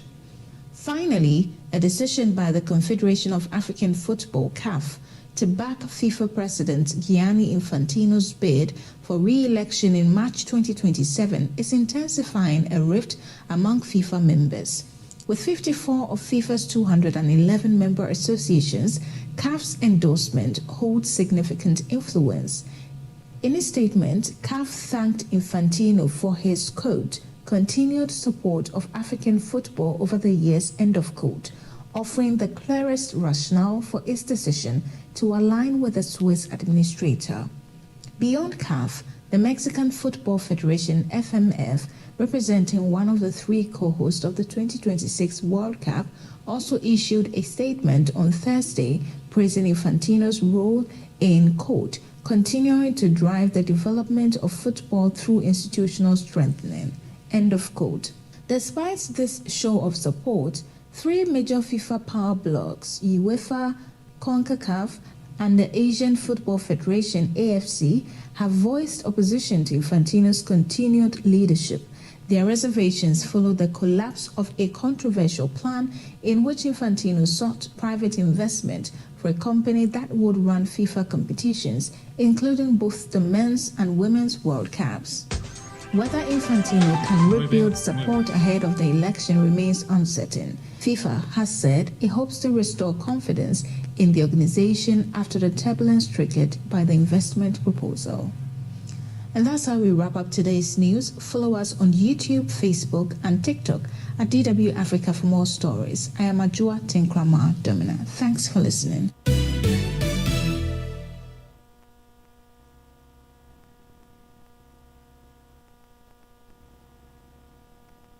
We are all in to bring you the story behind the news. We're all about unbiased information for free minds. So do tune in. 3, 2, 1.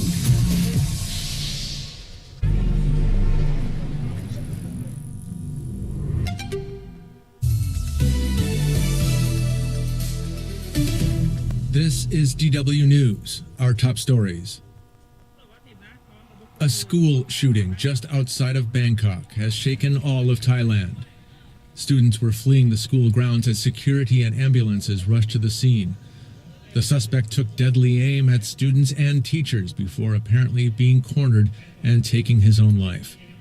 Ahead of the incident, police say he killed 2 of his grandparents at their home. A judge in the U.S. state of New Mexico has ordered the parent company of Instagram and Facebook to pay more than $500 million. The court found Meta is to blame for harm to teenagers and creating a public nuisance.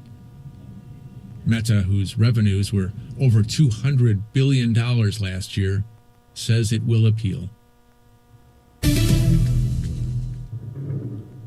President Volodymyr Zelensky says Ukrainian drones hit Russian oil infrastructure northeast of Moscow and near the border with Kazakhstan on Thursday.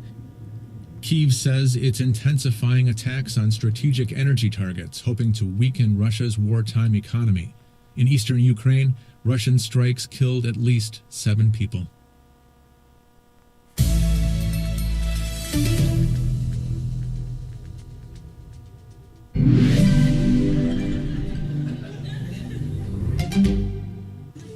Displacement in the context of climate change is not about people moving from A to B. It's about loss.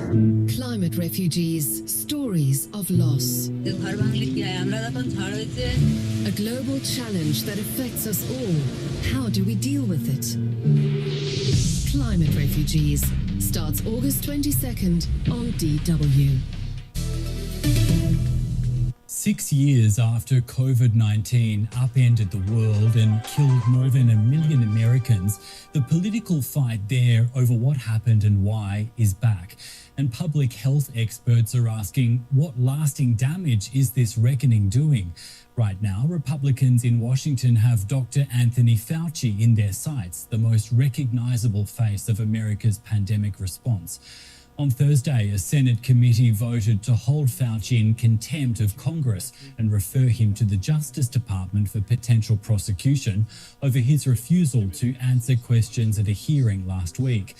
Republican Rand Paul subpoenaed Fauci to force last week's appearance in Washington, accusing him of lying about the origins of COVID-19. Paul is a vocal proponent of the theory that it originated from high-risk research in a Chinese lab. Since the early days of the pandemic, Fauci and many other scientists have contended that the virus jumped from an animal to people naturally. Neither theory has been definitively proven. Well, Fauci spent decades as the top US official for infectious diseases, advising 7 presidents. During the pandemic, he faced death threats over the restrictions he championed, like lockdowns, mask mandates, and social distancing, as well as vaccines. And he later clashed with President Donald Trump over the government's response to the pandemic. Last week, he invoked his constitutional right to silence more than 100 times. Take a listen. Under the advice of my attorneys, I will invoke my right under the Fifth Amendment of the Constitution to refrain from answering your questions. Can you explain to the committee why you chose to fund this dangerous research in China? On the advice of counsel, I respectfully decline to answer based upon my rights under the Fifth Amendment of the Constitution. On the advice of counsel, I respectfully decline to answer based upon my rights under the Fifth Amendment of the Constitution. Let the record record that the witness has refused to answer whether there's a folder in front of him based on his Fifth Amendment right. Let's cross to Washington, D.C. now and speak to DW correspondent Misha Komodowski. Misha, the Senate committee has voted to hold Dr. Fauci in contempt of Congress. Can you just unpack this for us? What does it mean? Well, Jared, so here's what just happened. The Senate Homeland Security Committee voted to hold Dr. Anthony Fauci, as you said, in contempt of Congress. That's, as we remember, the former top COVID health official, and has been in Republicans' crosshairs for years now. This all traces back to a hearing last week where Dr. Fauci was called to testify on the Hill, but refused to answer most questions. He invoked his Fifth Amendment right, and he was upfront about why. He said in his opening remarks, in his opening statement, that he believed Republicans wanted his testimony so that they could prosecute him. And Fauci was testifying about the origins of COVID-19 and coronavirus, on whether he misled Congress about it. And some Republicans have long said that COVID may have started from a lab leak in Wuhan in China, and they think U.S. tax money may have helped pay for that research. It was a heated exchange on the Hill in the hearing room last week, again with Fauci pleading the Fifth, as we say it here, and now Republicans took the next step. The vote was 8-5, straight along party lines. And as I understand, Misha, Fauci received a preemptive pardon from the former US President Joe Biden. So what does this mean for him right now? Well, first of all, it doesn't mean that he is going to jail. Dr. Fauci could now face a criminal referral to the Justice Department of the United States for refusing to cooperate. It's not a conviction. Senator Rand Paul is sending this contempt finding straight to the Justice Department, specifically to Jeanine Pirro, the U.S. attorney here in Washington, D.C., and then she decides whether to even pursue charges. And even if Pirro wants to prosecute him, she would need a grand jury in D.C. to agree there is a case. And let's remember, former President Joe Biden, as you said, gave Fauci a pardon covering everything from 2014 through January 2025. That protects him from most COVID-era conduct, but not from anything Republicans argue happened during this very recent testimony. So this moves from a tense hearing from this hearing room to a real possibility of legal consequences for Dr. Fauci. But again, he's not going to jail yet. That's an important point you make, in that a contempt referral is an accusation but not a conviction. Now, this is the Homeland Security Committee. Tell us, Misha, why is it holding hearings into the pandemic? Well, first of all, Jared, this committee has no power to punish Dr. Fauci. All it can do is, as you said, refer this to the Justice Department, and then prosecutors, not senators, ultimately decide if this goes any further. And when people hear Homeland Security, they immediately think border, or they immediately think terrorism. But this committee is actually the Senate's main oversight arm. It can investigate almost anything about how the government has been run, including the pandemic response that Fauci was responsible for. And its chairman, Rand Paul, has unique power to issue subpoenas without even needing the committee to vote. That's how he got Fauci, Dr. Fauci, in that chair. Misha, you mentioned Rand Paul, the committee chair. Let's listen to something he had to say today, and we'll come back to you. The chair directed Anthony Fauci to answer. He refused again. That is what we are voting on today. Not his opinions, not his policies, not anything he said from a podium 6 years ago. We are voting on whether a witness who has received the benefit of a sweeping federal pardon can be ordered by this committee to answer questions and then defy that order without consequence. Mr. Rand Paul saying there that this is about Dr. Fauci declining to answer questions last week, not his pandemic decisions. But there is a lot of speculation that this whole situation has been driven by a personal feud from Rand Paul towards Dr. Fauci. What can you tell us about that? Well, Jared, it's fair to say that Senator Paul's personal history with Dr. Fauci runs deep, and even Fauci himself has publicly accused Paul of, and let me quote here, of having an unhinged obsession with him. But Senator Paul built his legal argument simply. He says Fauci's pardon means he had no right to plead the Fifth during that hearing. That was DW's Misha Komodowski in Washington for us. Misha, thank you so much. So what effect could these proceedings have on public health in the US? Dr. Uwais Durrani is an emergency. Discover and save your favorite radio stations by registering on Radionomy.com. On Radionomy.com, you can completely customize your experience. Not only that, but with your free membership, you will automatically take part in our monthly drawing to win ridiculously cool prizes. Don't sit on your hands. Join Radionomy.com and enjoy the benefits. Radionomy.com, the radio experience. Internet radio can be so boring. Sure, the sound quality is good, but it's just not like radio used to be. On the other hand, shoutcast stations like the one you're listening to are full of personality. It's the modern version of great independent radio, available free and 24/7. So why settle for boring internet radio from big boring companies when you can listen to real radio with Shoutcast? Tell a friend to check out this and other stations at shoutcast.com. Radionomy. Radionomy, the radio experience. Follow Radionomy on social networks and listen to your favorite radio station. Check out our latest news. Discover new radio stations. Participate in our actions and win sumptuous gifts by entering our exclusive contests. Make sure to know everything about Radionomy while listening to your favorite radio station. Follow us on Facebook and Twitter /Radionomy. Radionomy. Radionomy, the radio experience. Have you ever dreamed of owning your own radio station? I mean a real station with a cool name, jingles, commercials, and great music that people can tune into and enjoy. Well, Radionomy makes owning your own professional radio station easy. You don't need to pay for licenses or install any servers. It's all completely free. You can upload your own music and then use the web to manage your station, even broadcast live from anywhere in the world. Build your own radio station today at Radionomy.com. That's Radionomy.com. Nueve Nueves Radio Revista Multimedia. Transmitimos en vivo las 24 horas del día, los 365 días del año. Bienvenidos al noticiero 99. Estamos en vivo, en directo desde la Ciudad de México. A continuación, los titulares. This is DW News, our top stories. A school shooting just outside of Bangkok has shaken all of Thailand. Students were fleeing the school grounds as security and ambulances rushed to the scene.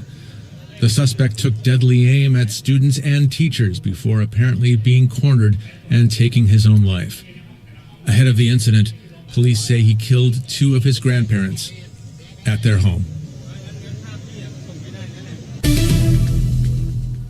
A judge in the U.S. state of New Mexico has ordered the parent company of Instagram and Facebook to pay more than $500 million. The court found Meta is to blame for harm to teenagers and creating a public nuisance. Meta, whose revenues were over $200 billion last year, says it will appeal. President Volodymyr Zelensky says Ukrainian drones hit Russian oil infrastructure northeast of Moscow and near the border with Kazakhstan on Thursday. Kyiv says it's intensifying attacks on strategic energy targets, hoping to weaken Russia's wartime economy. In eastern Ukraine, Russian strikes killed at least 7 people.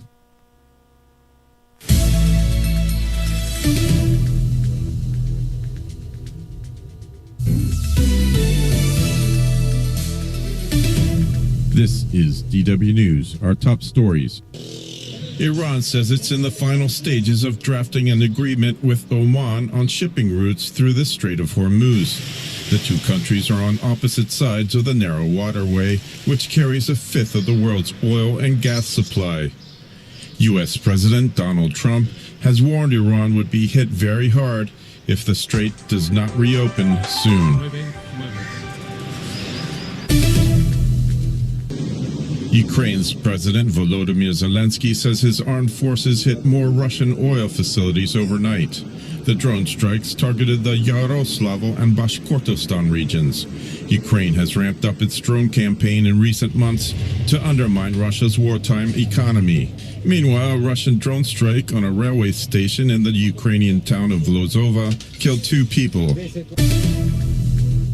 Russia has called a decision by France to deport Russian media personality Ksenia Fodorova unacceptable. The French Interior Ministry accused the former head of RT France of spreading disinformation to undermine France's fundamental interests. RT was banned in France after Russia's full-scale invasion of Ukraine. Fodorova now works for conservative French media outlets.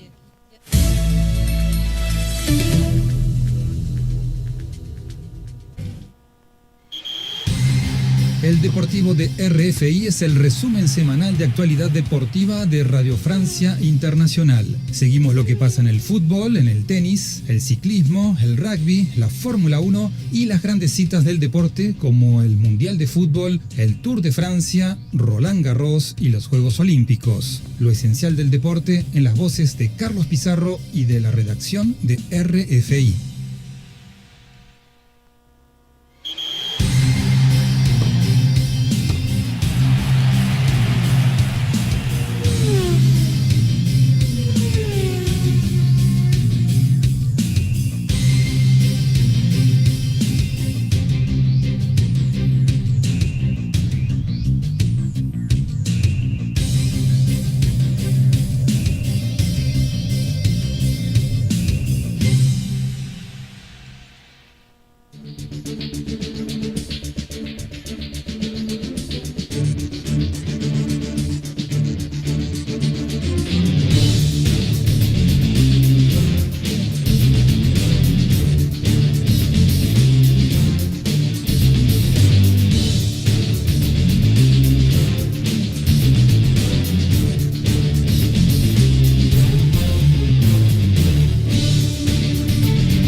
Nueve Nueves Radio Revista Multimedia. Transmitimos en vivo las 24 horas del día, los 365 días del año. Bienvenidos al noticiero 99.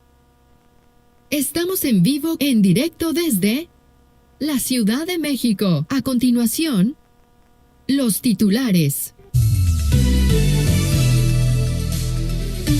This is DW News, our top stories. U.S. President Donald Trump has signed 2 executive orders aimed at restricting birthright citizenship and cracking down on so-called birth tourism. The measures advance a key immigration objective for the White House after an earlier effort was blocked by the Supreme Court. The orders represent the administration's latest attempt to reshape immigration policy after setbacks in the courts. President Volodymyr Zelensky says Ukraine drones hit oil infrastructure in Russia's Yaroslav and Bashkortostan regions on Thursday.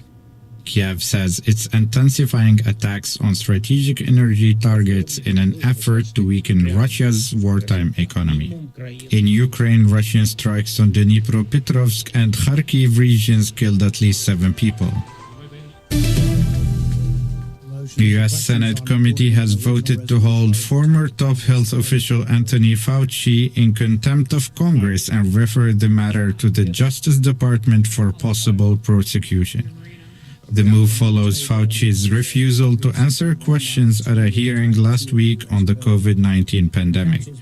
Fauci denies any wrongdoing and claims the process is politically motivated.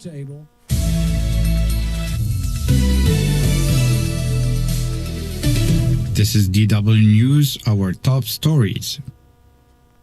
U.S. President Donald Trump has signed 2 executive orders aimed at restricting birthright citizenship and cracking down on so-called birth tourism.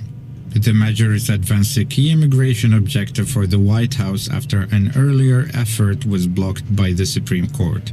The orders represent the administration's latest attempt to reshape immigration policy after setbacks in the courts. President Volodymyr Zelensky says Ukraine drones hit oil infrastructure in Russia's Yaroslav and Bashkortostan regions on Thursday. Kiev says it's intensifying attacks on strategic energy targets in an effort to weaken Russia's wartime economy. In Ukraine, Russian strikes on Dnipropetrovsk and Kharkiv regions killed at least 7 people. The U.S. Senate committee has voted to hold former top health official Anthony Fauci in contempt of Congress and refer the matter to the Justice Department for possible prosecution. The move follows Fauci's refusal to answer questions at a hearing last week on the COVID-19 pandemic. Fauci denies any wrongdoing and claims the process is politically motivated.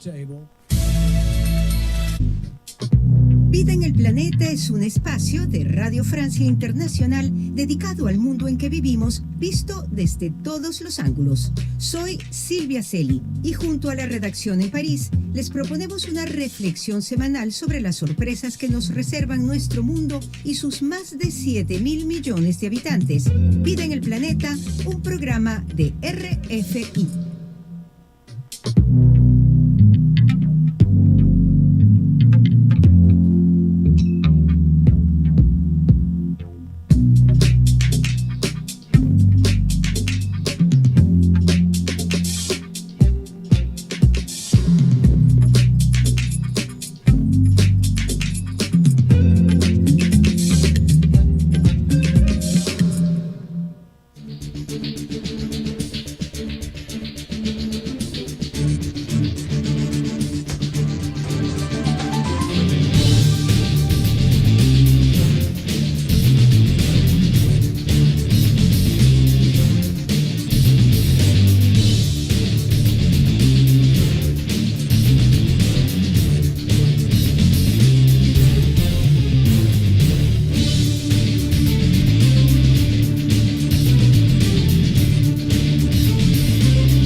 Nueve Nueves Radio Revista Multimedia.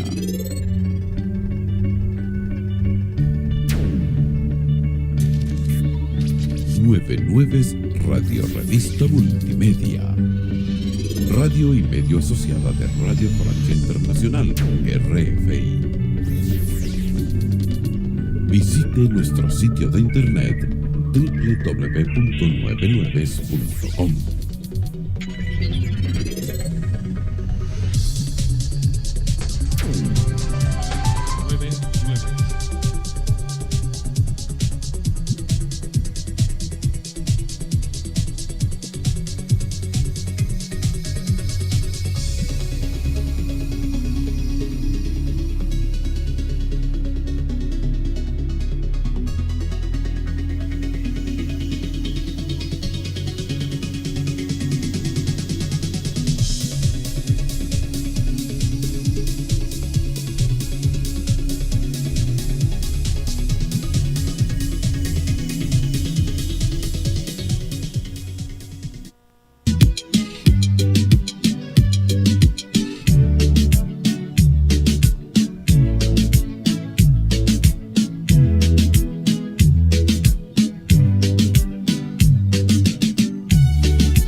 Nueve Nueves, Radio Revista Multimedia, radio y medio asociada de Radio Francia Internacional, RF. Enseguida, en directo desde París, Francia. La política, la cultura, la economía, el deporte, la ciencia y todos los temas de la actualidad mundial desde los estudios de Radio Francia Internacional en París. A continuación, desde la capital francesa, el noticiero de RFI. En la provincia de Guadalajara, como a unos 200 kilómetros del centro de Madrid. Bueno, pues muchísimas gracias por estas explicaciones y bueno, pues esperemos que este eclipse solar del 12 de agosto pues pueda ser observado por miles de personas. Muchas gracias a vosotros. Escuchábamos a Pedro García Lario, astrónomo de la Agencia Espacial Europea.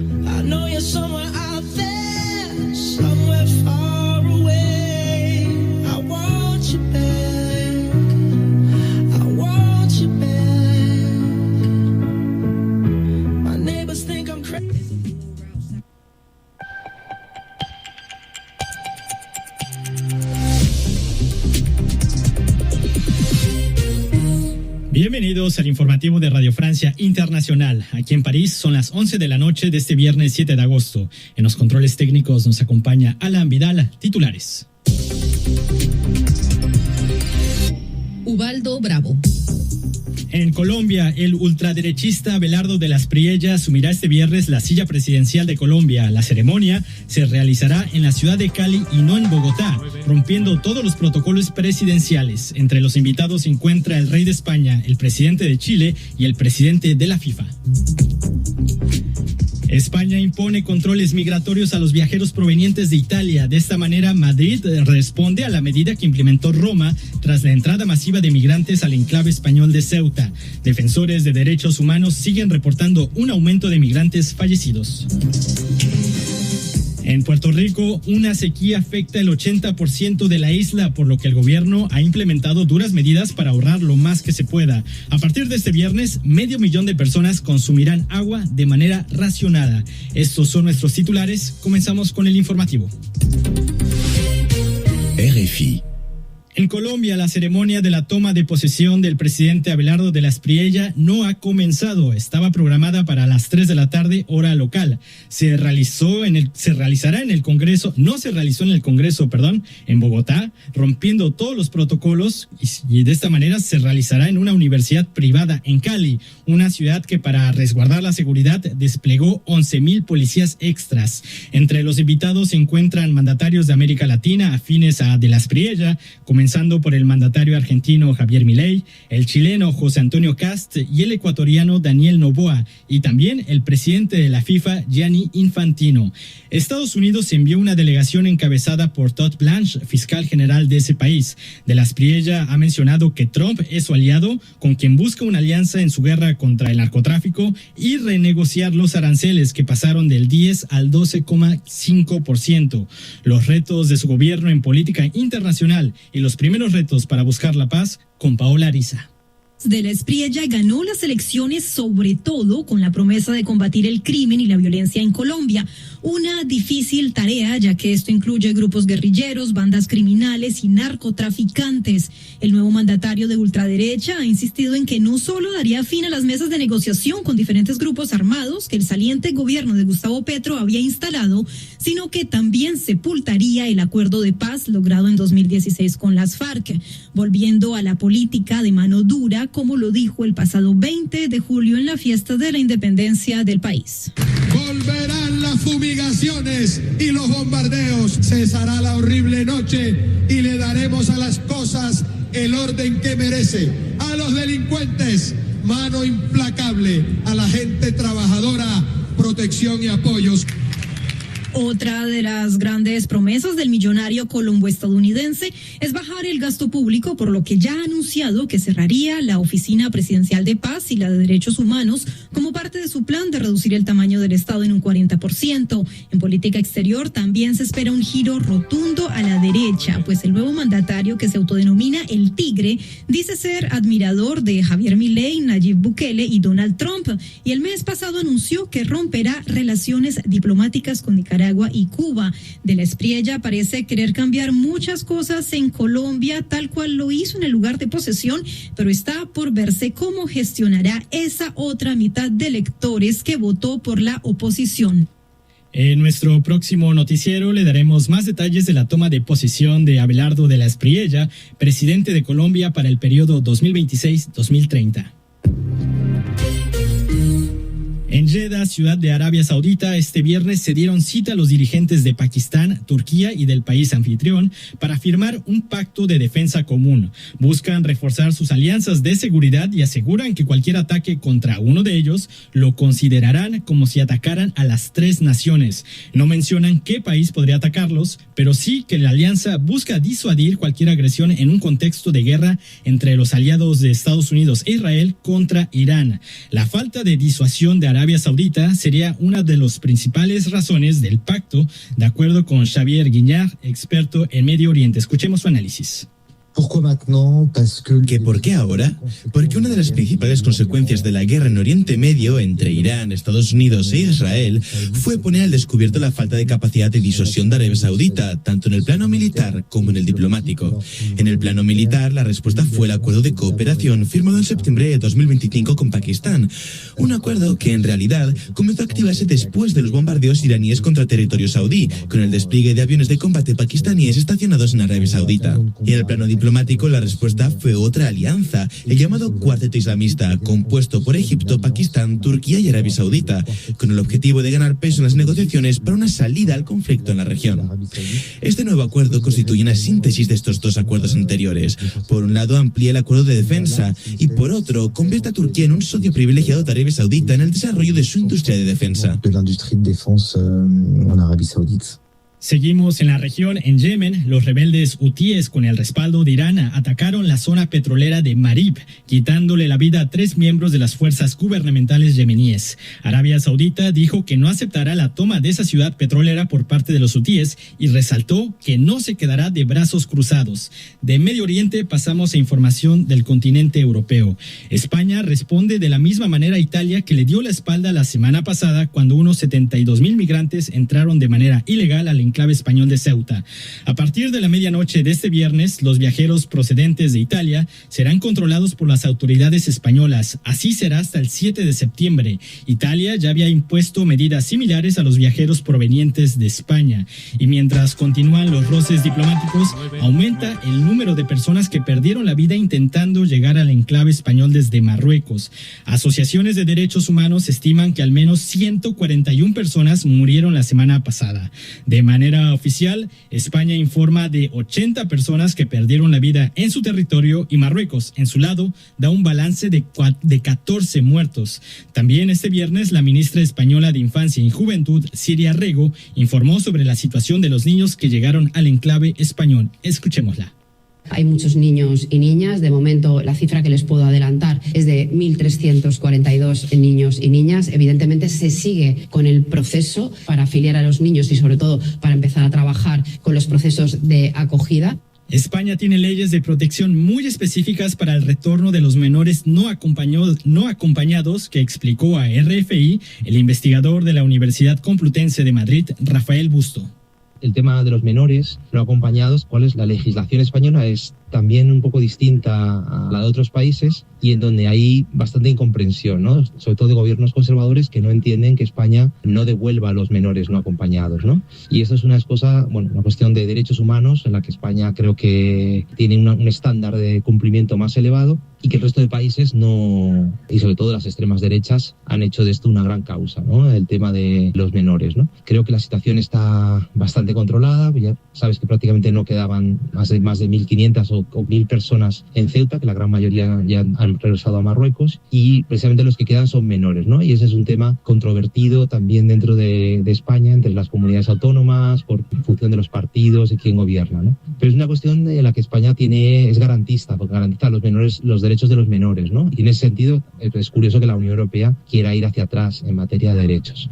Era Rafael Busto, experto en migraciones e investigador en la Universidad Complutense de Madrid. Más noticias de Europa.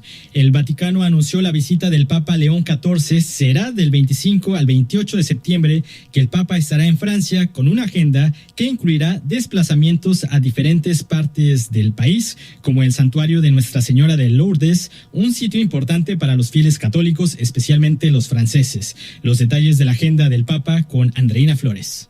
París volverá a convertirse en el centro de la atención mundial a finales de septiembre con la visita del Papa León XIV. El viaje del jefe de la Iglesia Católica se desarrollará entre el 25 y el 28 de septiembre y comenzará con una agenda intensa. El viernes 25, León será recibido por el presidente Emmanuel Macron, recorrerá parte de la ciudad en el Papa Móvil y presidirá las vísperas en la Catedral de Notre Dame, antes de participar en una vigilia de oración con miles de jóvenes en el Estadio de Francia. Al día siguiente pronunciará un discurso en la sede de la UNESCO y celebrará una multitudinaria misa al aire libre entre la Plaza de la Concordia y los Campos Elíseos, donde se espera la asistencia de cientos de miles de fieles. También tiene previsto visitar un centro de atención social y reunirse con representantes de otras religiones. Pero quizás el punto más delicado de su visita será el encuentro con víctimas de abusos sexuales cometidos por miembros de la Iglesia. Recordemos que en un informe de 2021 se estima que unos 330,000 menores de edad han sido víctimas de violencia sexual en la Iglesia Católica. Tras su paso por París, León XIV continuará su viaje hacia Lourdes y Metz, donde concluirá su primera visita oficial a Francia. En Japón, un tifón azotó este viernes las islas del sur con rachas de vientos de hasta 150 kilómetros por hora.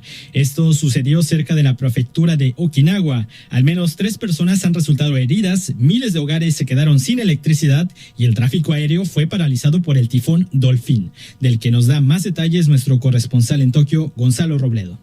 El tifón Dolphin, con vientos huracanados de más de 140 kilómetros por hora, azota hoy las islas de Okinawa. El tifón número 13 del año ha provocado la cancelación de 470 vuelos programados para despegue y aterrizaje en esta región suroccidental, situada a unos 1.600 kilómetros de Tokio.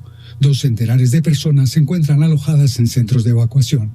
En las redes sociales circulan imágenes tomadas por residentes donde se ve el cielo emblanquecido por ráfagas de agua que sacuden con fuerza árboles, techos y postes del tendido eléctrico.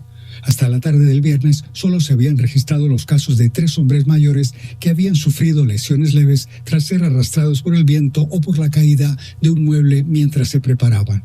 Okinawa sufre a mediados de cada año tormentas y tifones, y la arquitectura de las islas es de cemento y tejas y suele ser resistente a los vientos huracanados. Según la Agencia Meteorológica de Japón, la tormenta se dirige a la costa este de China, donde se espera que toque tierra el lunes por la mañana.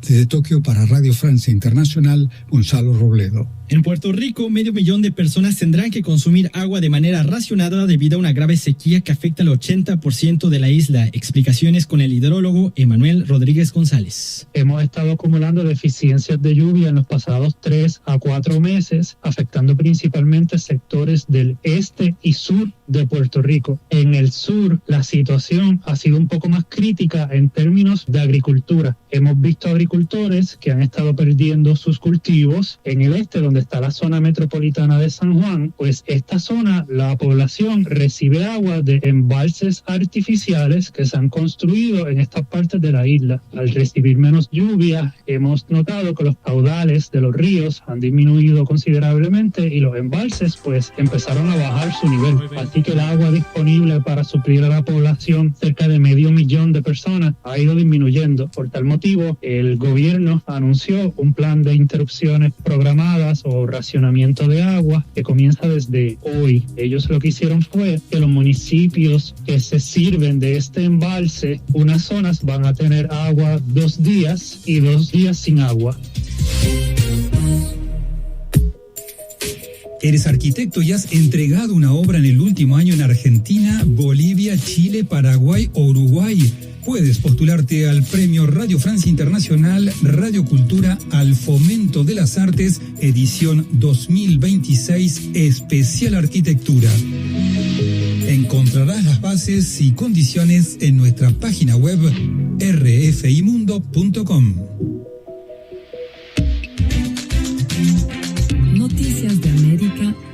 RFI. Volvemos a Colombia. Tras la posesión del presidente de la Espriella, el líder de extrema derecha promete desmantelar algunas instituciones creadas hace 10 años por los acuerdos de paz con la guerrilla de las FARC. También se temen cambios de la reforma agraria, la que busca restituir tierras a los campesinos o a las víctimas del conflicto armado. Y en sur de la región de Antioquia ya se siente la tensión por la propiedad de esas tierras. Una ilustración desde la zona de La Pintada, donde estuvo nuestra corresponsal Nayet Benrabah. Estamos en la finca La Colombianita. Durante años, este terreno estuvo vinculado a redes mafiosas, pero la reforma agraria cambió su destino. Pasó a manos de una asociación de campesinos locales en el marco de la reforma agraria, y donde antes había monte, hoy crece plátano, yuca, mango y cítricos. Sin embargo, hace unos días recibieron una visita inesperada y violenta. Víctor Acevedo es el líder del proyecto La Colombianita. Para eso esto se prestó la institucionalidad y la fuerza pública, y fue retirar por la fuerza las puertas de la finca para darle gusto a uno de los ricos del pueblo. Es muy peligroso para nosotros de que fue el ejército en compañía de la policía quien no solamente retiró las puertas, sino que se las robaron. Ellos no tenían por qué llevárselas, y más que no hay una orden de un juez.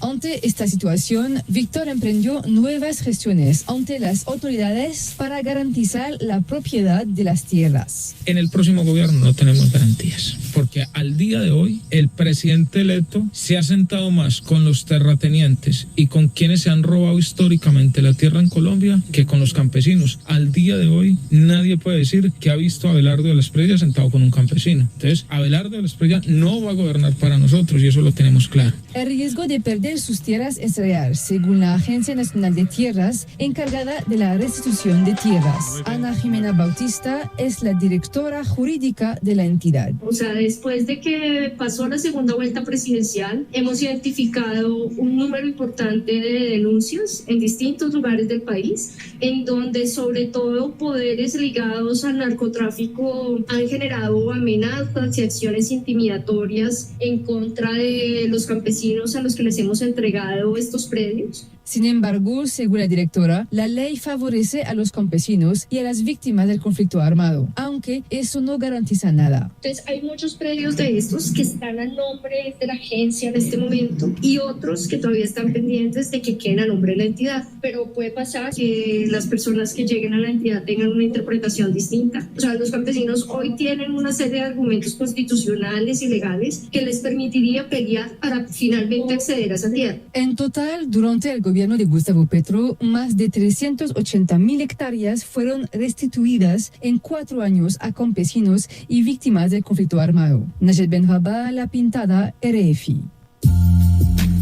RFI presenta Mundo Ciencia. El próximo 12 de agosto tendrá lugar un eclipse total de sol que en su trayectoria atravesará Groenlandia, Islandia y todo el norte de la península ibérica, que se prepara con mucho entusiasmo para el evento astronómico. Y para estar bien preparados, Ivonne Sánchez conversó con un experto de la Agencia Espacial Europea.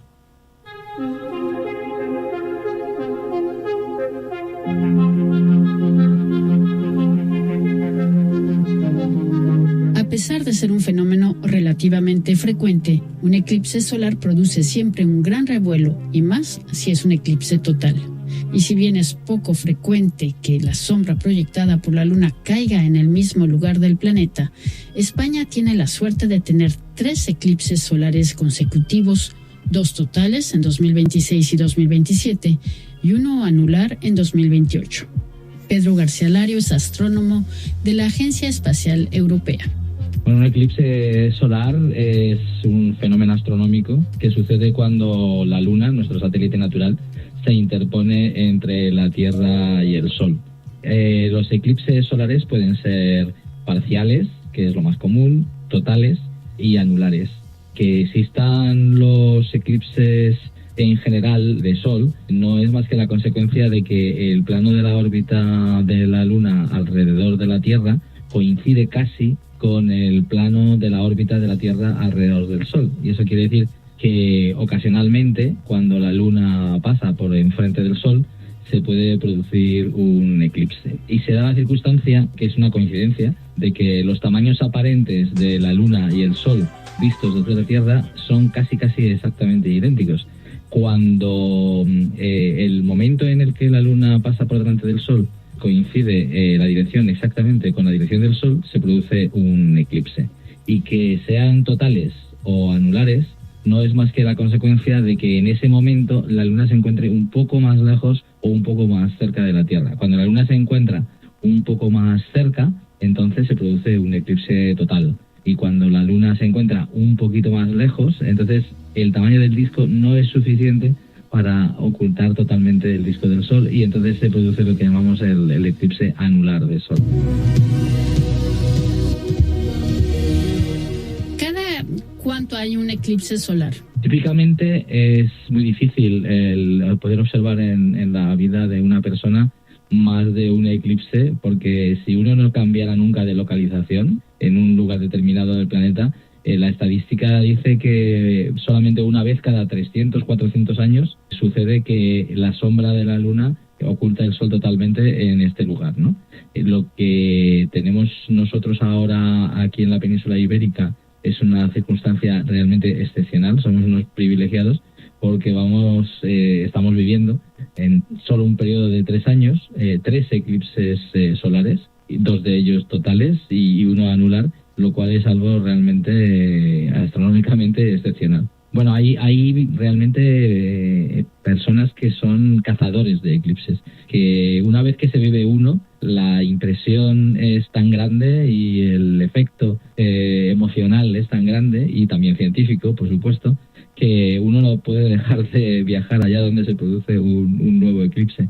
Y de hecho se espera que en estos eclipses que estamos viviendo ahora en la península ibérica, en España, habrá miles de personas que vengan desde todos los continentes del planeta a presenciar estos hechos astronómicos excepcionales.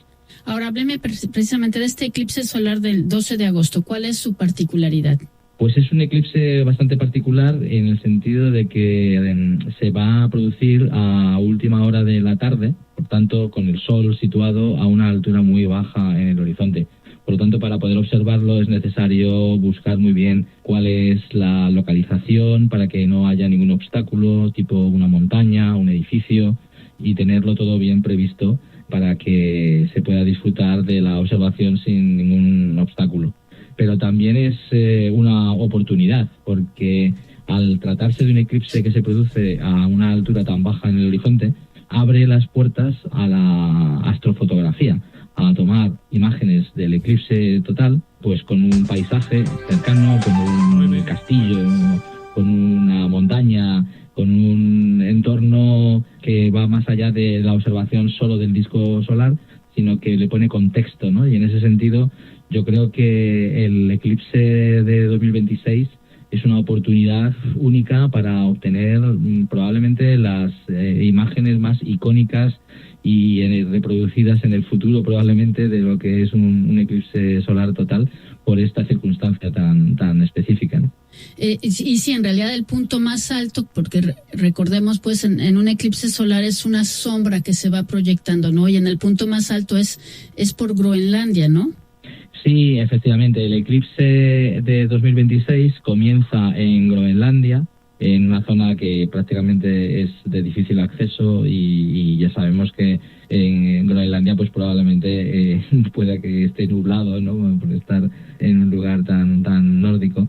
También pasa por la costa oeste de Islandia para llegar inmediatamente después a la zona del noroeste de la península ibérica, Galicia, Asturias, y luego discurrir por una franja de unos 250 kilómetros de anchura que va a pasar por el centro norte de España, acabando en la Comunidad Valenciana y finalmente las Islas Baleares, donde el eclipse será visible pero con el sol muy muy bajo en el horizonte, casi inmediatamente antes de la puesta de sol, lo cual pues también hace que su observación pueda ser dificultosa.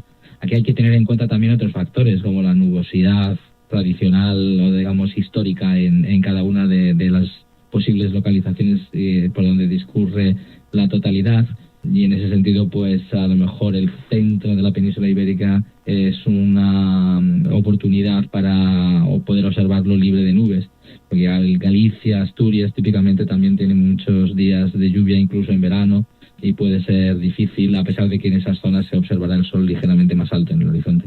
Bueno, pero prácticamente atraviesa toda España entonces. Sí, el norte de España lo atraviesa de oeste a este, y en esa zona pues será la mejor para poder observar el eclipse solar total, porque es muy importante recordar que un eclipse solar total no tiene nada que ver con un eclipse parcial, incluso que la parcialidad sea del 99%, porque alguien, amigo mío, dice en forma de broma que es como del día a la noche la diferencia, ¿no? Pero es que es literalmente así, ¿no? Y entonces pues es importante estar en la zona de totalidad. Hay que tener en cuenta también que Madrid, que es la capital más poblada de España, pues en el centro de Madrid no será visible la totalidad, tampoco será visible en el centro, en Barcelona.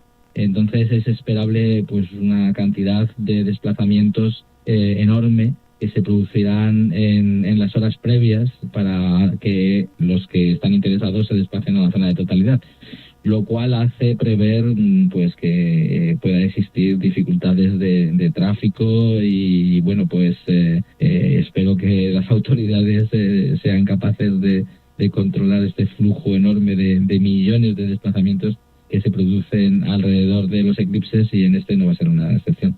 ¿Y por qué provoca tanta fascinación un eclipse solar, sobre todo cuando es total? Pues es que observar un eclipse total va más allá de lo que es una experiencia visual. Para empezar, estamos hablando de millones de personas mirando al cielo. Es algo realmente único y como sintiéndose en comunión con el cosmos, ¿no? Es un momento en el que, a diferencia de cualquier otro día de nuestra vida, nos sentimos especialmente pequeños y parte del universo en el que vivimos. Además, la sensación de compartir esa experiencia transmite emociones, y yo diría que observar un eclipse total es más una experiencia sensorial, porque se puede vivir con los 5 sentidos. Cuando se produce la totalidad, hay una bajada brusca de temperatura de varios grados, y eso provoca también una pequeña brisa extraña que se genera por este fenómeno de la caída de temperatura.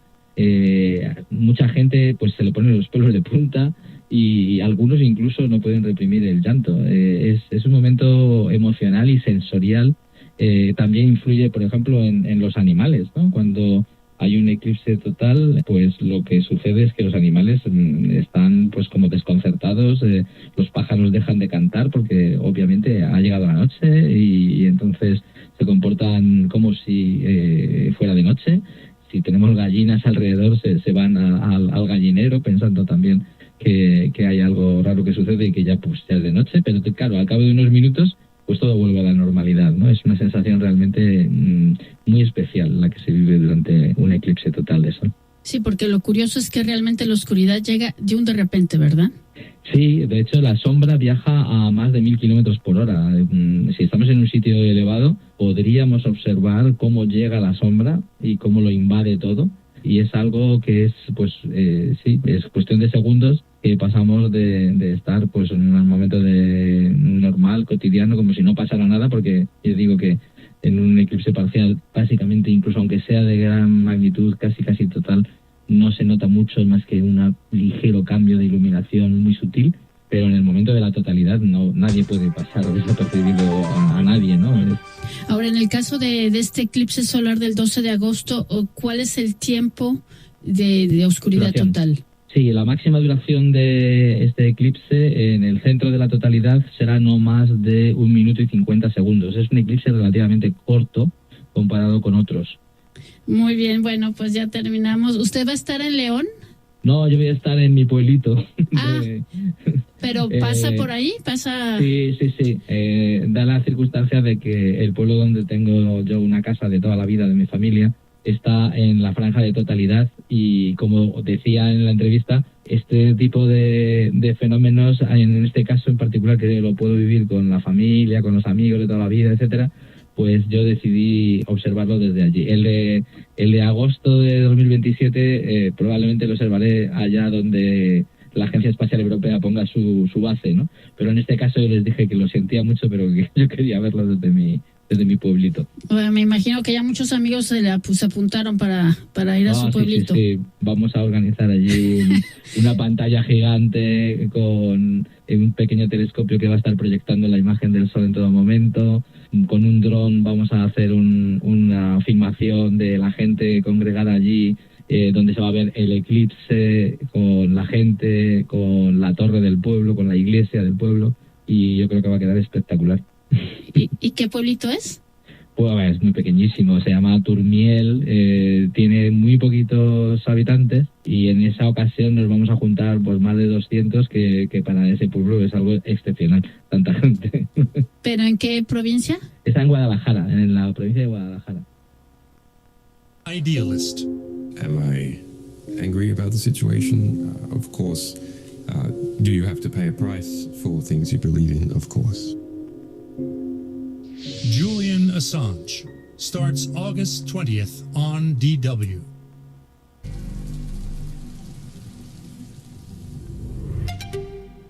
Thailand in shock. Students huddle in terror as a gunman believed to have been a student at the school rampages through classrooms, killing at least 5 before turning the gun on himself. Earlier, he'd fatally shot his grandparents. And Spanish authorities fear another mass migration event being organized on social media.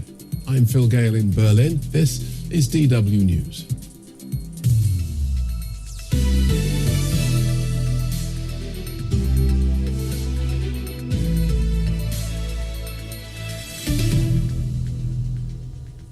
We start in Thailand, where a teenager has killed at least 5 people and injured dozens more at a school outside Bangkok after fatally shooting his grandparents. The 14-year-old then turned the gun on himself and later died.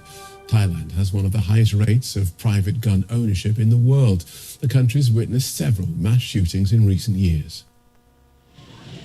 The immediate danger might be over, but survivors of the shooting at the Debsari Nonthaburi school near Bangkok will need time to process their trauma. Many of the teenage students and teachers are still in shock after Thailand's worst mass shooting in years. Eyewitness video posted online showed students taking cover under their desks with the sound of gunshots in the background.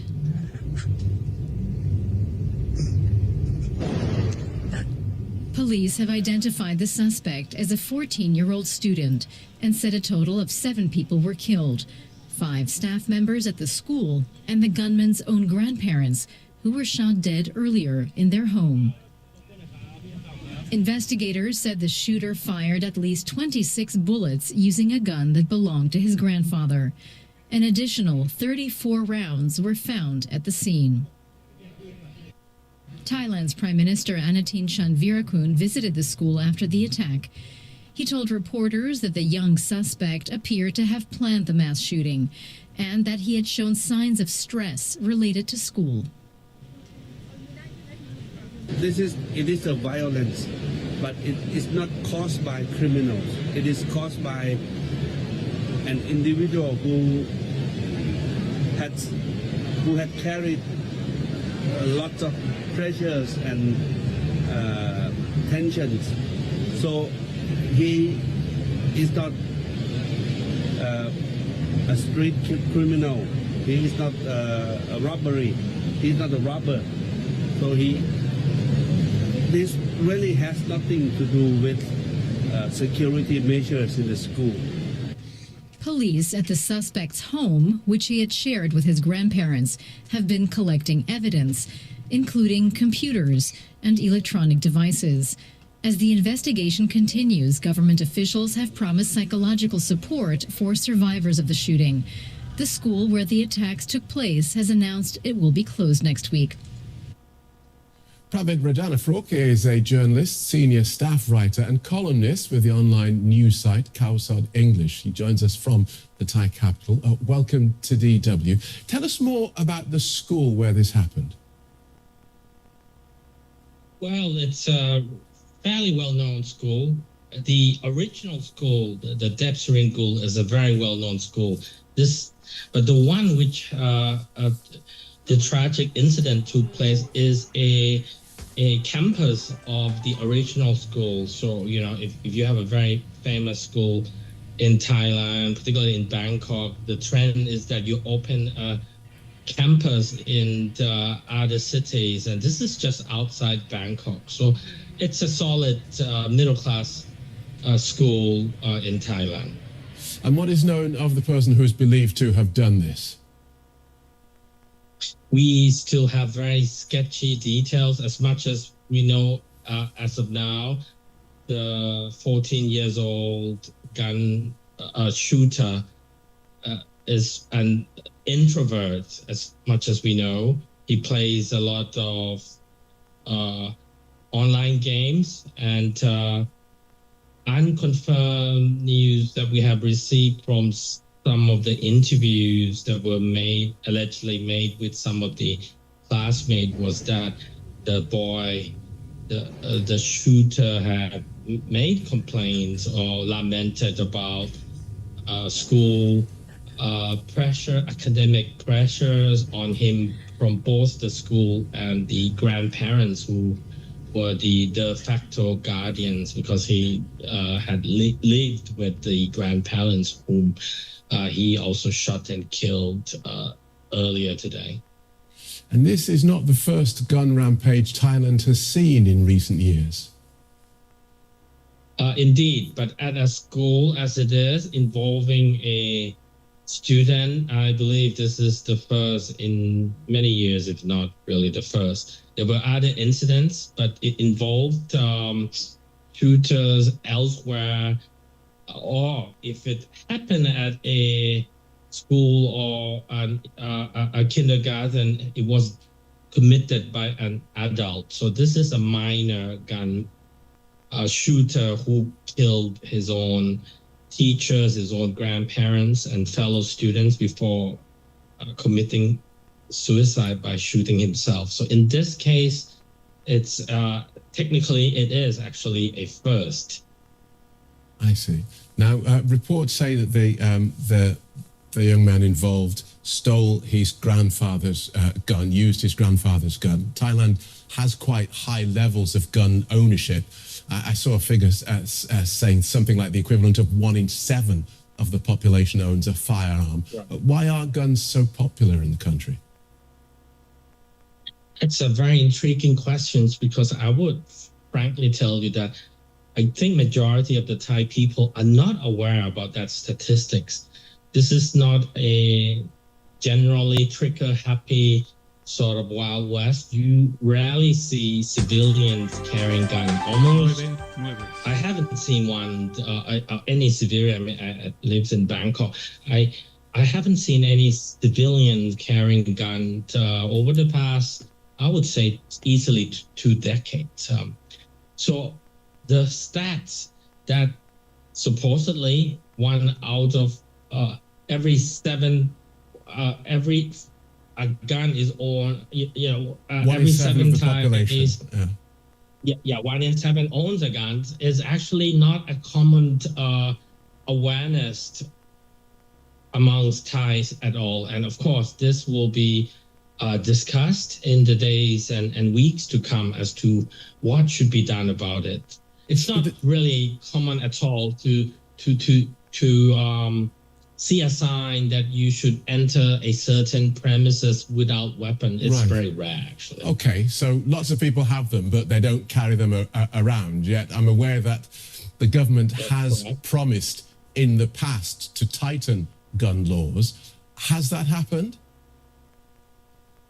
No, and actually this has never really been a national debate, unlike in the United States or some countries with recurring mass shootings or school shootings. But perhaps it's about time for Thai society to discuss the issue and try to really rectify the loophole. So one of that is, how do we further restrict gun ownerships, controls, and the carrying of firearms?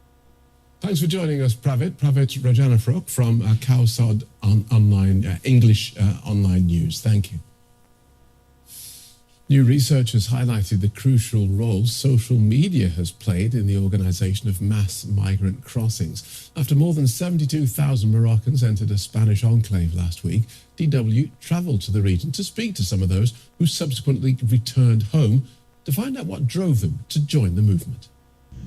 Less than a week after the events in which tens of thousands of migrants attempted to reach Ceuta, neighbouring Fnedec, shown here in relation to the Spanish enclave, has returned to its usual rhythm.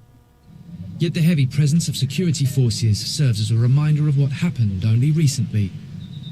For many of those who made the crossing, those memories are painful.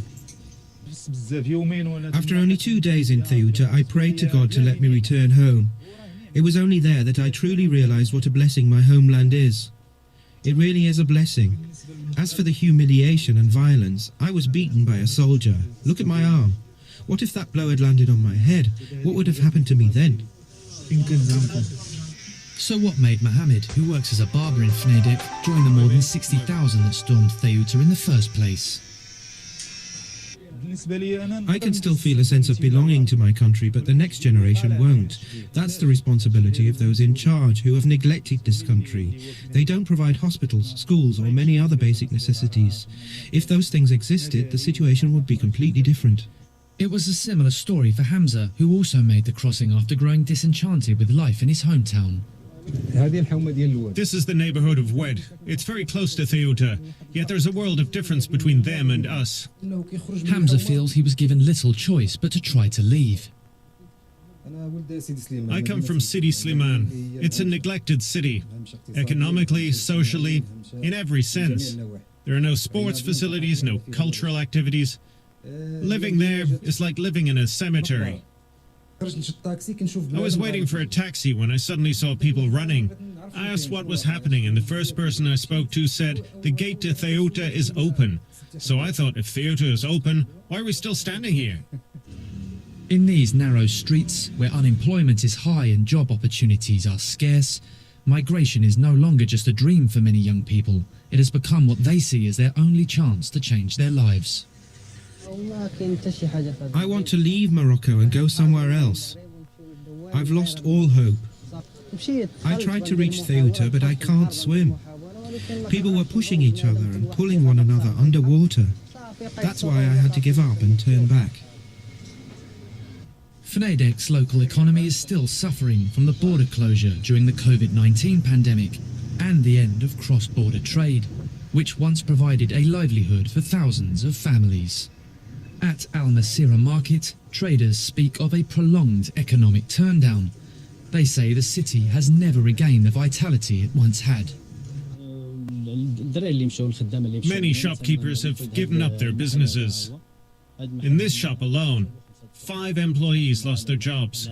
And across the street, there are another 5 or 6.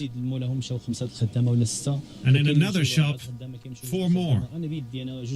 My daughter and my son have also emigrated. My daughter has a teaching degree and my son's only 16. If even children of 14, 15, 16 are thinking about leaving, what hope is there for adults? A small town whose economy was closely tied to Ceuta for many years is now facing growing economic and social challenges. The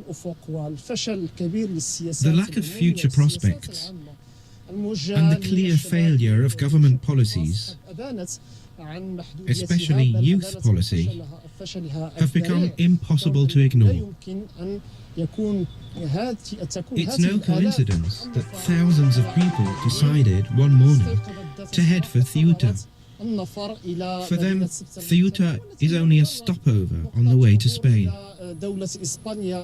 For many, it seems, reaching the enclave of Ceuta was as much about taking a stand as it was a genuine attempt at migration. Maldita is a Spanish non-profit fact-checking organization. They've identified the major role played by social media in the organization of Moroccan migrant crossings to Ceuta. At least 4 WhatsApp groups, 10 Facebook groups, and more than 50 Instagram accounts have been used to discuss plans for crossing from Morocco into the Spanish enclave. These include last week's mass movement and another planned in about a week. This online activity has intensified in recent days and is being closely monitored by authorities. Well, Alvaro Garcia Hernandez is an editor at Maldita. He told me about what's known about this new planned crossing from Morocco into Ceuta in a week. Yeah, we cannot predict the future. However, we are aware of discussions on social media platforms and also on chat groups. We have entered in several WhatsApp groups, around 20, and we're seeing that they want to repeat the events of July 30. But they said that on this occasion, both Moroccan and Spanish authorities are aware of what is reportedly being planned.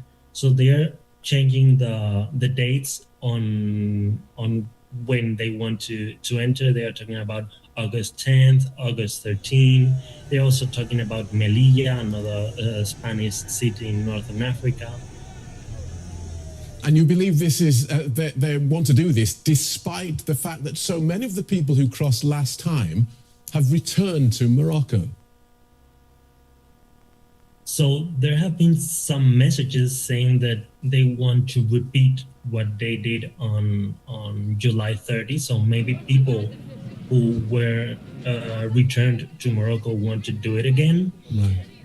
And they are organizing things. They're talking about how to move to the frontier or to the border or cities near the border, how to maybe rent boats or rent houses to stay until the day they cross.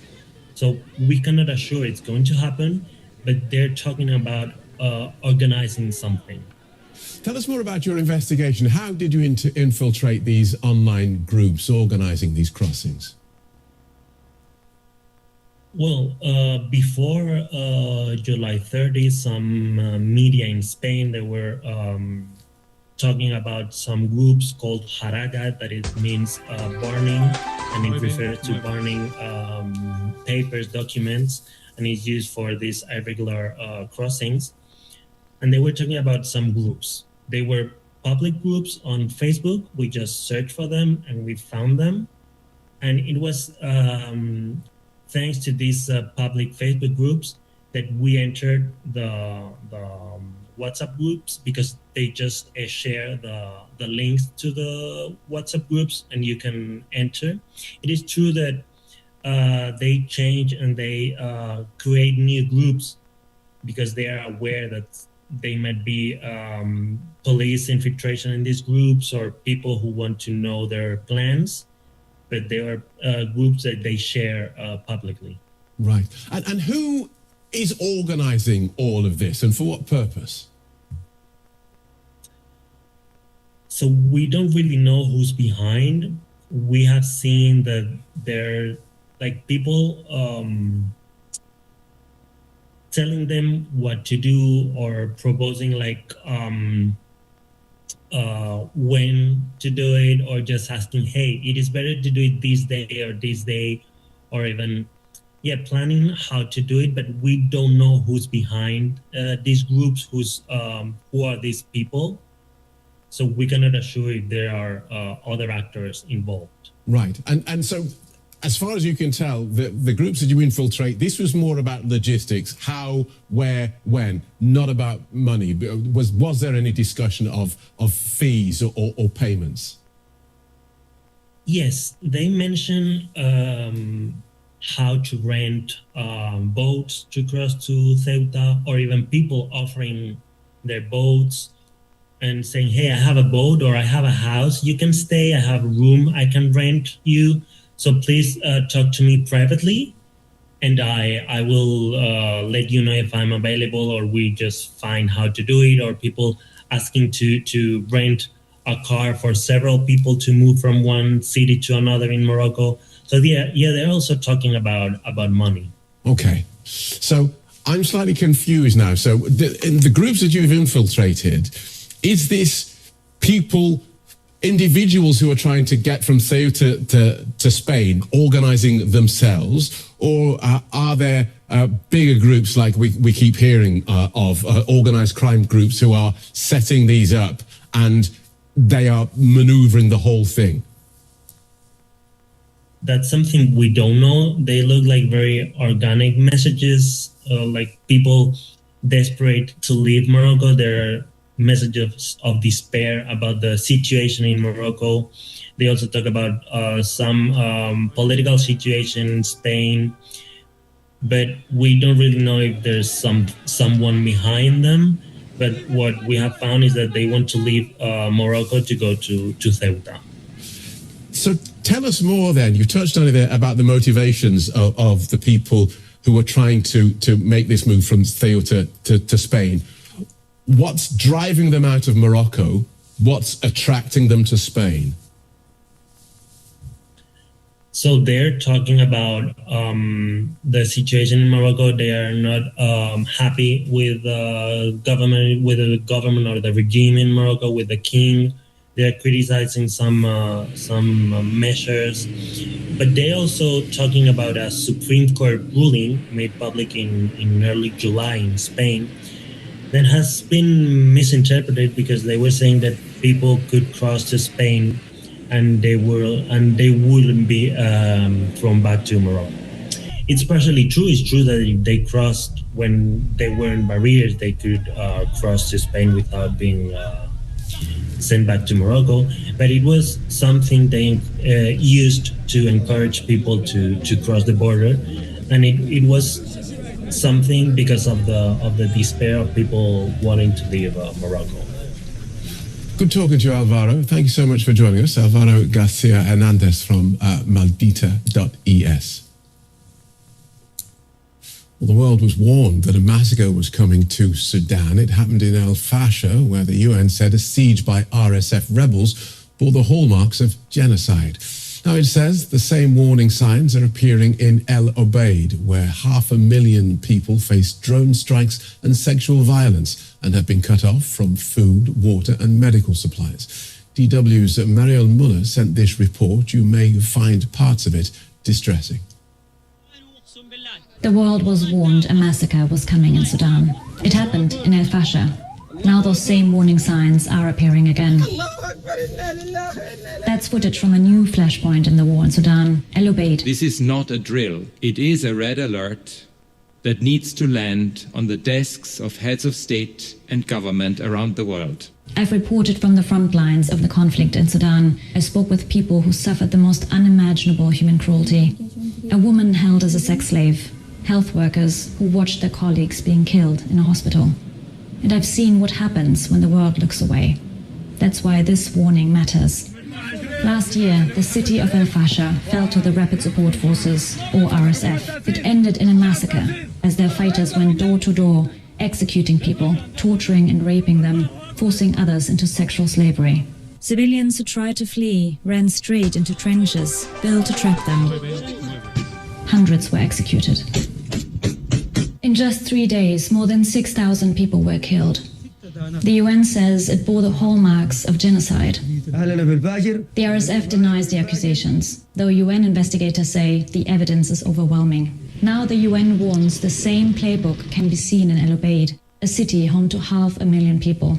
Just like in El Fasher, the RSF has spent months cutting off access to food, water and medical supplies. Residents in El Obeid who don't want to be identified have told us about what's happening on the ground.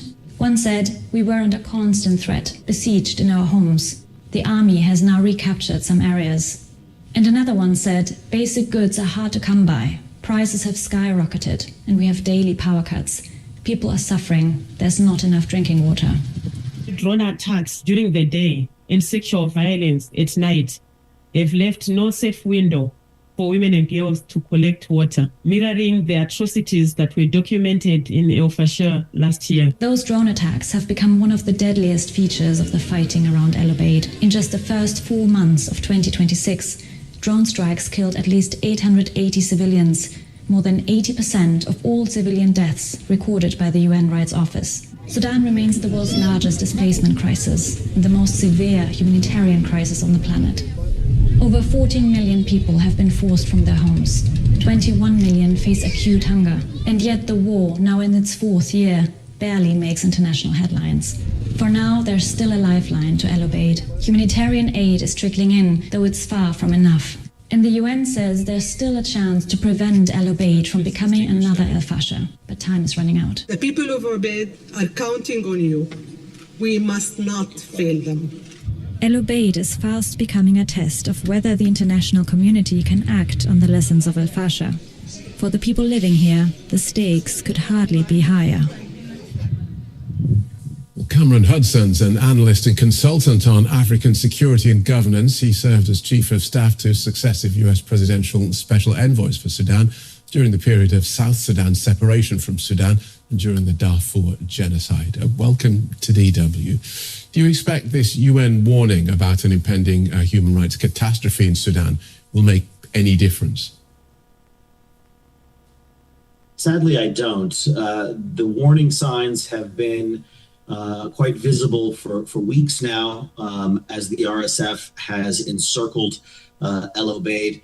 And as your report suggests, we have seen this kind of tactic before from the Rapid Support Forces in Al Fasher last year and in El Geneina, the two previous episodes of genocide committed by the RSF. So we have seen the crimes that they have carried out being repeated across the country over the course of this war. That's why the warnings, I think, are so dire today, because we have seen the past practice, and the conflict in El Obeid is shaping up very similarly to what we have seen in previous episodes of genocide. But again, there is no serious conversation happening at the United Nations or in Western capitals or African capitals about defending the people of El Obeid, about intervening, or about imposing consequences on the Rapid Support Forces for carrying out these crimes. So unless something dramatic changes at the international level, I fear that we are looking once again at a real possibility of a new genocide in Sudan.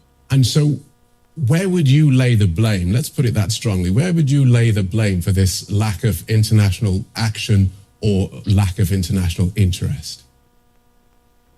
Well, there isn't one thing that we can point to say this is the reason why we haven't responded. Obviously, we are living in a very different world than the one 20 years ago when we were talking about Save Darfur and deploying African Union peacekeepers to intervene in genocide that was happening there.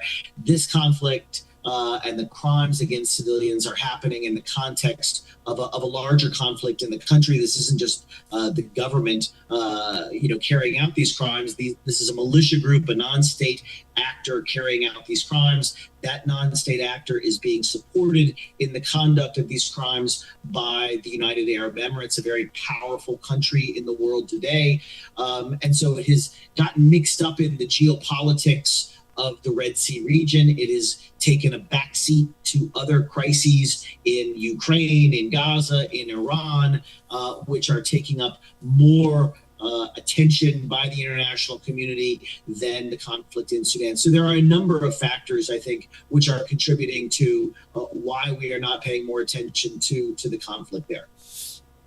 Just take us a little deeper into that. Is it that the international community as a whole is failing to intervene, or is it that the big Western hitters are failing to intervene? Because many people will look at what's going on in Sudan and say, well, Africa is a massive continent. Why are more African countries not dealing with this fire on their own doorstep?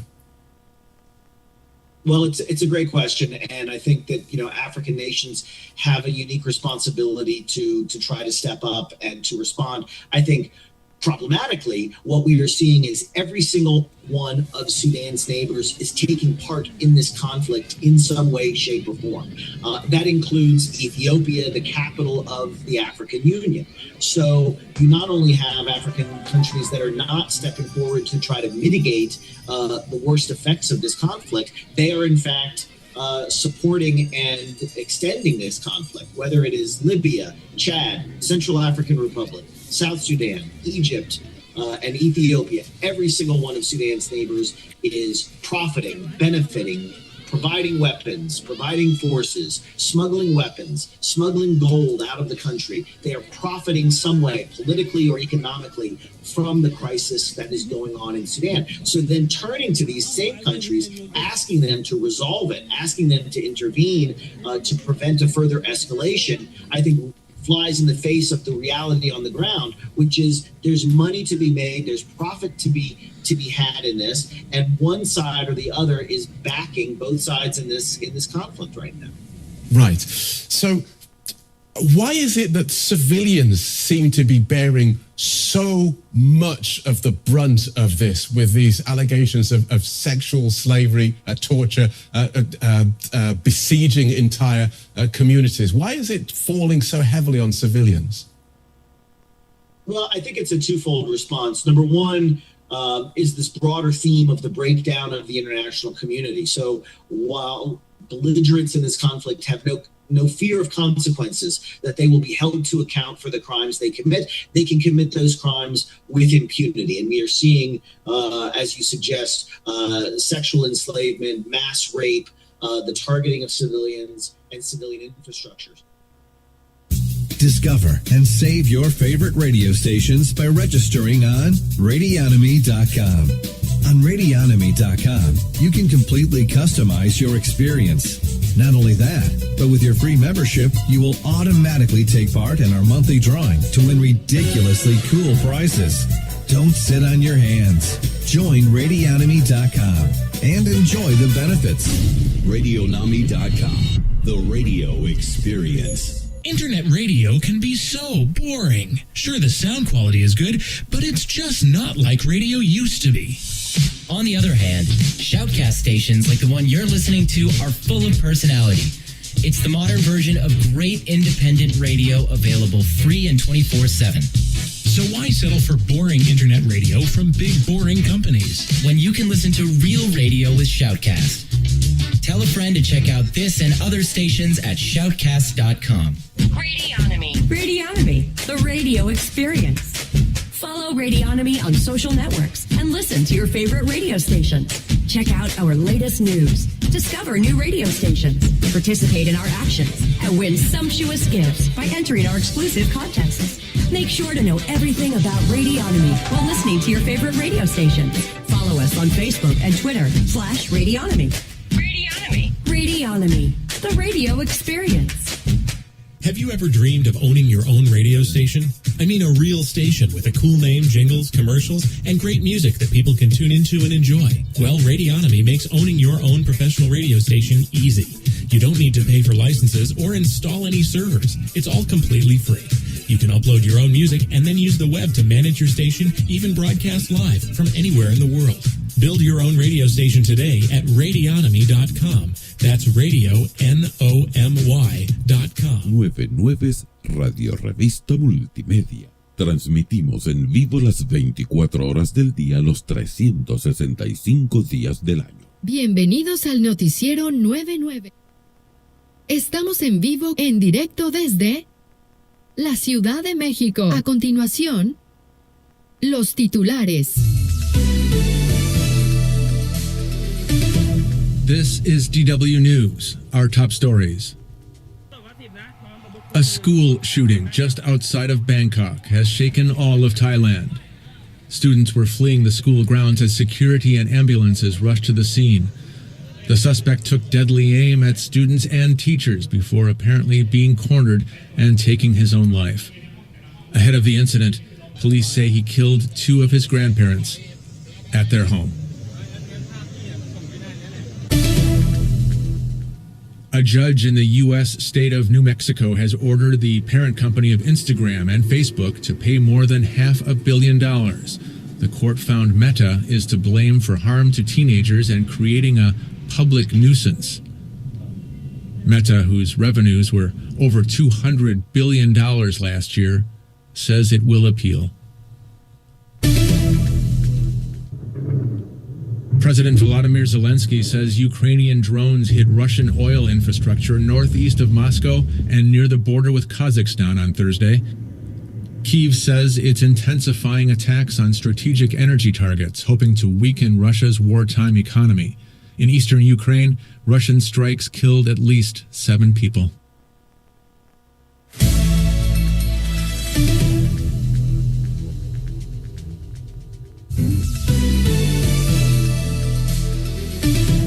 This is DW News, our top stories.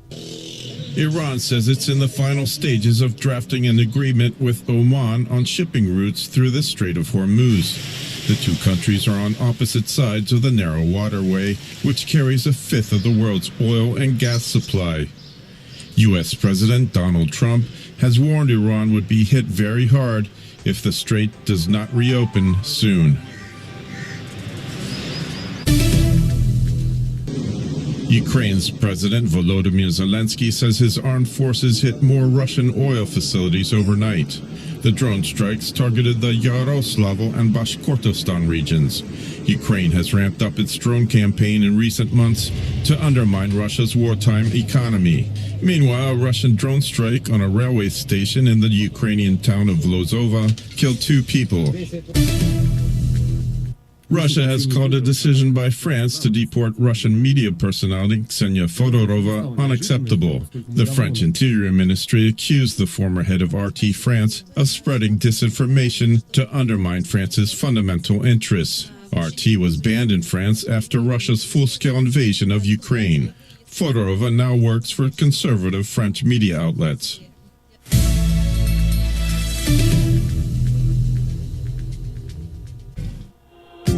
Francia Hoy es el programa semanal de reportajes de Radio Francia Internacional en el que ahondamos en la multifacética realidad de la sociedad francesa, en su vida política, su economía y en toda la riqueza de su cultura. Los invitamos entonces a seguir Francia Hoy, un programa producido por toda la redacción parisina de Radio Francia Internacional.